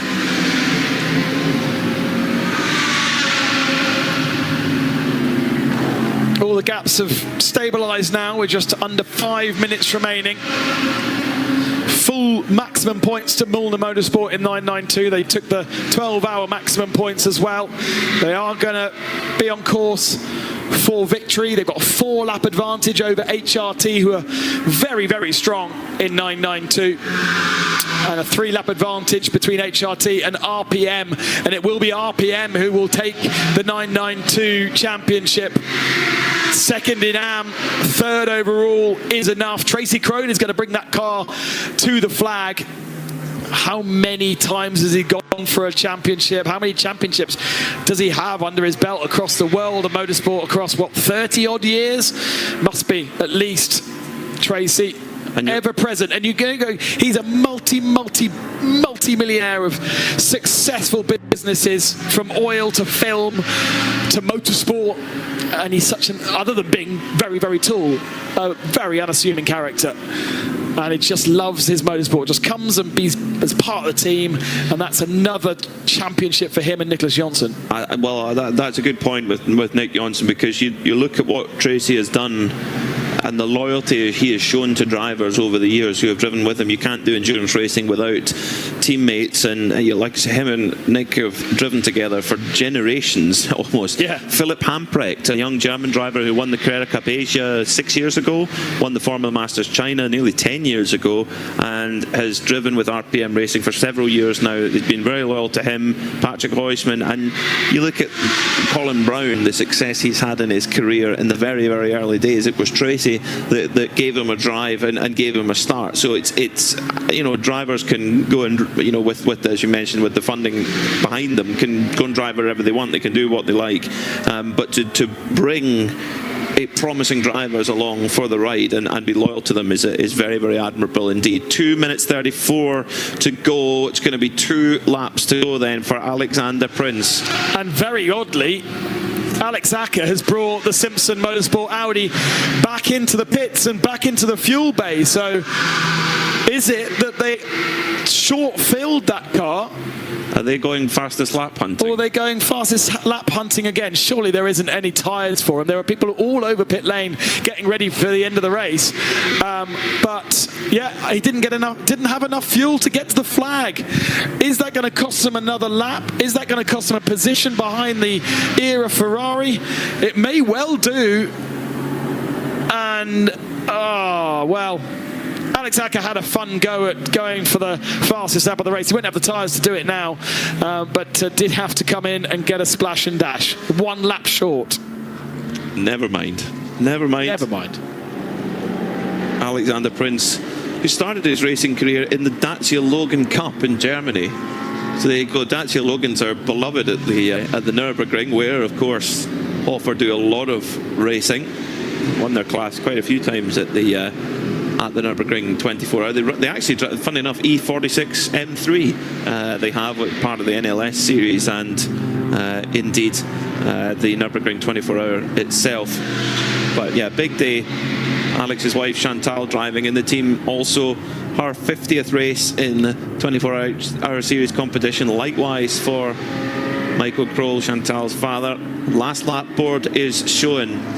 So we've seen it before in the past with CP Racing winning overall as an M-Class car in a Mercedes. Funnily enough, there's a nice serendipity here. There's just 1 lap to go. The Hofer Racing mechanics going to the pit wall, getting ready to greet their car, which is coming through Sector 1 now for the final time after 24 long hours of racing through day and tonight and back today again.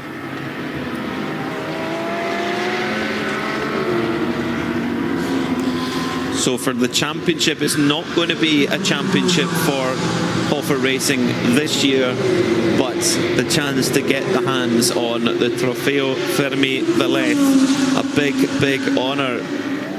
Chantal up on the pit wall. The kids are there as well, ready to see Dad come across the line. I bet the emotion is just right, the pressure valve of emotion is right on the edge at the moment, ready to just burst after a long 24 hours and a long season as well. A celebration of 50 races for Chantal and Michael.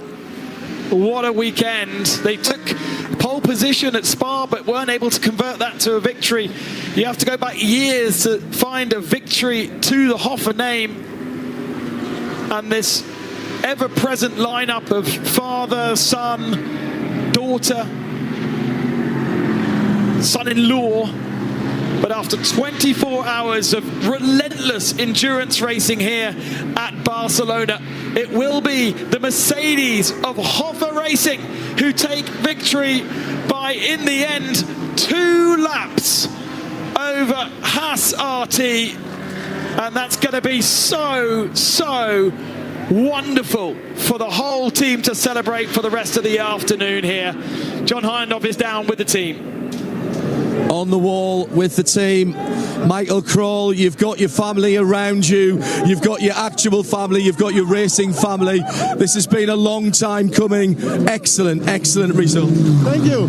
So it's the first GT3 race here we won overall, and now we won again, so that's perfect. What do you put down the victory to? How did you pull this one off? Oh, that's easy. It's the team and my co-drivers. You really can't lose with that team and the co-drivers. You must be a very proud father and grandfather right now. Yeah, it's a father-son, a father-daughter, son-in-law team, so it's one family. Well done. Let me see if we can grab Maxi Partel as well, who is down the pit wall. Chantal didn't want to talk to me before we got the car across the line. Torsten Kratz here. Let's have a word with Torsten. My goodness me, mate. What a result. What a result. Unbelievable. We did not expect this.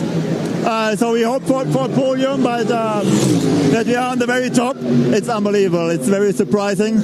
But the car was so well, so it was driving so fast and was so easy to handle.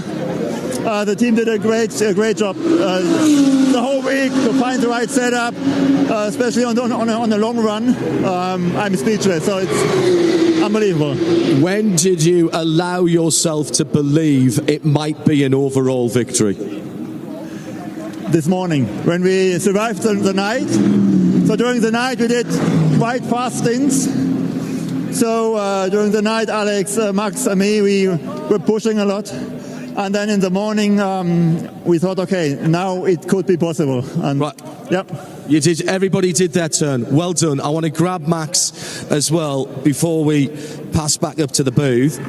It's chaos down here, as you might imagine. Let's dive through here. Max, come on, man. You guys absolutely nailed that one. You've been smiling all the way through it every time I've walked past. What a victory. What a team effort.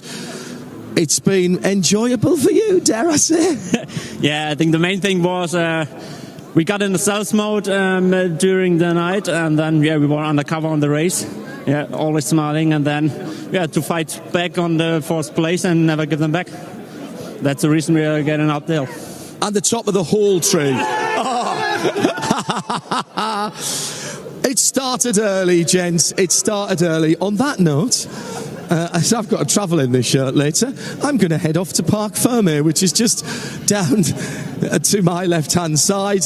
As the cars are starting to come in, we'll pick off some of the other winners as you go through the provisional results here for the Michelin 24 Hours of Barcelona, Catalonia. At the midpoint of the race, Hoffa Racing. So only picking up 10 points for the championship at that point, but the full maximum 40 at the end. Don't forget, though, that we have crowned our GT3 overall champions here. Proton Uber competition are not going to be on the overall podium. They end up in 4th position, but they do win Pro-Am. They win that championship as well, but they are the overall GT3 champions. So York Dryso is the man to go and find his emotions. Yes, of course, it's about the victory of the 24 Hours of Barcelona, and with Hoffa Racing, a team so close to Creventic Heart, having been here so often, and that family environment that they create, which is so close to the environment that Creventic want to create as well, with the Breukers family racing together as well. Do not forget that York Dryso, Manuel Lauk, the Proton Uber competition team are the champions for 2025. Racing AMG GT3 to a halt. Max Bartel and everyone else coming across. Here they come. As he comes across, his father-in-law as well. Let them have their minute first. On the top of the car. Oh, more than one on the top of the car could be interesting. As they celebrate in an historic victory. Please be careful with the roof of that car. We've got the rest of the podium overall. Now, I'll just let them celebrate, and then I need to see if I can find Jörg. There he is. Right, whilst they're celebrating, let me have a quick look. Seb, can you just point... Seb's not... Seb, I'm over here. Let's get our champions. Let's get our champions one step off the podium. Congratulations, Proton Huber. Didn't get the result that I think you wanted today, but my goodness, what a season. You are 2025 champions. Unbelievable. Unbelievable. I don't have any words for that. It's was a hard start into the season, and we had a good fight back, and just wonderful fellow drivers, and it's hard to say. You know what? I love your emotion because it means something. These races, these championships really mean something, don't they, in Creventic? It does. It does. And a brilliant team effort. Yeah. Fully team effort, and everybody. We have a big team of around almost 20 people. They all deserve their thanks and the claps on their hands. And I'm just super grateful for having the opportunity to do these kind of races. And it's a wonderful feeling. I cannot say more than that. Let me shake your hand. You're champions. Well done. Right, Alex has done with the celebrations with the family. So bear with me, chaps. Where did he disappear to? Where's Alex gone? There he is. He's got the Michelin hat on already, celebrating with his wife. Well done, Chantel. She didn't want to talk. Did great. Look, I know I am going to do it. I'm going to do it. You have to. You've won the race. Chantel, we don't normally talk to Chantel. Let's bring Chantel in as well. Great laps during the middle of the night. You really enjoy night racing, don't you? That's why I told you before I was not driving in the night, but I'm sure it would have been fun. Yeah, but you still did your bit. I did my bit, but last night, before it was dark. And it was great, and I would have loved to go in again, but I wanted to let him have his last laps and enjoy it. And enjoy it you did. 24 hours ago, I spoke to you on the grid. You had that smile, and you were looking at some works drivers in front of you, and you said, we'll just run our own race and see what happens. Look what's happened. Yeah, I would never believe this. It's unbelievable. I'm just speechless. I'm so proud about the whole crew, the drivers, my family who always support me, all the mechanics, the whole crew. They just prepare with so much effort. It's just lovely to be with these guys around at this racetracks. And now the first overall win for us, for me personal, unbelievable. I'm just speechless. So when I went off shift last night at 10 o'clock, you were leading the race. I had a chat with you. We had the same chat. I asked Max this. When did you think it was possible to win the race overall? Because they started to catch back. And then, in fact, did the second place car actually unlap itself once from you early this morning? Yes. Difficult to say. I got nervous this morning when we came back to P1. Wow. And then I went to sleep because I couldn't watch. And I think it was just real when Thorsten was inside the car, so the stint before me. And then it became real, yeah, for sure. But before, I always okay, keep it calm. So much can happen. So, yeah, it was just unbelievable. And it was for sure the most not enjoyable laps in my career, because I was just thinking about take care, don't screw it up, and then hold back the emotions. It was, a mix of everything. 10 years since the last overall Hofer win, and on the 50th race for Chantal and Michael. Now that's a pretty good statistic. Yeah, I think this is, it makes it just perfect also, especially for my wife on his 50th race here at Creventic. And also for my father-in-law, the 54th race, I think. And 10 years exactly after the first win here, it's perfect. It's perfect. Go and celebrate some more with the team. I think we are in the midst of a very, very big party from Hofer Racing and everyone else on the podium. Let's get back to Peter and to Ben for the unofficial Hofer results. Racing taking victory by 3 minutes and 45 seconds in the end over a really strong result from Haas RT. A 1 minute and 35 second advantage over the Jutta Racing Audi, and Mercedes and two Audis on the podium overall, with Proton Uber competition winning the Pro-Am category in fourth spot ahead of Santalok Junior Team, coming home just 30 seconds behind, with Pierre Caffer finishing that car. What could have been for TFT Racing with Benji Pack so fast, Maro Engel the star of the show, but sixth position for them and 30 seconds back from Pierre Caffer.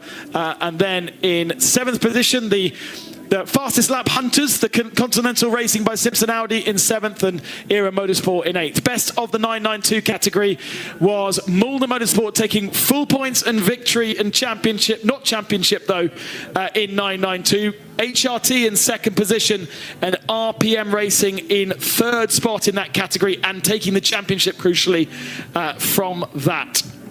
Issues for the E2P Racing Aston Martin ending up down in 12th position. Scuderia Praha had steering issues, electronic loom issues with their steering, so finished up in 13th spot. And then the third position in 992 AM behind HRT and RPM goes to Seb Lejeune Racing, the 888. Ajit Kumar missing off for the podium this time. But great effort to get that rebuilt car up to fourth in class, fifth overall in 992, and then the Holmgar Motorsport Porsche after that. Best GT4, once again Venture are champions, and a dominant victory in GT4 over Team Sorg Rennsport and NM Racing. The two Vortexes split in the end by something like 25 laps. Philippe Bonneau bringing the 701 over the line, and the reunion numbered 974 was the second of the Vortexes. We then go down to Viper Nisa, who got their car to the flag after many a problem in 22nd position, and Euskadi Afron in 6th in 992 AM, 7th in 992, and 23rd overall. The winners of the TCE category and the winners of the Michelin Endurance Award for using the least amount of tyres, the Asbest, that's not an award by the way, Asbest Racing Cupra TCE category winners by something around 70 laps over the Through Honda Racing Honda Civic, and in third position the Asbest Porsche that didn't finish but will be on the podium in TCE and TCX.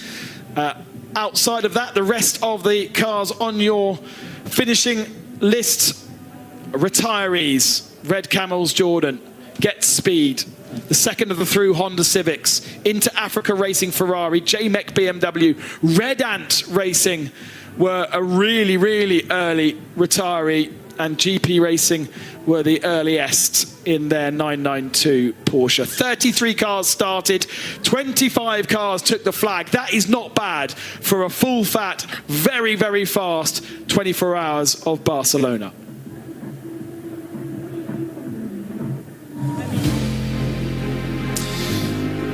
We started at 12 o'clock local time, and it was Maro Engel and Klaus Bachler that went head to head down into turn one.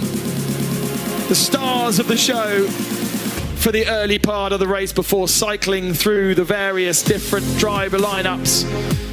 In the heat of the day, there was quite a few cars facing the wrong direction, but no big dramas. Some suspension issues after contacts, some brake issues for other 992s, but mainly just small Code 60s. I think we got to about 7 or 8 o'clock in the evening with only half an hour's worth of Code 60 running. In fact, we went 4 or 5 hours into the evening with no Code 60 at all. It was pretty metronomic. And then into the night, plenty of drama, the beautiful fireworks that came over at midnight. Gearbox problems for Red Camels Jordan put them out of the race, and as we came back to sunrise in the morning, TFT were in the gravel, Seb Lachou was in the gravel, engine failure for the Cupra in the TCE category. And then some great fights all the way to the end. But after 10 years of waiting, Hoffa Racing back on the top step of the podium. Mercedes back on the top step of the podium at the Barcelona. 24 hours.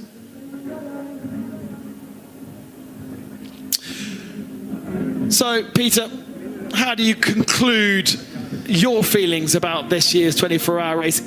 For me, a lot more exciting than I was expecting when I first got here. Yeah, really impressive. I mean, so many stories up and down the pit lane with Hoffa Racing to get that overall victory is really special. But also for Proton Uber competition, Jörg Dreisauer's emotion says it all. It's a huge commitment to do a full season in a GT3 car and to compete at this level. And they've come together after a difficult start to the season and taken that overall title. Always emotion at the end of a 24-hour race, but particularly at the end of a season. Can't wait to come back again next year to enjoy it all over again. A big thank you to Peter Snowden, who's joined us up in the commentary box here. Also to Peter Mackay, to Ben Constanduris, that's me. Well done, me. Back slap. But probably the biggest congratulations to our pit reporters, to Carla Velti, first time in the pits down at the 24H series, and in fact, actually, first time on camera in pits ever. Can't say the same for her compatriot John Hindhoff, who will take you through your podium ceremonies. Thanks, guys. Well done to everybody up there on what has been a very dramatic and entertaining edition of the Michelin 24 Hours of Barcelona, Catalunya. Rounding off a fabulous season as well. Quickly remind you that we'll be back at a new venue, Sepang, for the first of the Middle Eastern Cup events, which then has Abu Dhabi and Dubai. They've swapped round in early January, but it's early December for that. We'll have that live for you as well. Carla, you looked at this with new eyes this weekend. We had a chat 10 minutes before the end. Stories up and down the pit lane, triumph, disaster. pride, lots of pride. Lots of pride, and I literally, I don't know if you can tell on camera, but I have goosebumps going on. It's so nice. The moment when the teams rush to the finish line and they just go ahead, cheer with kids, grandfathers, friends, girlfriends, future wives, and so on. There's so much happening. The emotions run so high, and I love that.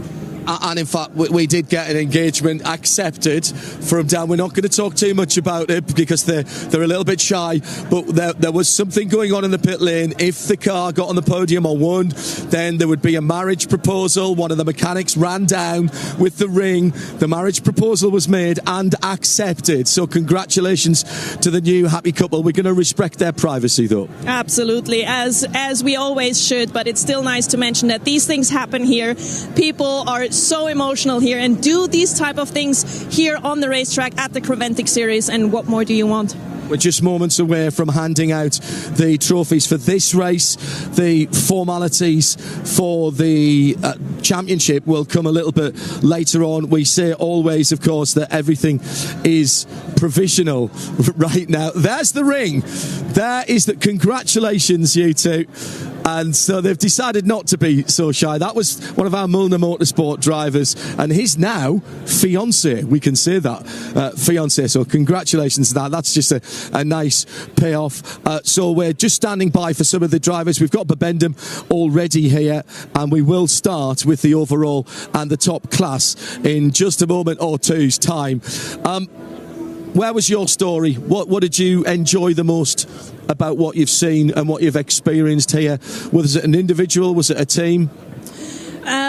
I can't pin it down to one team, because what I find extraordinary is, for example, the Porsche that was broken down so many times from asbestos. They came back and back and back, didn't make it in the end. But this fight of all these teams that fight through struggles, I don't want to name just one. There are so many, but nonetheless, asbestos really stuck with me quite a bit. And I'm overwhelmed with what's going on here.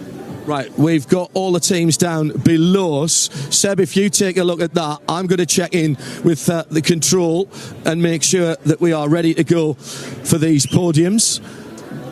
And we're just getting a couple of signatures over here and making sure all the Michelin podium caps are all set and that everything is there. We will start off with the GT3s, of course. And it was nice to talk to our championship winners as well. As ever, it will be a number of podiums here. Thanks for sticking with us on the Creventic Motorsport live stream. So, let me see who's here and who is not. We have some drivers, but not quite all of them yet. I think they're still celebrating, particularly the Kroll family. 2 microphones required here. Thank you. Thank you. Right, so. Yes, ready to go? Okay. So you'll hear the PA as well. Good afternoon, as it is now afternoon, ladies and gentlemen. For the final time in 2025, here are our podium ceremonies for the Michelin 24 Hours of Barcelona 2025. Our overall and GT3 class cars on the podium, please. In third place, the number 71 Jutta Racing squad with their Audi. Please welcome Lars Villion, Gavin Pickering, Arunas Geljukskas, Nico Michelin, and Jean-Jacques.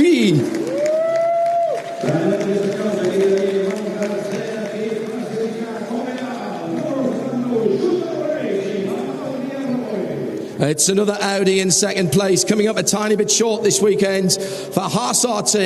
A hard fight for the number 21 car. Rames Azam, Mathis Lismont, Nicolas Gullinks and Peter Gullinks. Thank you, guys.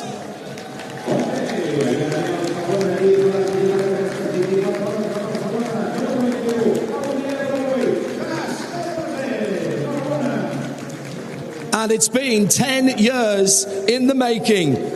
Hofer Racing wins here at the Circuit of Barcelona, Catalunya, for Michael Kroll, for Chantal Prince, for Alexander Prince, for Max Bartel, and for Torsten Krass. They are your winners!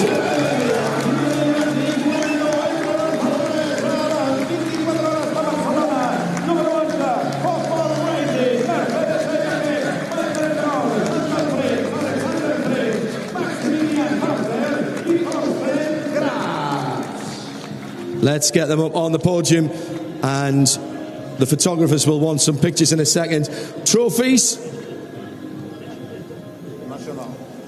So, ladies and gentlemen, before we hand out the trophies, please be upstanding for the national anthem of the winning team.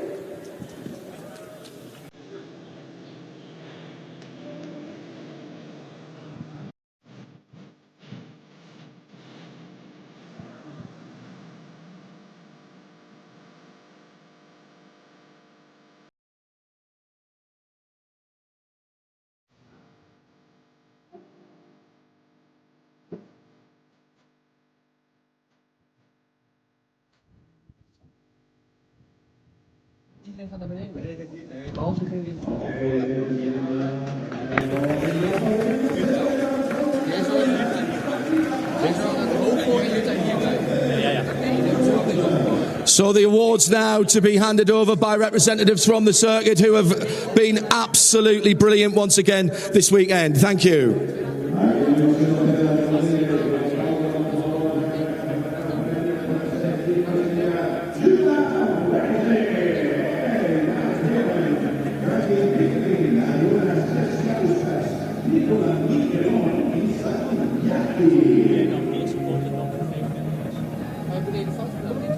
Second place trophy is about to come out for Haas Arte.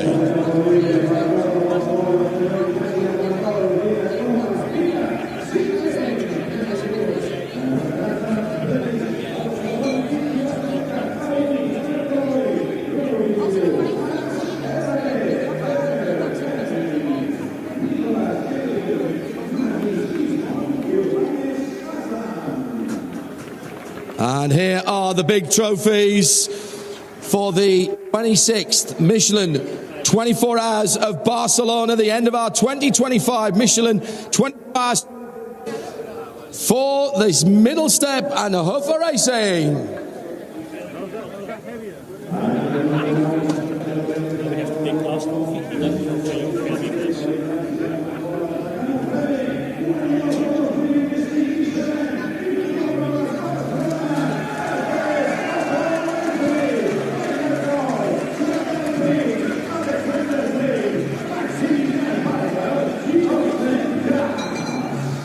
And the big class trophy goes out as well. We'll have them, one for each of the categories. And also a tradition, a very important tradition here at Barcelona, as we remember some fantastic times in the past.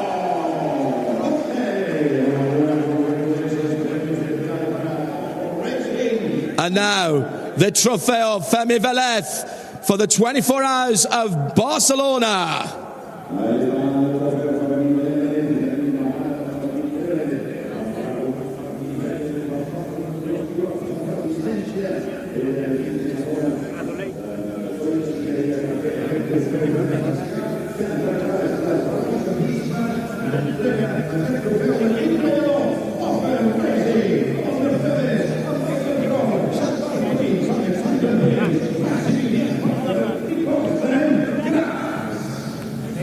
And gentlemen and ladies, will you lift your trophies and look down towards the photographers, please, just to the right of the starter stand. These are the big pictures that will be going around the world. Trophies up first of all, ladies and gentlemen, on the podium, and look down at the photographers. Smile for the photographers. They're just to the right of the starter stand. Our new podium Fizz sponsor is Paladin. Let's get busy.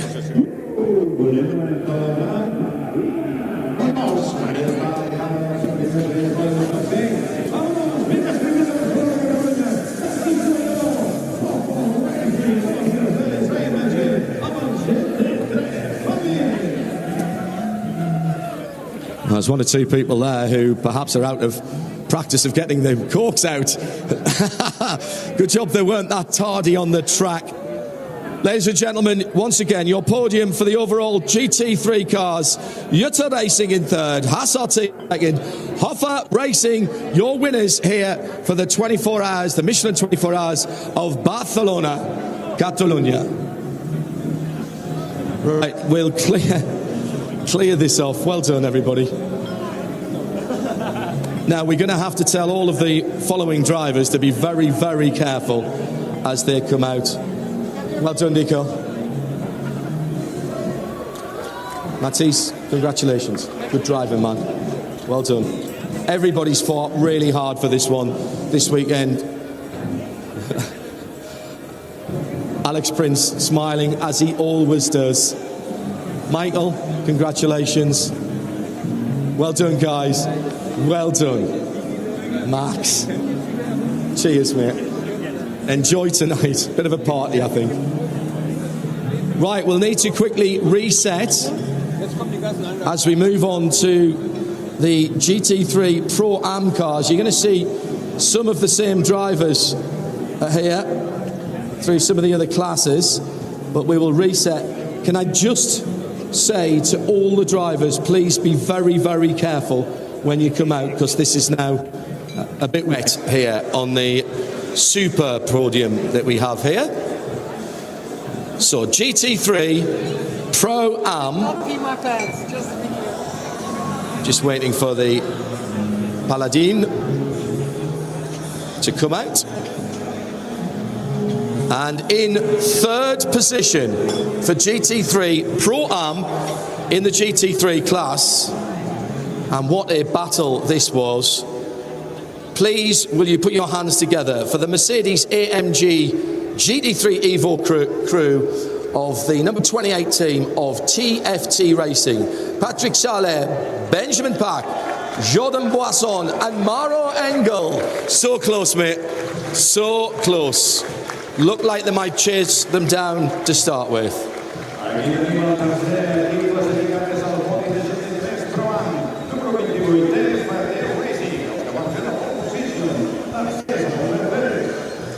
And it's three different manufacturers on this podium. In second for Audi R8 and the number 18 Santaloc Junior team, Michael Doppelmayr, Pierre Kaffer, Lea Earhart, Ernst Indebitzin and Stefan Traubedini.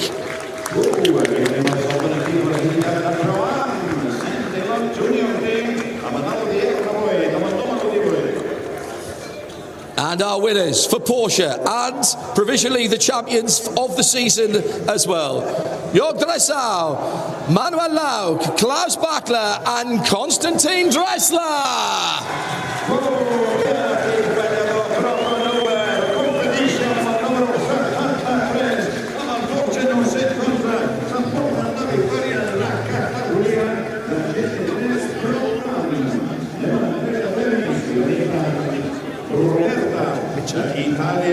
Michelin presenting? Or just Michelin and the girl from Paladin. And the girl from Paladin.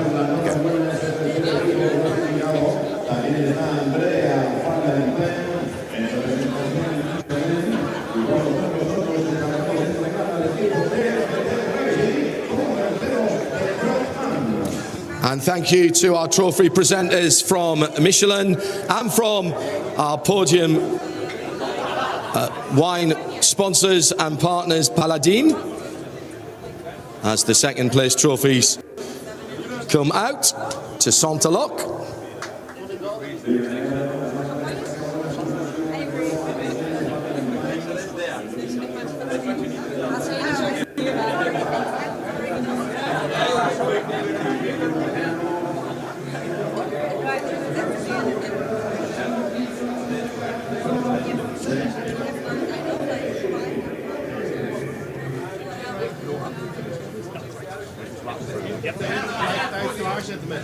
And finally, the first position trophies going to Proton Uber competition.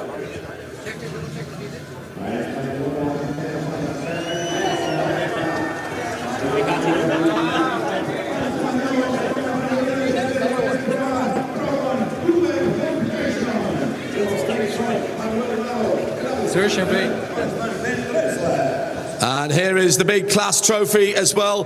Trophies up, please, drivers, and look to the photographers as we get down to the right, please, down to the right of the start-finish line. There you go. Snap away, photographers. I'm watching to see if they are happy.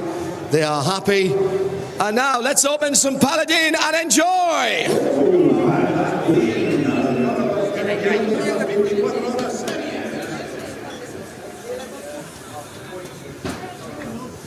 After the GT3, we go to GTX. So, GT3 on? Yeah, and then GTX. So just following as it is here? Yeah. That's perfect.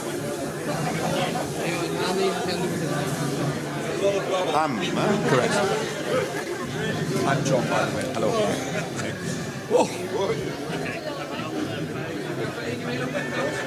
What a terrible waste of Paladin.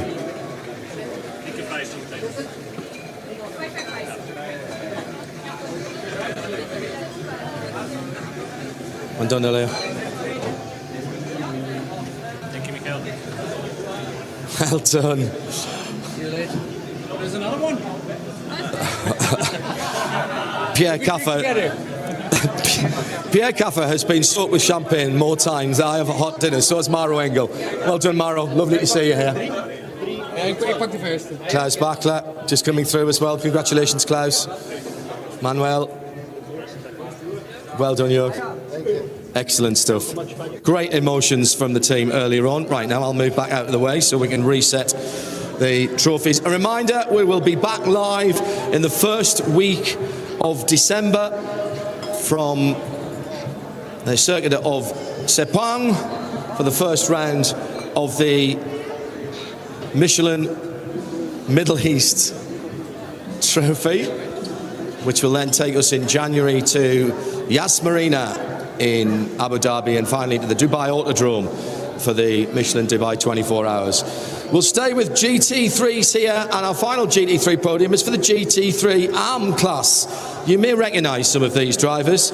Will you welcome, in third position, representing Audi, the number 69 Continental Racing by Simpson Motorsport squad, Vasily Vladikin, Andrea Solokutsev, Maxim Kisilov, Sasha Kakad, and Alex Arkan-Aka gets his full name this time. Thanks, Alex.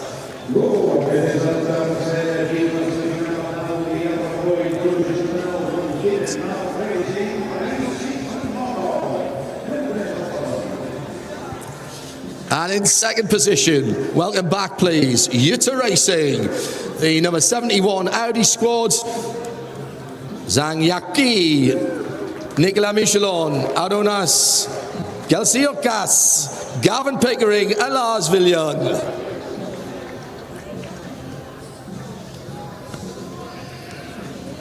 And more trophies and more Paladin for our winners in GT3. Welcome back for Mercedes number 11, the Hoffa Racing squad of Michael Kroll, Chantal and Alexander Prince, Maxi Bartel and Torsten Kratz. Go wild again!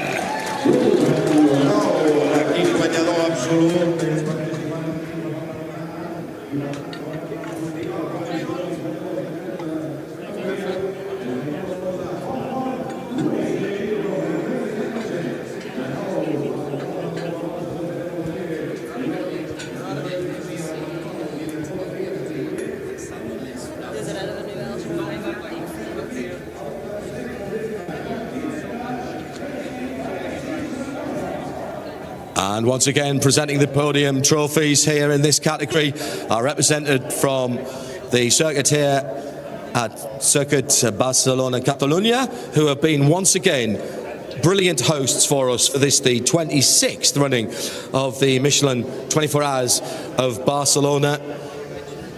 This is one of our favourite stops on the calendar and is a perfect end to a very busy season.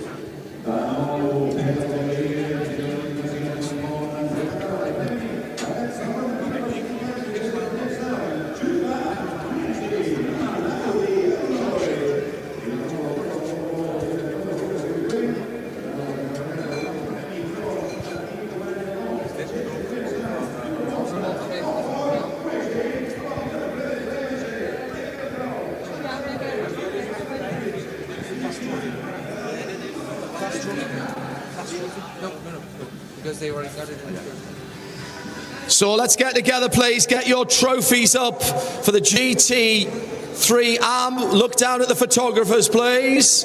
Photographers, take your pictures as quickly as possible.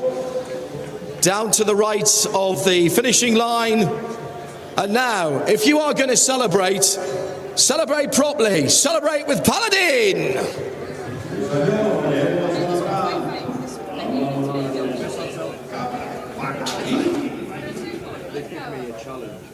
All of them, so to not say the same thing which aren't there, etc. I have to. I try to try different things every time. Great job. And thank you very much for supporting us. Thank you. GT3 arm, ladies and gentlemen. And remember, for those of you here at the circuit, we still have our championship presentations to come in the paddock later on. Oh, my new pit lane co-commentator didn't move quite quickly enough there. Carla Velti getting very close to the celebrations. We'll reset now for the GTX Special GT cars. So give us 1 second. We have 2 podium attendees for that. So yet more. Well done, guys. Are you coming back for any more? I've had my 2 legfuls. Yeah, you see, 2 whole legfuls. That's right. Very good. Allora. Right. Moving on now through our class system here that makes the Michelin 24-hour series by Creventic such variety. Oh, you haven't. I've got to travel home tonight. It's good. It's good. Yeah, thank you for that. All the years I've stayed out of the way, and he's got me right at the end of the season. You set that up, didn't you? Let's go to GTX Special GTs. And in second place, they did lead the race for a number of hours during the night for Vortex V8 number 974 with their Vortex 2.0. Olivier Gomez, Johan Olivar, Solen Amarouche, Arnaud Tesamir, and Lionel Amarouche. Yes.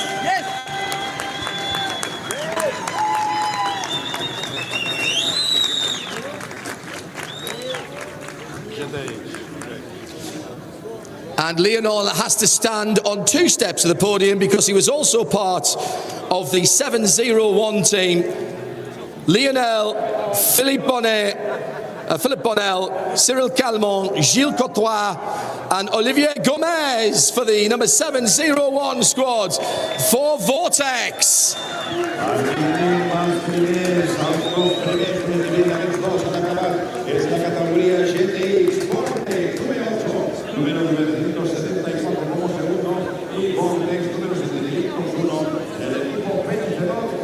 Copy. So Italian Paladin y también Andrea Fallenpan en representación a Michelin. Són els encarregats d'entregar i ho fan en aquest segon classificat. Oliver Gómez, Joan Olivar, Solen Amrouche, Arnaud Samer i Lionel Amrouche.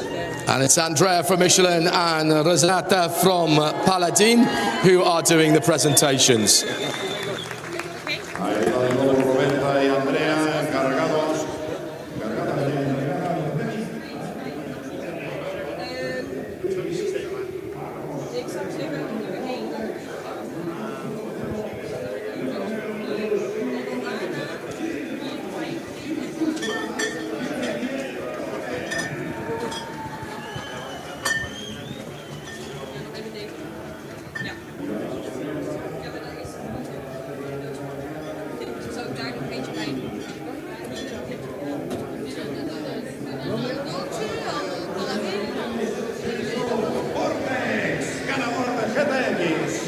Let's have the trophies up, please, towards the cameramen. Cameramans. I've lost the ability to speak now.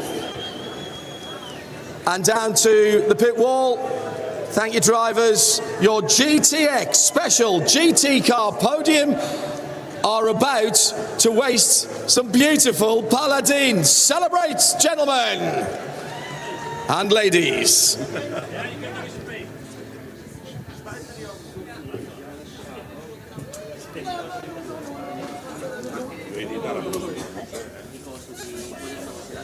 Oh, Selene, a little bit slow off the podium there.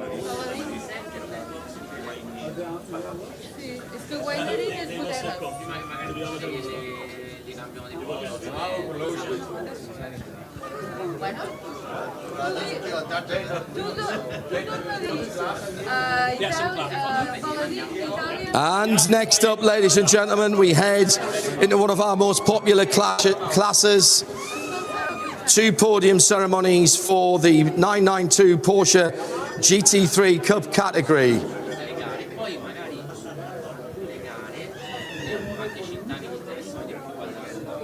And we will reset for those in just a moment.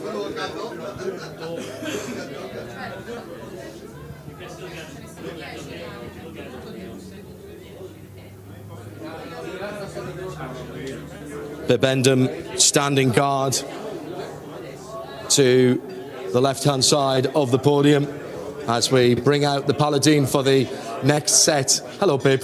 You're looking great. Over 100 years old, Bib, and looking absolutely fantastic. Michelin are presenting sponsor and supplier to all the teams throughout the 2026 season. It's their first season with us, and what a great job they've done for the huge variety of cars that we have here. Let's go to the 992 Porsche GT3 Cup category. In 3rd position and provisionally claiming the championship for the 907 crew of RPM Racing, Tracy Crone and Nick Jensen, Philip Lamprecht and Patrick Heisman.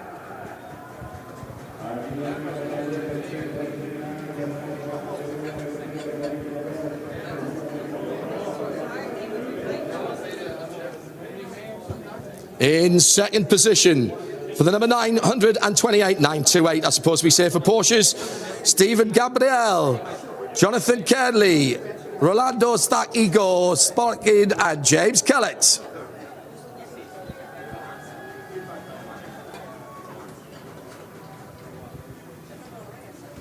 Grazie.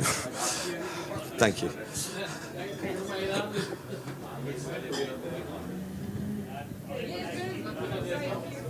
And winning the category, sparking a marriage proposal which was accepted as well, the 921 for Mulna Motorsport, Martin Rump, Valters Zavridis, congratulations Valters, Julian Hanses and Paul Mayer.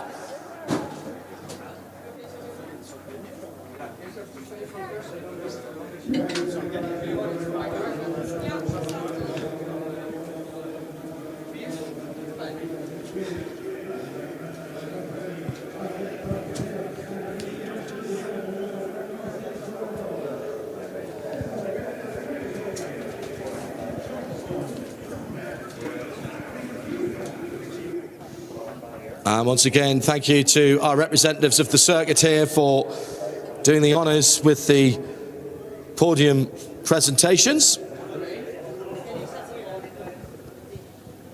As we go to 2nd place now, well done.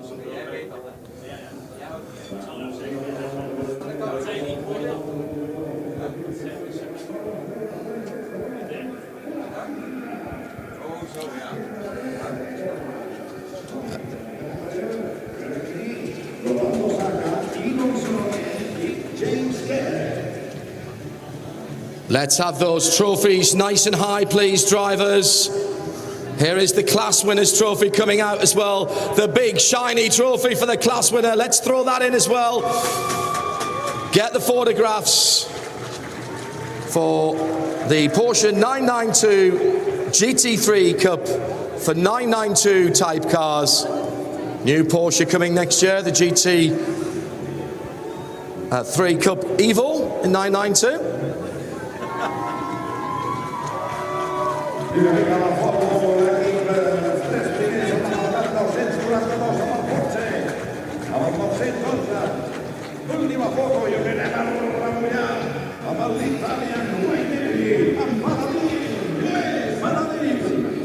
Let's pop the Paladin and start the celebrations.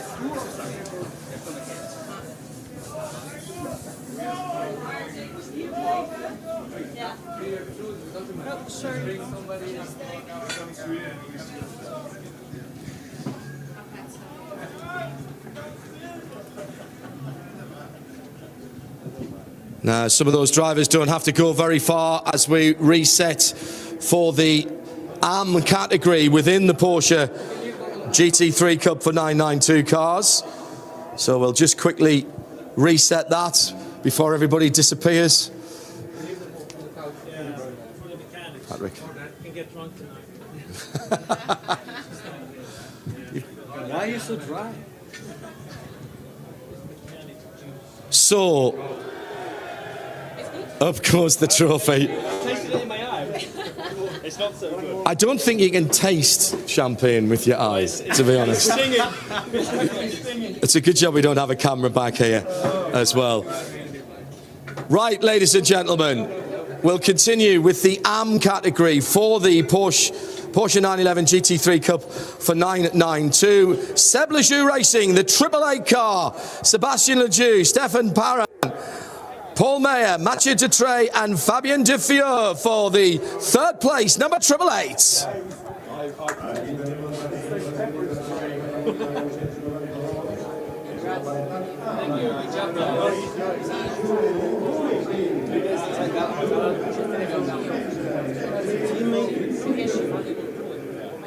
In second position, you've seen them already, cheer even louder, 907 RPM Racing, Tracy Krohn and Nicholas Jonsson, Philip Hambrecht and Patrick Heisman.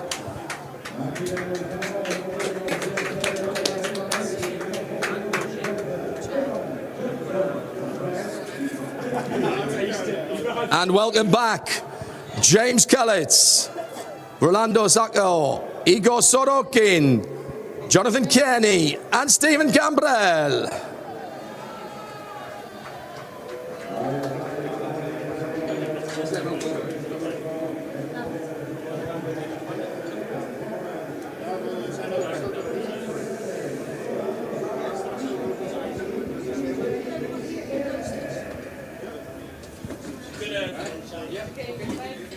And let's have some trophies once again.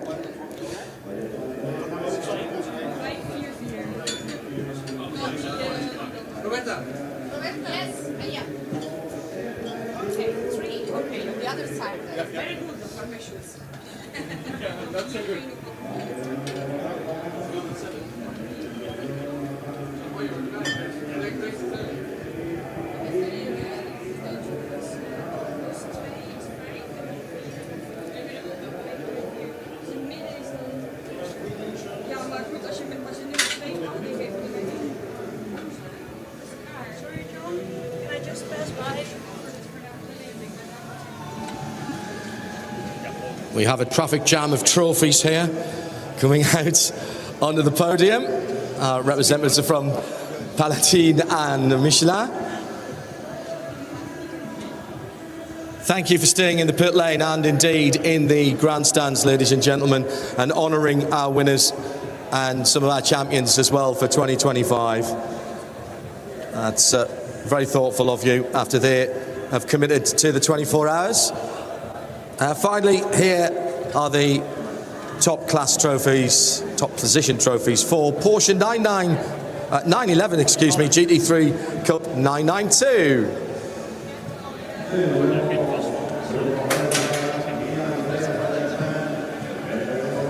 And the big class trophy here going, sorry, this is, I've done it. HRT Performance, get the big sparkly trophy. Drivers, get together, get the trophies up for the photos, and let's hear some noise for Porsche 992 GT3 Cup AM. And now to the photographers on the pit wall. And one more time, let's have some fun with the Paladin.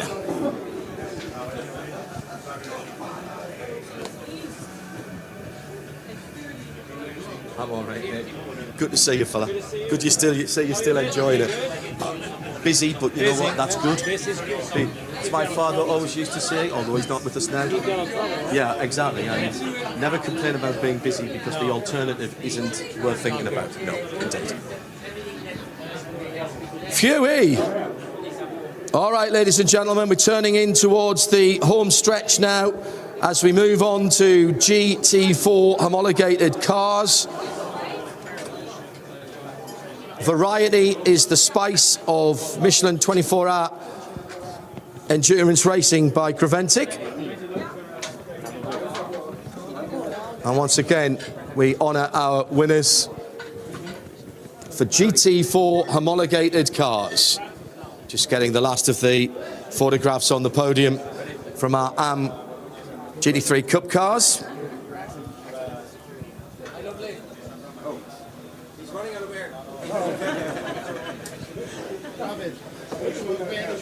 All right. Ladies and gentlemen, please welcome for our GT4 homologated car category in third position with an incredibly up and down race, real spirit of endurance stuff for the number 488 NM Racing Mercedes AMG GT4 crew. Welcome Keith Gatehouse, Jorge Belloc, Luis Manuel Laucorego and Brendan Lee Oxley.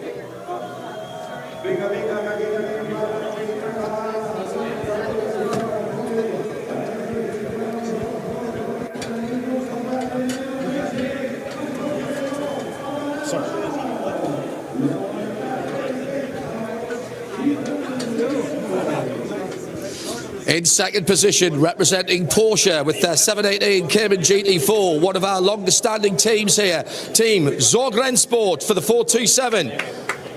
Welcome, Jordan Morganol, Damian Schurizin, Michael Salenbach, Marc Girard, and Thierry Chicondale. There we are. Last round.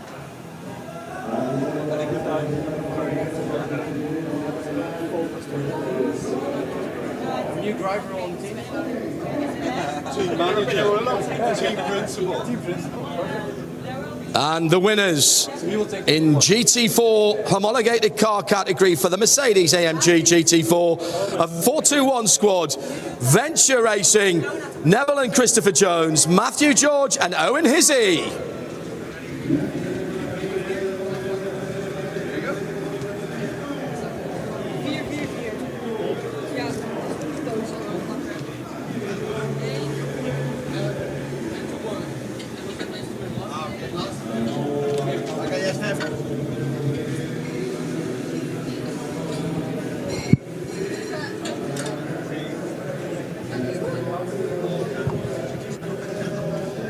Trophy.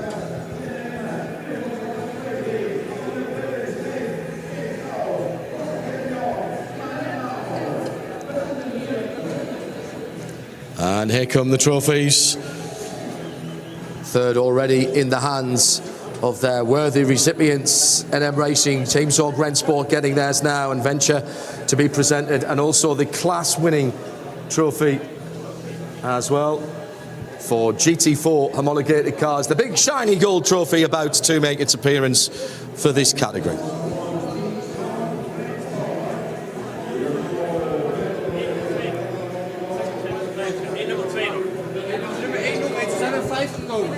Er staat daar links nog eentje zonder plaatje. Pak even een andere, maakt niet uit welke. Nee, die niet. Dat hebben we niet.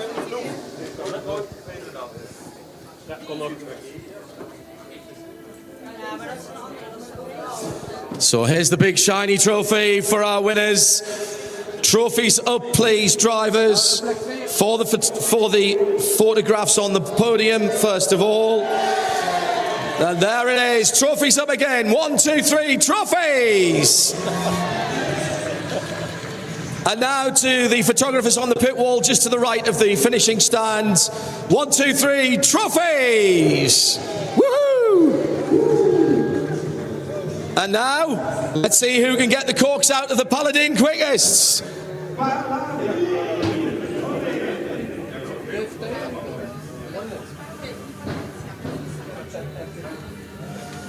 Two more.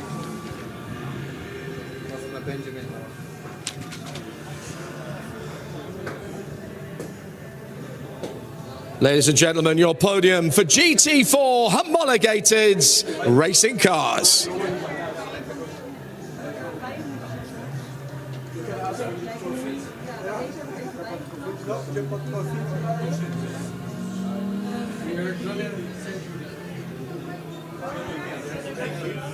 Just finishing off a couple of photographs there with the team. Well done to our GT4 podium finishing competitors. Our penultimate celebration, so please make sure you have set plenty of cheers for this podium and the next. We honour the TCE and TCX category cars, and we'll start in TCE for our TCX and TC category cars. And actually,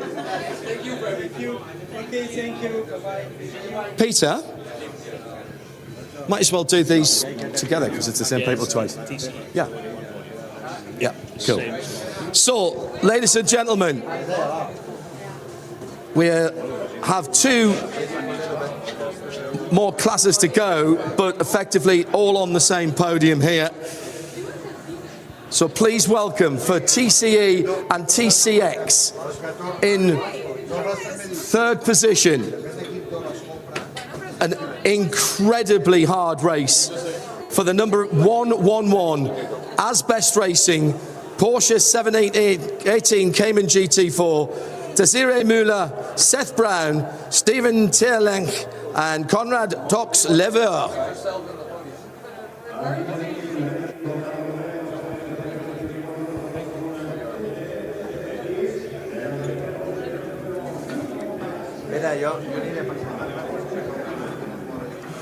In 2nd position, travelling, I think the furthest distance for as a whole team, representing THRW Honda Racing from the United States, Lawrence Swang, Todd Chapino, Jeremy Lucas and Scott Nickel in the Honda Civic Type R.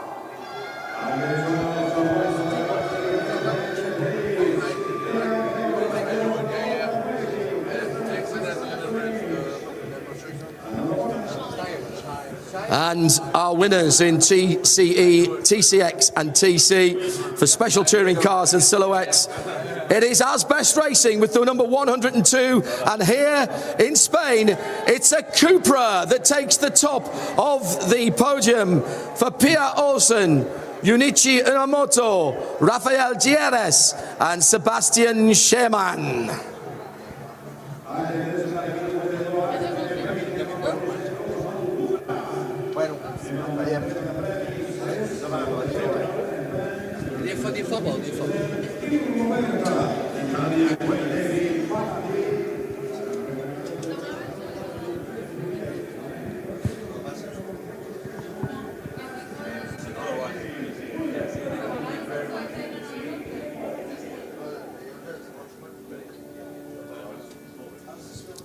Let's get all of the trophies out. And thanks again to our representatives from Michelin and Paladin, who have got their steps in today, I think it's fair to say. And the big shiny gold trophy going to Cupra number 102 Asbest Racing.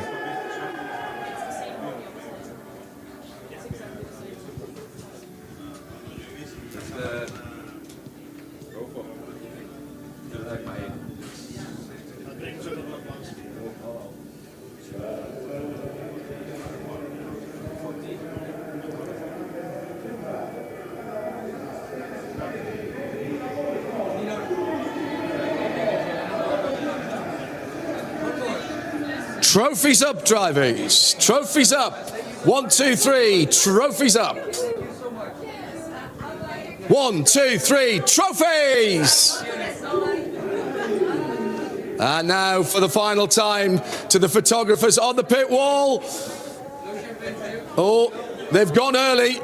Right to the last one. And the Paladin is spilled early. Ladies and gentlemen, will you please whoop, holler, cheer, clap for all our podium winners here this weekend in the 26th Michelin 24 Hours of Barcelona, rounding off an incredible Michelin 24-hour series for 2025. We reconvene for the Middle Eastern leg of our global tour in Sepang, Malaysia at the first weekend in December, and then in January we head to Yas Marina and to Dubai. Barcelona once again has been a brilliant host for us here to end up our 2025 season. 5th to the 6th of December for the 12 hours of Malaysia, then the 6 hours of Abu Dhabi, the 9th and 10th of January. That is a week earlier than normal. It's swap positions with the 24 hours of Dubai if you're making your plans to join us in the UAE. 16th and the 18th of Jan to round off our Michelin Middle East swing in 2026. Thank you very much indeed to 021, our TV production company, to everyone here, particularly the marshals, the bomberos and all the volunteers here at the circuit Barcelona Catalunya. From me, John Hindorf, and all of the Michelin 24-hour series teams, drivers and organisers. We'll see you in Malaysia in December. Bye for now.